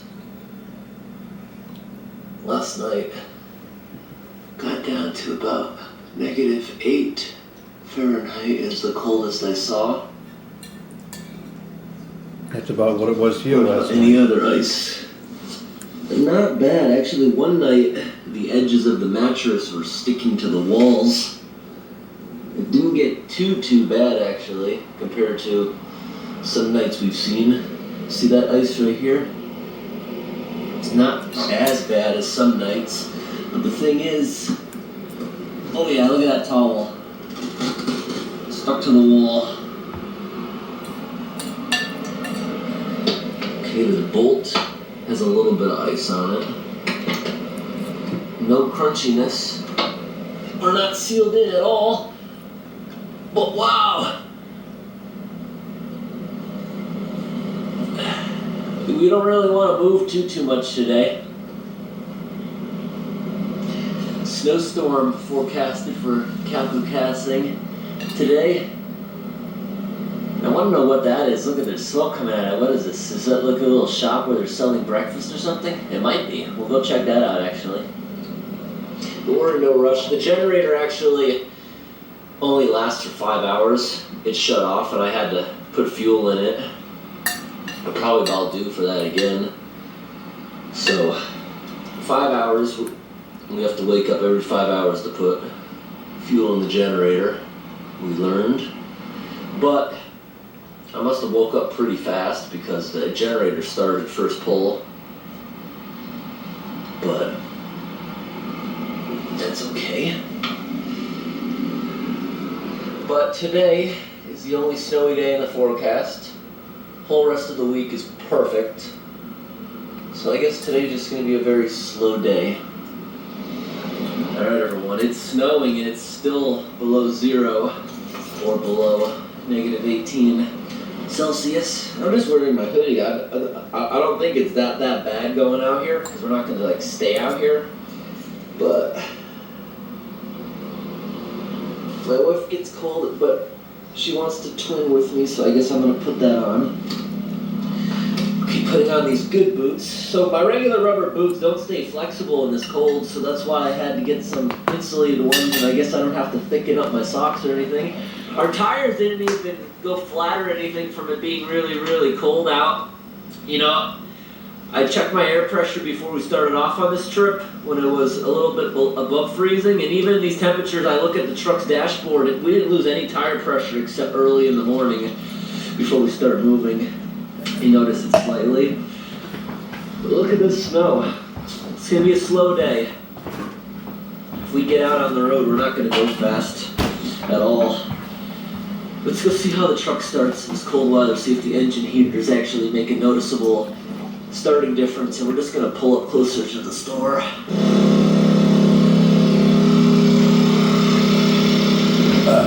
Okay, I'm in the truck.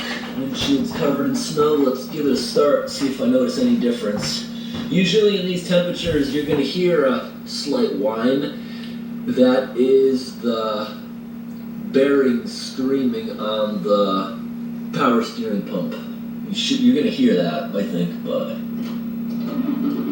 Oh, wow. Yeah, it did start up as if it was a warmer day. Wow. I just gotta give it a moment, and it should tell me what the temperature is out there. I hate when I shiver and I slam my teeth together. Yeah, I'm shivering a bit there. All the snow blow away after. There's not too much of it out there. Okay.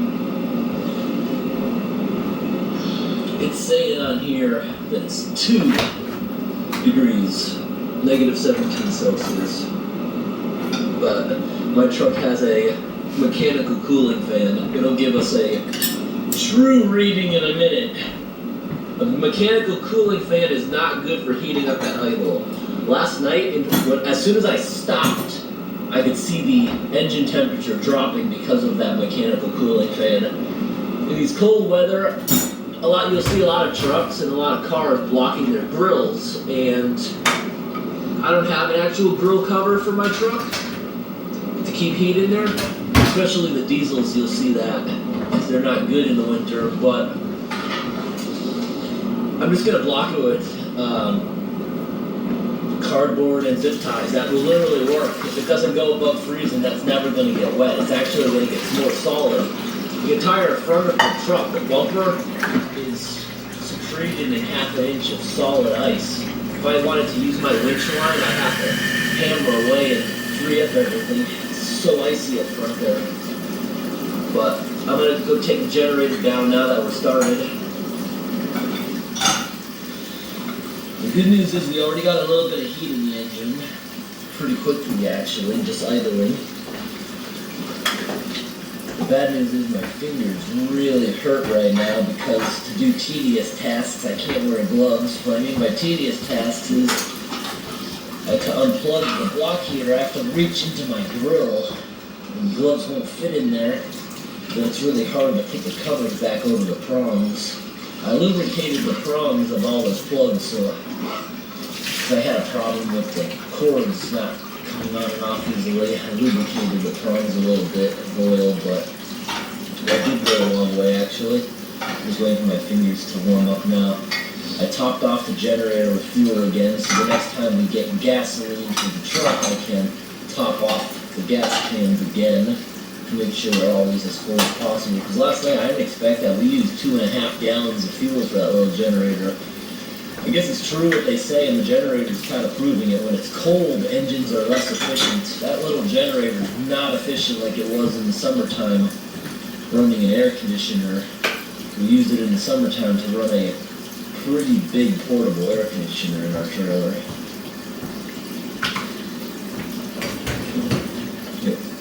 But then again, I'm now thinking the EcoFlow is also subsidizing that power. Okay, my fingers are warming up. But in these temperatures, you get frostbite in like 10 minutes. I was only out there for like 5 minutes and fingers are all starting to get numb.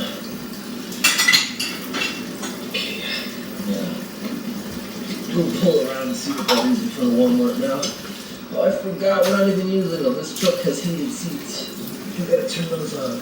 Heated steering wheel. I don't usually use that luxury, but I gotta use those now. Wait for this weather. Oh, the inside of there's ice on the inside now from our breath. We gotta start defrosting this too.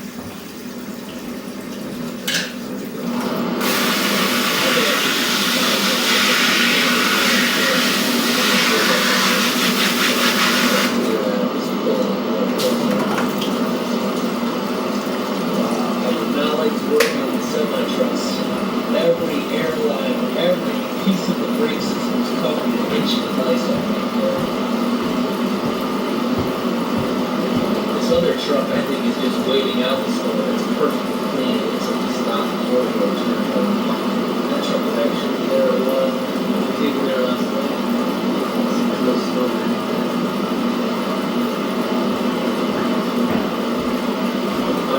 I just worry about other drivers. Okay. Parts. Clean this up.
You know, I just mentioned stuffing cardboard in my grill.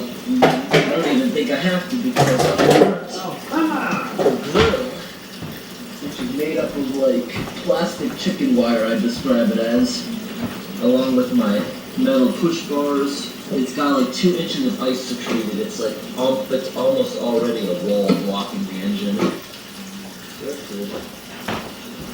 So some people call this the Toyota glitch because apparently on American cars, if you slightly flick the windshield wipers, it'll make a full cycle.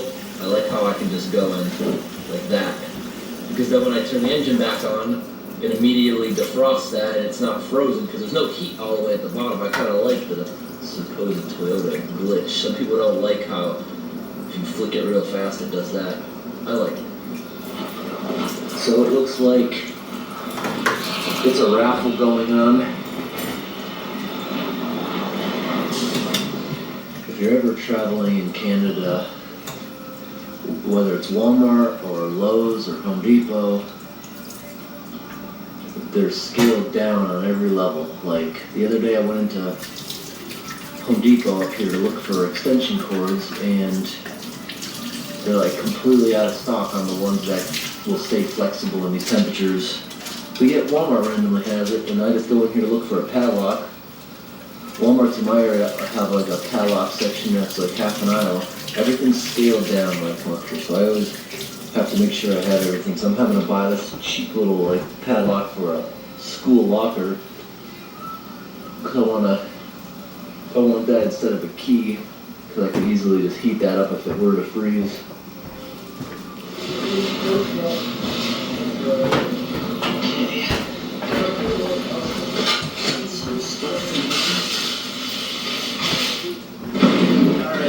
Back in from Walmart and you see the windshield already really froze up. We gotta get the defroster back on and we're gonna get going. I'm gonna wrap up today's video and we're gonna do tomorrow's video in a completely separately.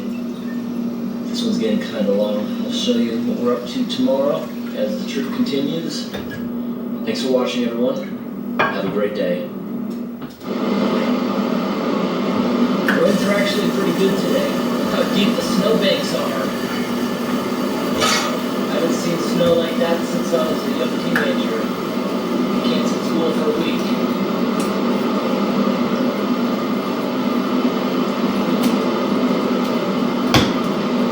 So much better driving in the day instead of at night. Let's see how far we can get today. We're able to keep a decent speed.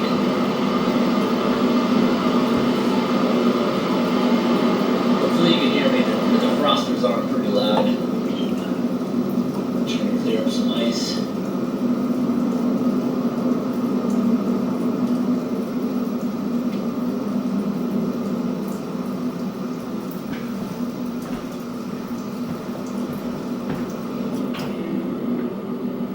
I love seeing snowbanks that are bigger than cars like this.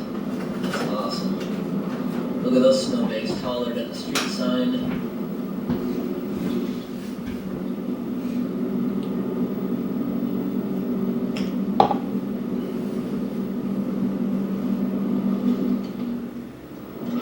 I've been driving with the hazards on for the past 2 hours.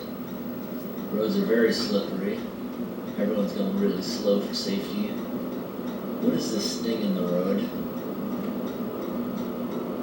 Oh, the police are blocking the pass off that we just took? Yeah, they just closed the road that we just took. I wonder why. Because all these roads are flat. Maybe there's some horrific crash that happened after we took it. Because these roads, they're actually more slippery after they plow them because it's exposing the ice. Just look at the vehicle in front of us, see that? Look at all the snow, it builds up on everyone like that.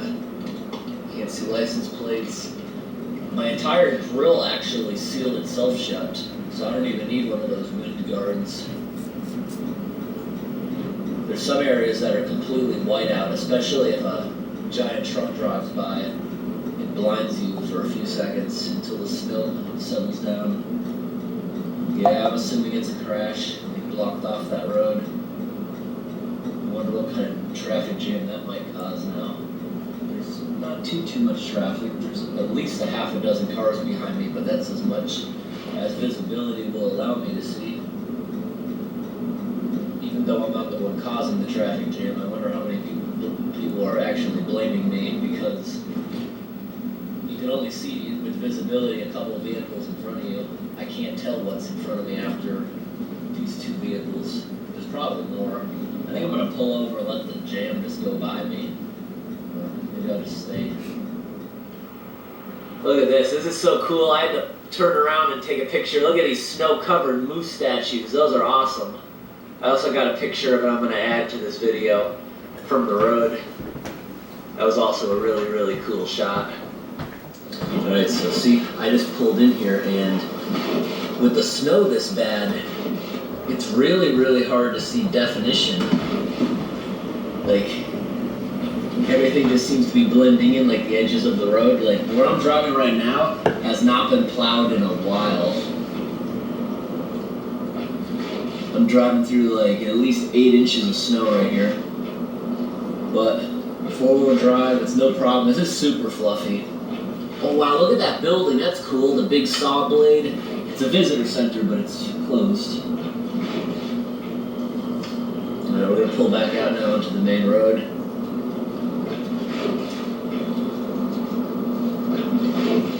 Gotta be careful, it's very slippery. It'd be awesome to see a train in this weather smash through the snowbank as it crosses the road. There's a railroad track right up here.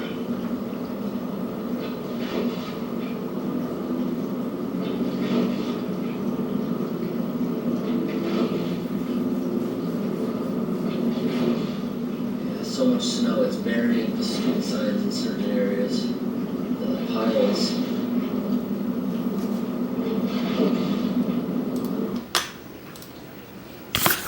All right, time to get back to work.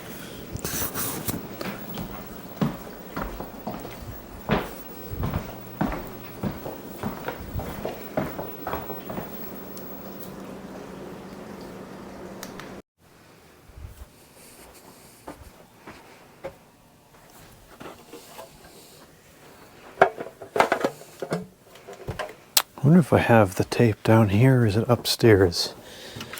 think it's going to be upstairs. Yeah, I gotta go get that tape. I think that the tape will fix it because it only has to hold for a very short period of time while the tank is being filled. Once it's in operation, the hole is going to be at the top, so it's not going to need to be watertight for more than a minute or two while it's carried across the house from the sink.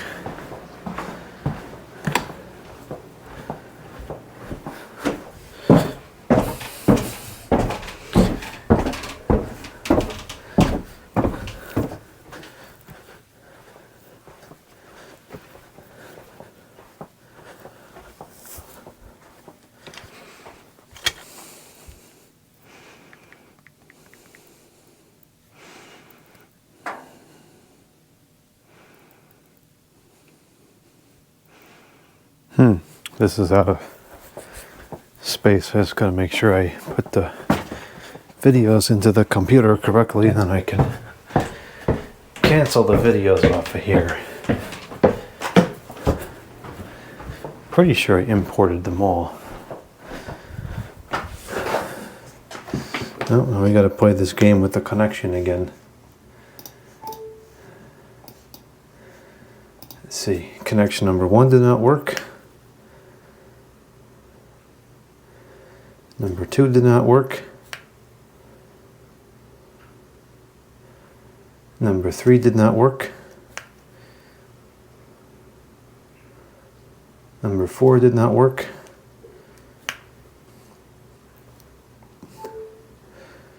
Number 5 did not work. Number 6 did not work. Number 7 did not work.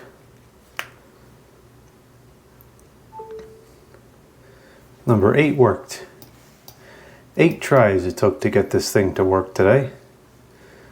What a joke. That's Apple for you.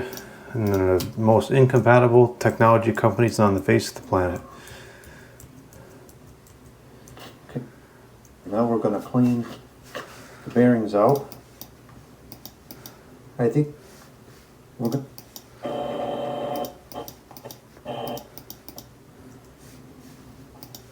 Pulling it all. Yep. Yeah, I think I've got all this in here correctly.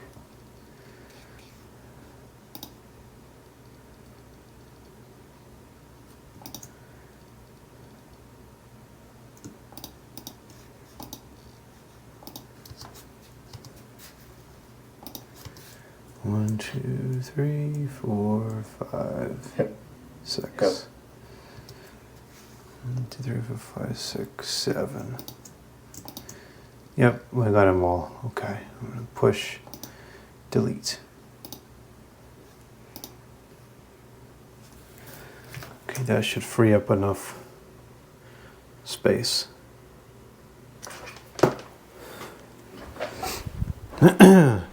Good. To free up enough space.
It's so dry in here. All these parts are already dry just from sitting on the floor for a little while. That's ridiculous.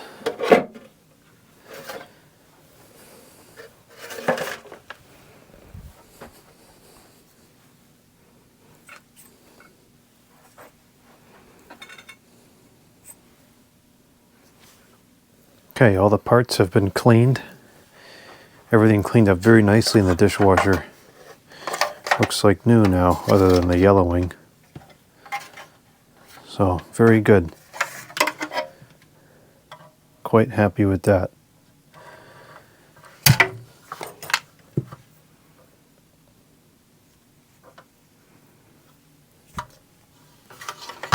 So now we get to try to put this puzzle back together.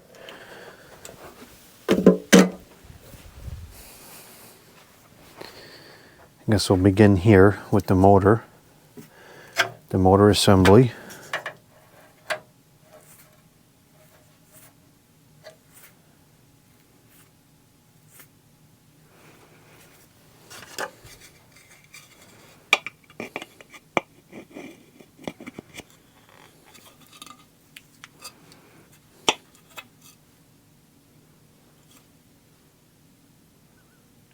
That's working much better than it was before. It's working quite poorly before. So this is going to slip into here. It's going to connect to that. It slips onto there. That's what drives the pump. So that's kind of a neat way to make this serviceable. And I really hope that the Lasco 1128 upstairs has a similar design.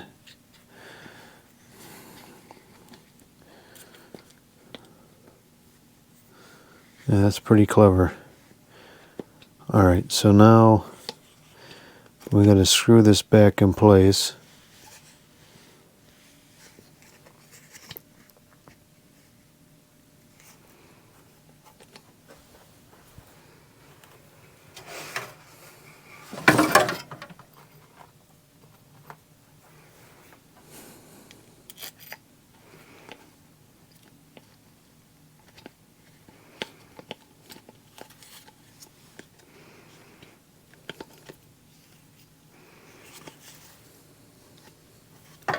I can't see where the holes are for where this is supposed to sit in here.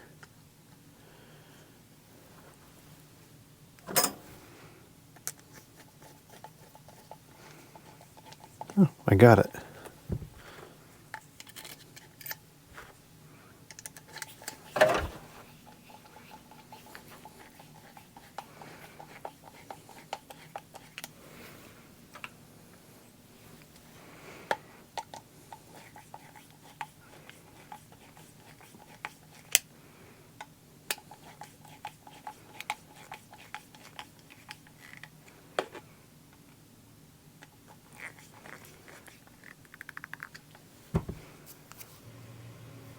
No, we got a problem here. This has become locked solid. Something is definitely not aligned properly here. It is connected, but it's not spinning freely. So there is a problem. Wonder what that problem is. Oh, now it's spinning freely. So what becomes the problem?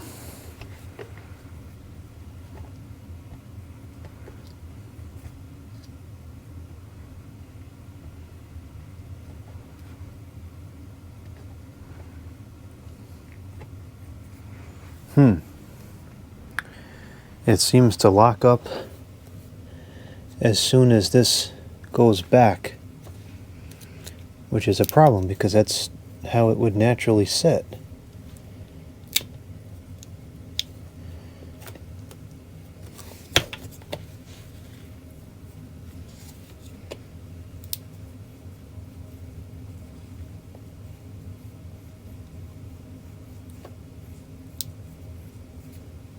And it's going to sit like this when it's inside the machine and it's almost locked up.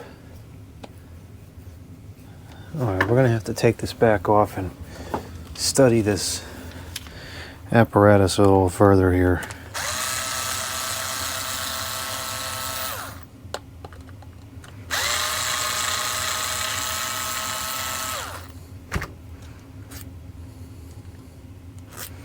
Oh, and for those that were wondering, this is a super motor. Model SP128QD-1FA. I have seen that brand before on cheap desk fans. So I'm surprised that this motor is built to the caliper that it is.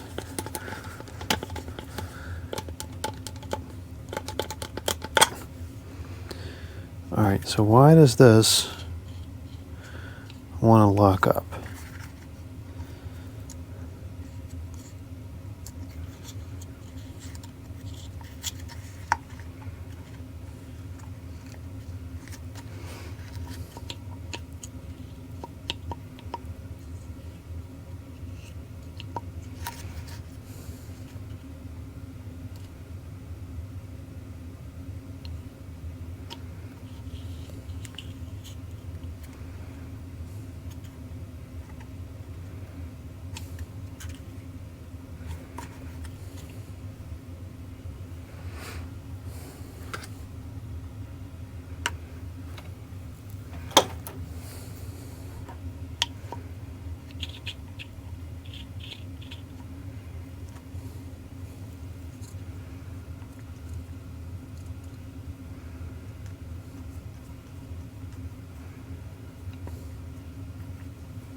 It seems pretty happy right now to move just about anywhere. So what changes?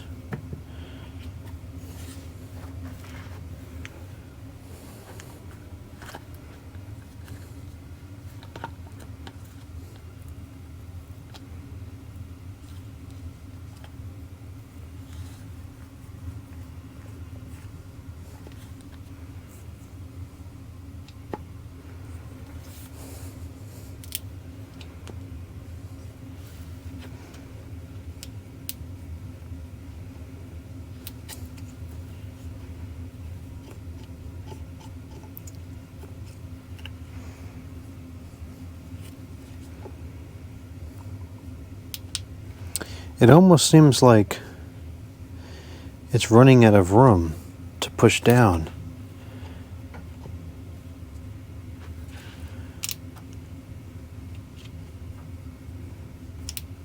It's like there needs to be a couple of washers on the other side or something to hold the motor up.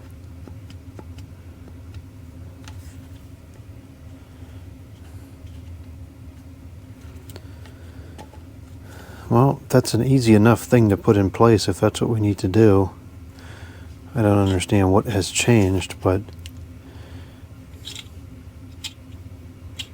at the end of the day, it's a 25, 30-year-old apparatus. It just doesn't want to be messed with anymore, so sometimes you run into anomalies like this.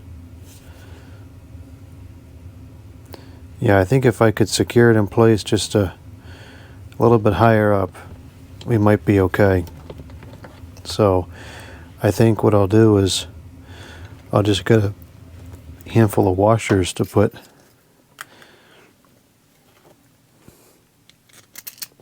maybe just put 2 or 3 washers and see if that makes a difference.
Something like that.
Just a little bit.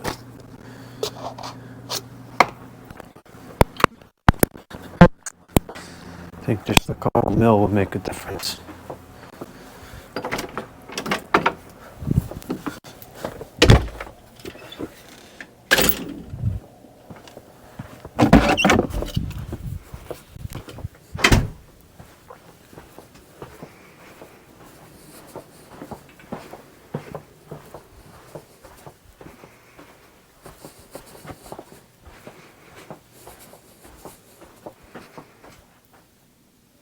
I want to try these 4 washers and see if that makes a difference.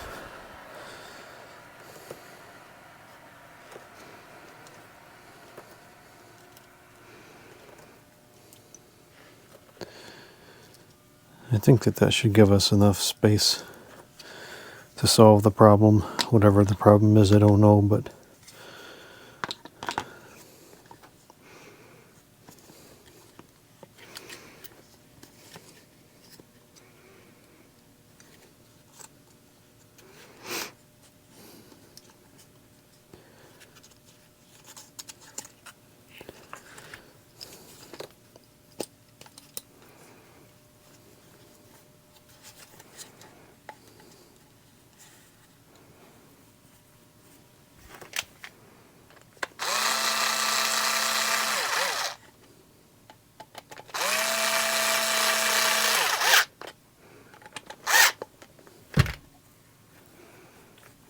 well, that definitely made it better, but it's still not 100%.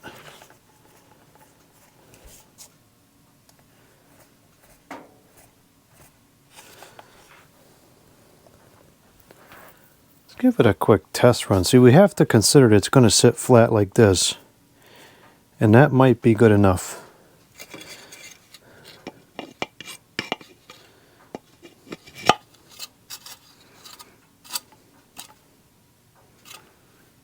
It's running generally freely.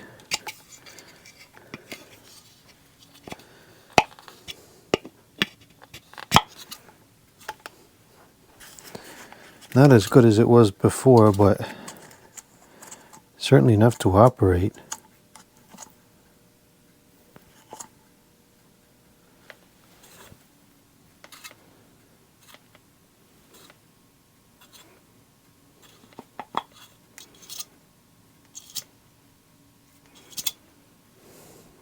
Now, something is definitely a little bit wonky with this, and I just don't know what it is.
Yeah, it just feels like something is scraping. Some part of that linkage is just not aligning properly. Oh, I just fixed it. It was a little bit loose. I just kind of pushed it up in there. You see, I feel like this is... It shouldn't have that play. Let's put this on and see if that's a problem.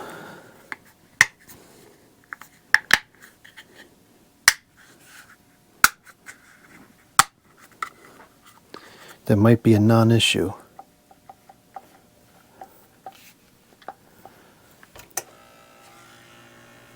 Oh, it does move some air. That's kind of cool. It's like a little vacuum.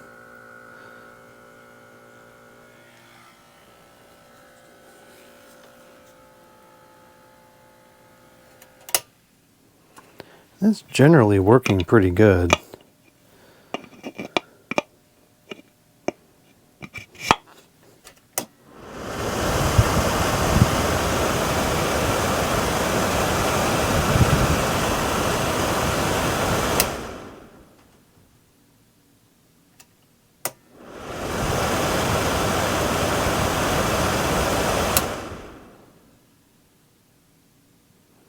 Yeah, I think we're going to go with that. I think that's correct.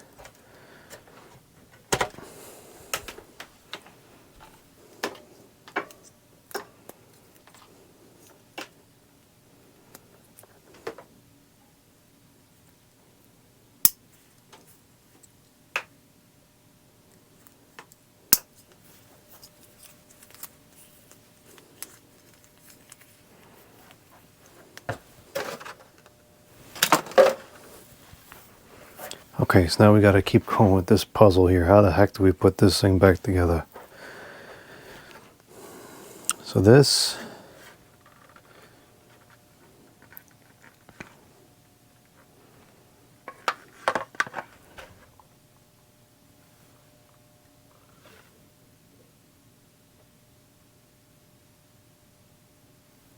What's all that noise?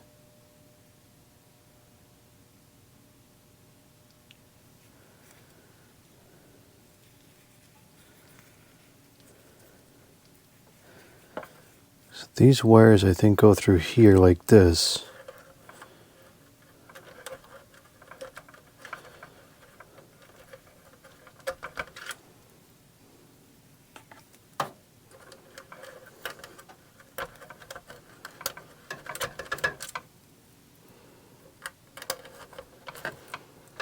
And what the heck is stopping them from going through a hole? I have no idea.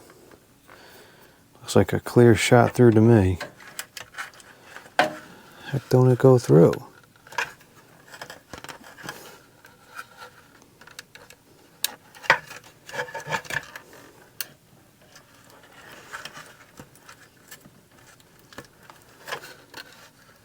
That is ridiculous. Every single wire is stuck.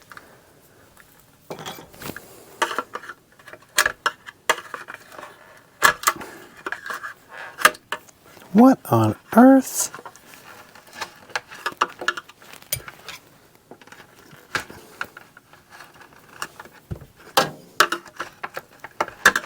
Well, I didn't foresee this being the most difficult part of the reassembly.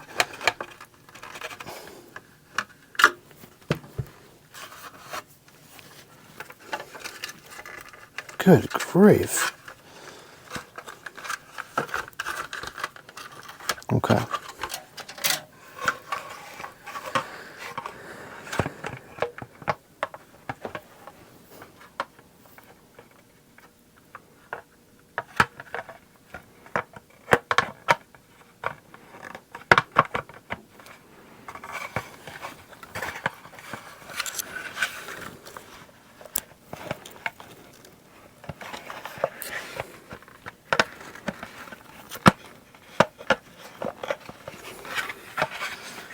I think that's our general idea.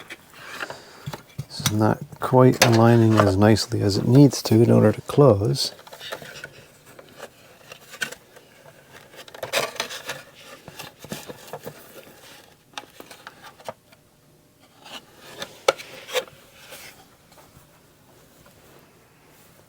hate to put these rusty screws back in, but I don't think I have good comparable replacements on hand. And they're only going into plastic. It's not like it's going to cause any kind of damage anywhere. If this was a metal appliance, I would not put these back in.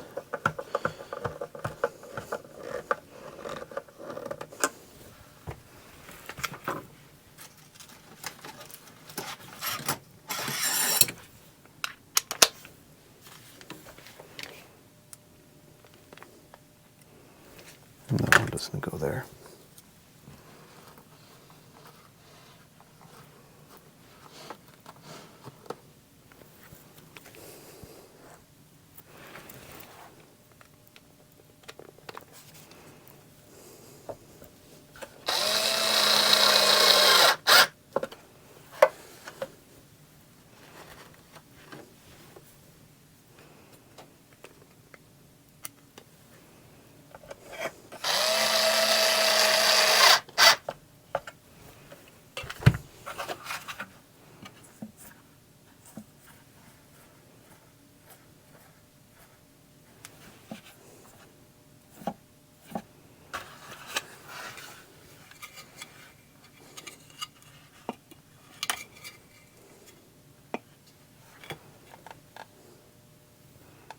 Where's that rubber piece? This one on there, I guess, to prevent any water from getting into the bearing area. And over there like that.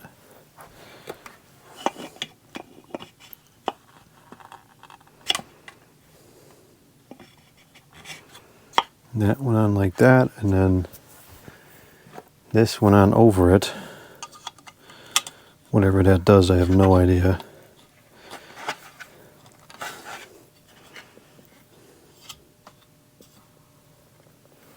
And then this. Now this is not.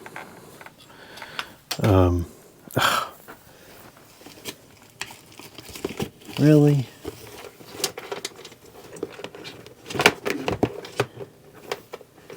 I hate when that happens, and it happens all the time too.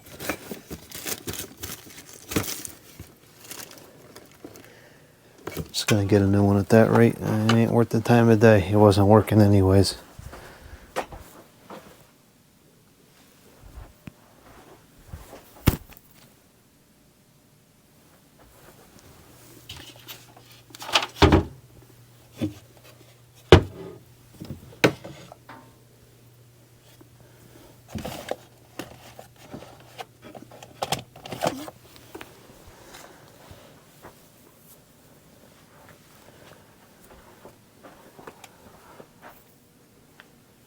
I always keep these on hand now.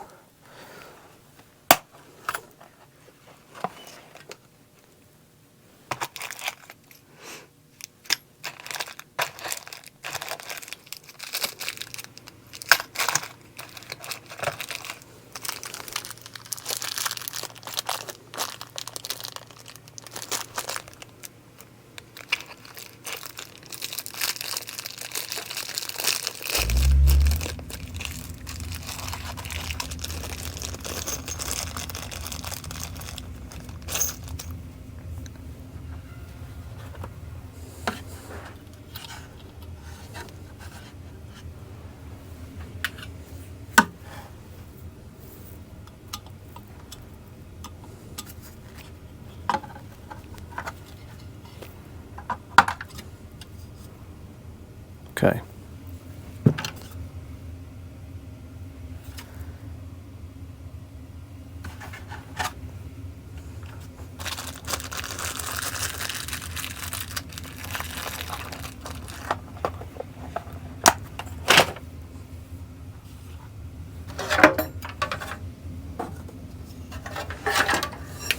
Now this goes on here, I think, like that. And then this went over this. Surprisingly, these clips still work. Although I don't know how many more times they're going to work. They worked this time.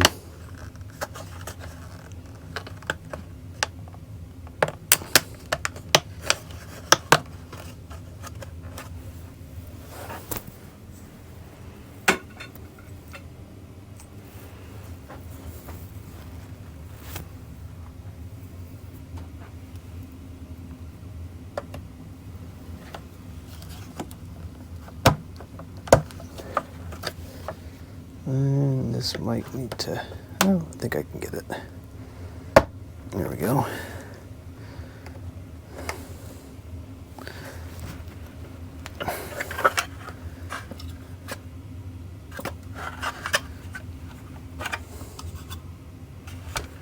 Make sure that's still spinning freely. Seems to be. That doesn't belong in there. Okay, now I think that we can put the switch back together at this point. Feed the cord through.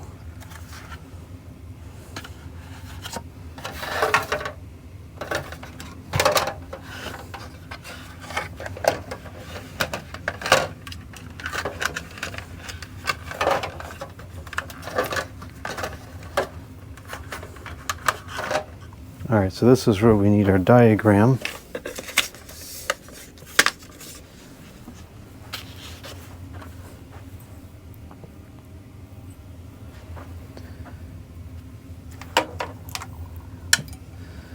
So we know that this was our line in, so this should be the high side of the plug.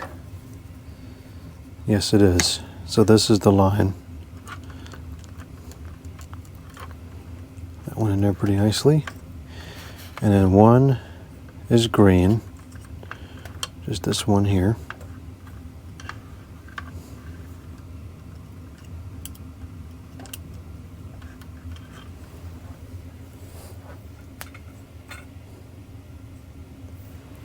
Two is black, which was this. And three was yellow, which is this.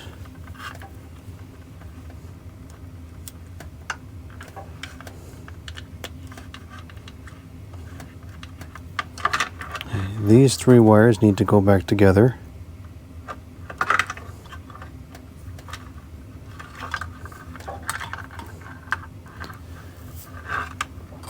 I think I tried to uncrimp this before and was not successful.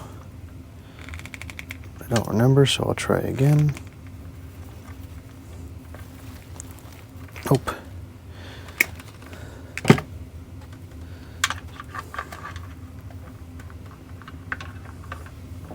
This is probably 20 gauge wire, very small.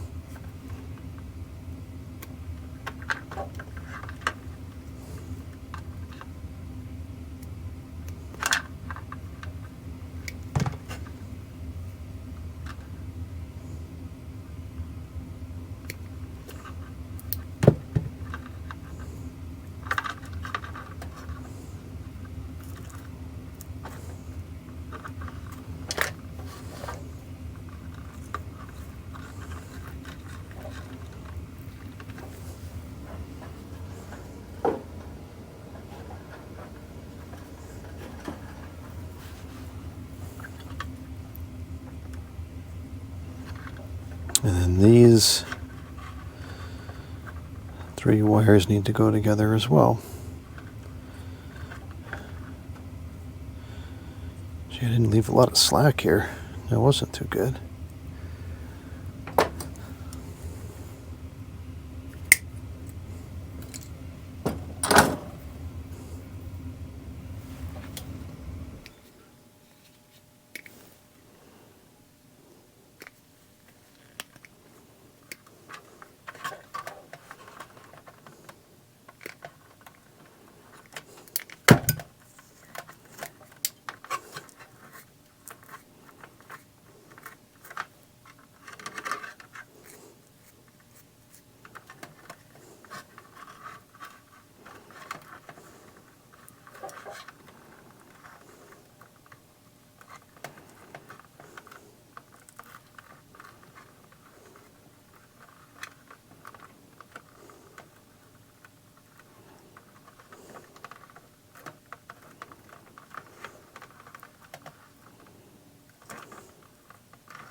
Okay, 2 extra wire connectors.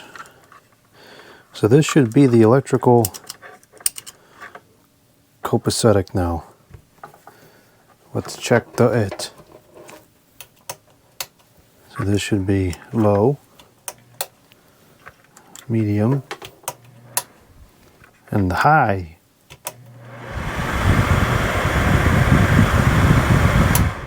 And we do have a neon indicator here, which is pretty cool.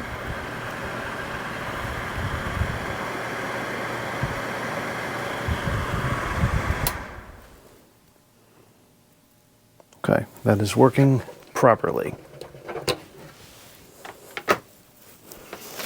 Now to fit it back in place.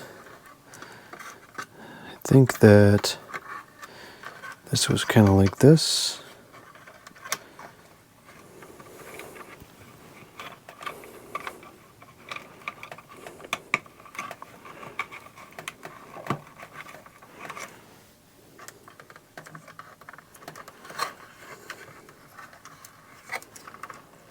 And this is a 50-50 of getting this right.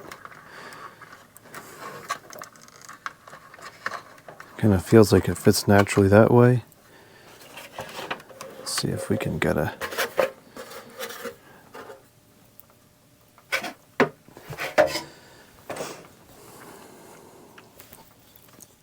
So we want this to go like that. So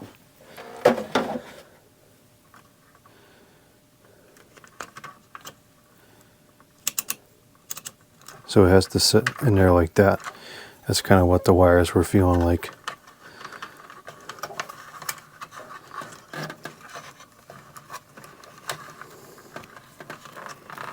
Okay, we gotta make sure we don't put any screws through any wires as we reassemble. This is kind of a close call on some of those wires there.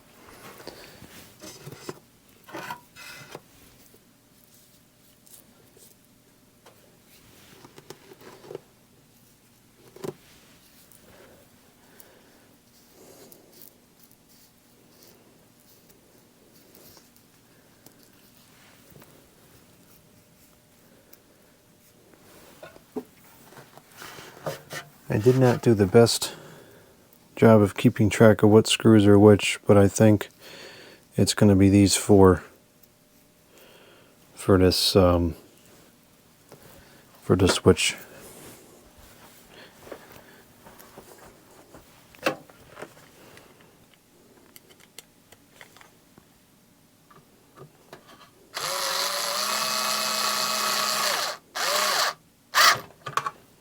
Seems to go in properly.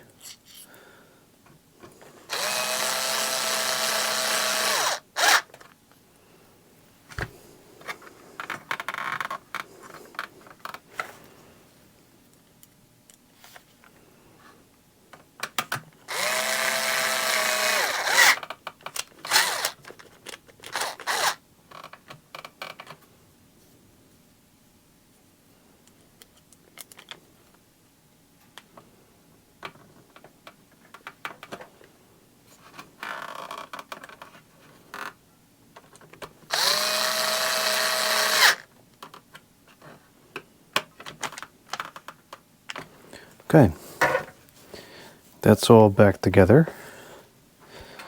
Now let's get the top back onto this. I think we're at that point now.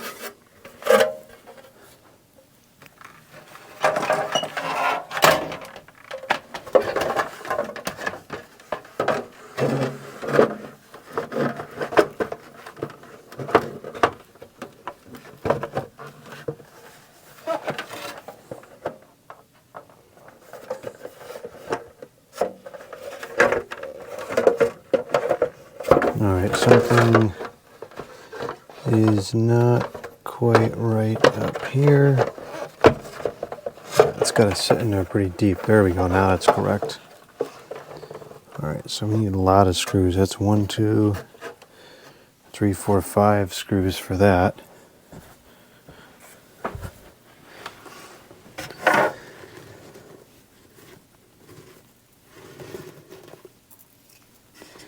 think one of these screws is too rusty to put back in.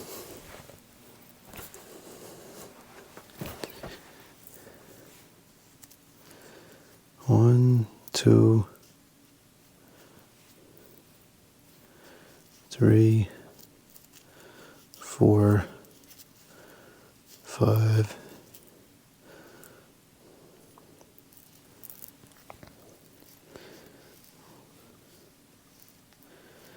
Okay, I've got these 5 are the same here, so this must be it.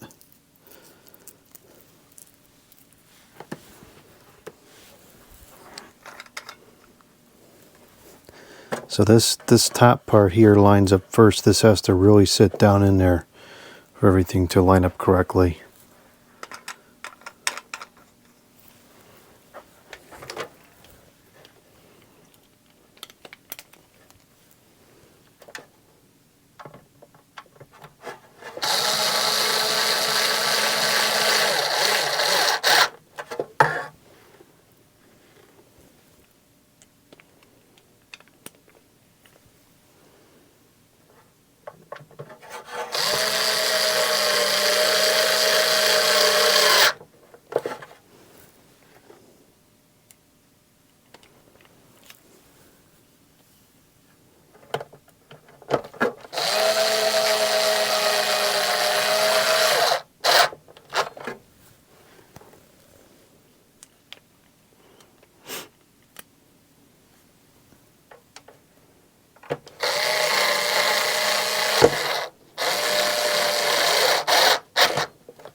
There's your 5 screws.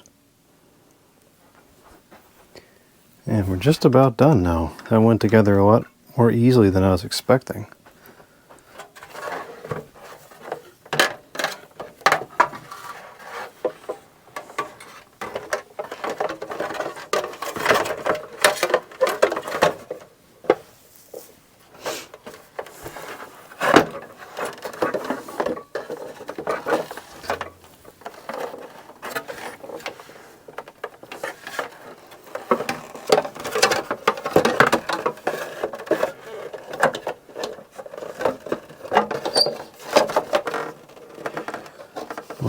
Okay, this is interesting. I think we maybe have to do something in a different order here. Because this has to get on top of that piece. And I don't see that happening with this attached.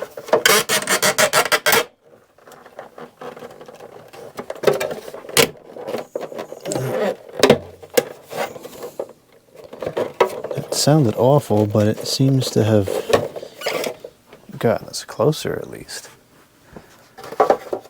I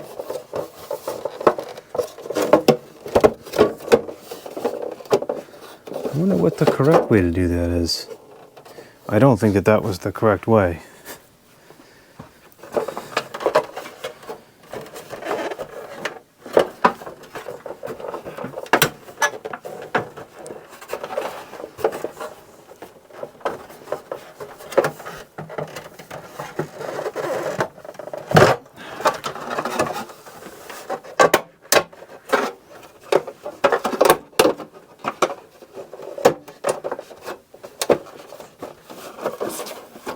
Okay, that all looks lined up pretty good now.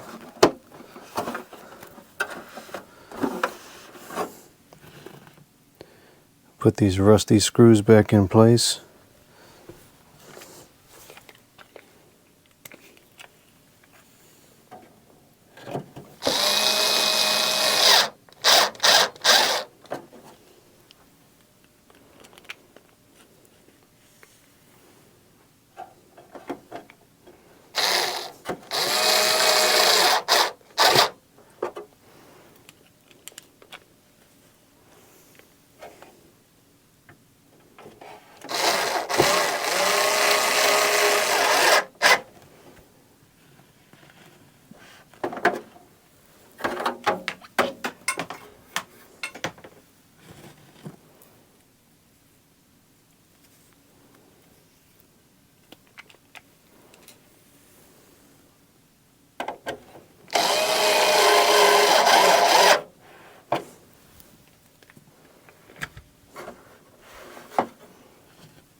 So we still need to wait for our filters to come in.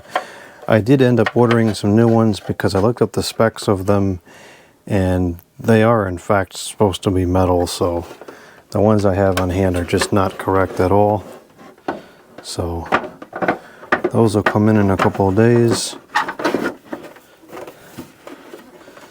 So this is not useful until then, but when those filters come in, it'll be useful. Whoops. I just spilled water. Well, fortunately, it's so dry down here, it'll probably evaporate in just a couple minutes.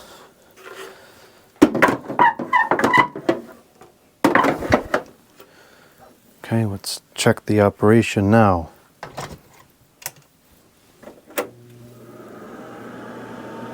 Ah, yes, much better. Much better than before.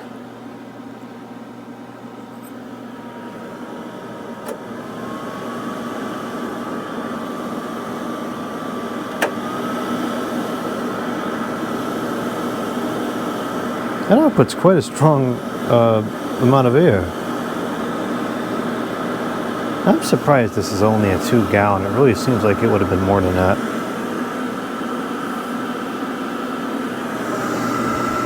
This is really quite powerful.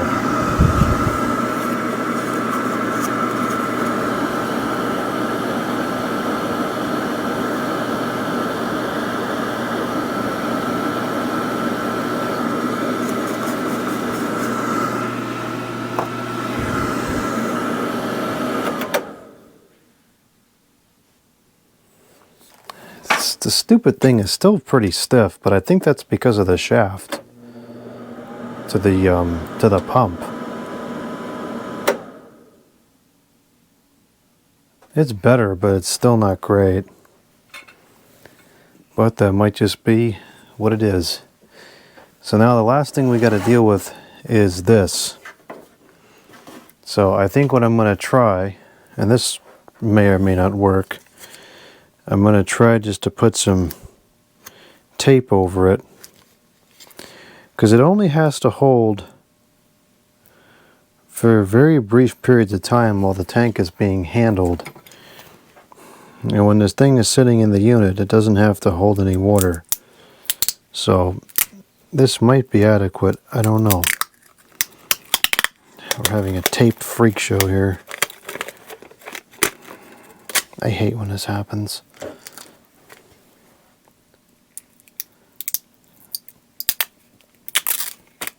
That's so stupid.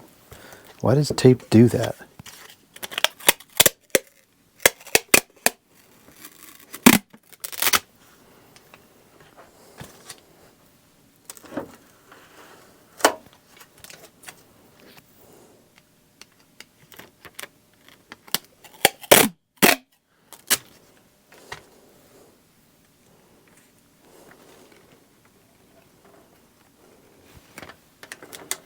Trying to think of what the best way to put this on is.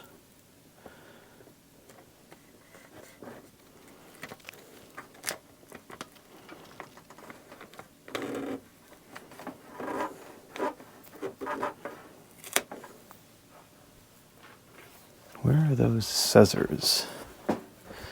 Here they are. These scissors work pretty good.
trying to make this as least obvious as possible.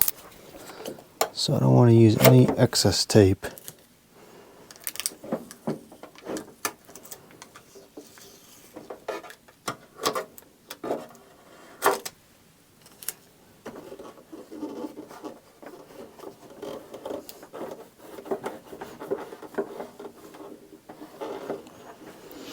And I'm sure we're going to have people say, oh, that'll never hold, that's not going to work. Well, it might not, but it also might.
I think that has very good chance of working.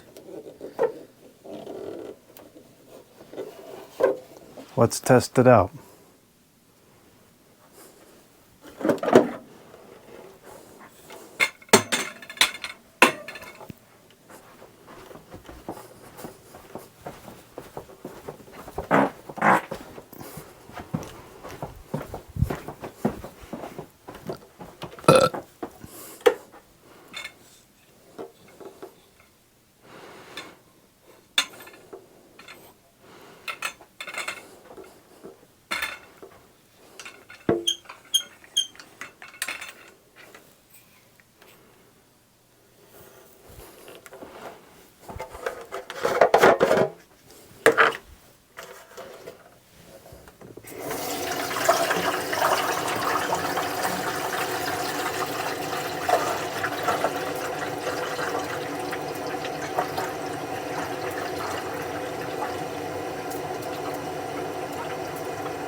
Oh man, look at that. It works.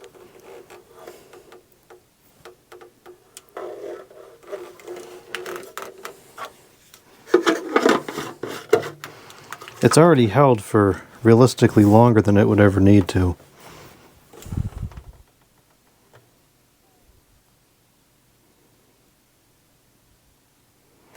It is bubbling up slightly right there and right there, but if that's all it does, like I said, it only really needs to hold for... The battery died, but we're just about done with it anyways. I think I'm going to call it there for the night. I'm starting to get tired, so I'm going to take a bath and conk out for tonight. Got the humidity back up in the bedroom to almost 50%, so I'll be able to sleep and not feel like garbage in the morning because it's too dry. This is working good. And that's it for today. I didn't get as much done as I wanted to, but that's because all that traffic situation, that ate up over an hour longer than I expected, so it just kind of pushed everything back. But that's fine. I take care of the rest of the stuff tomorrow.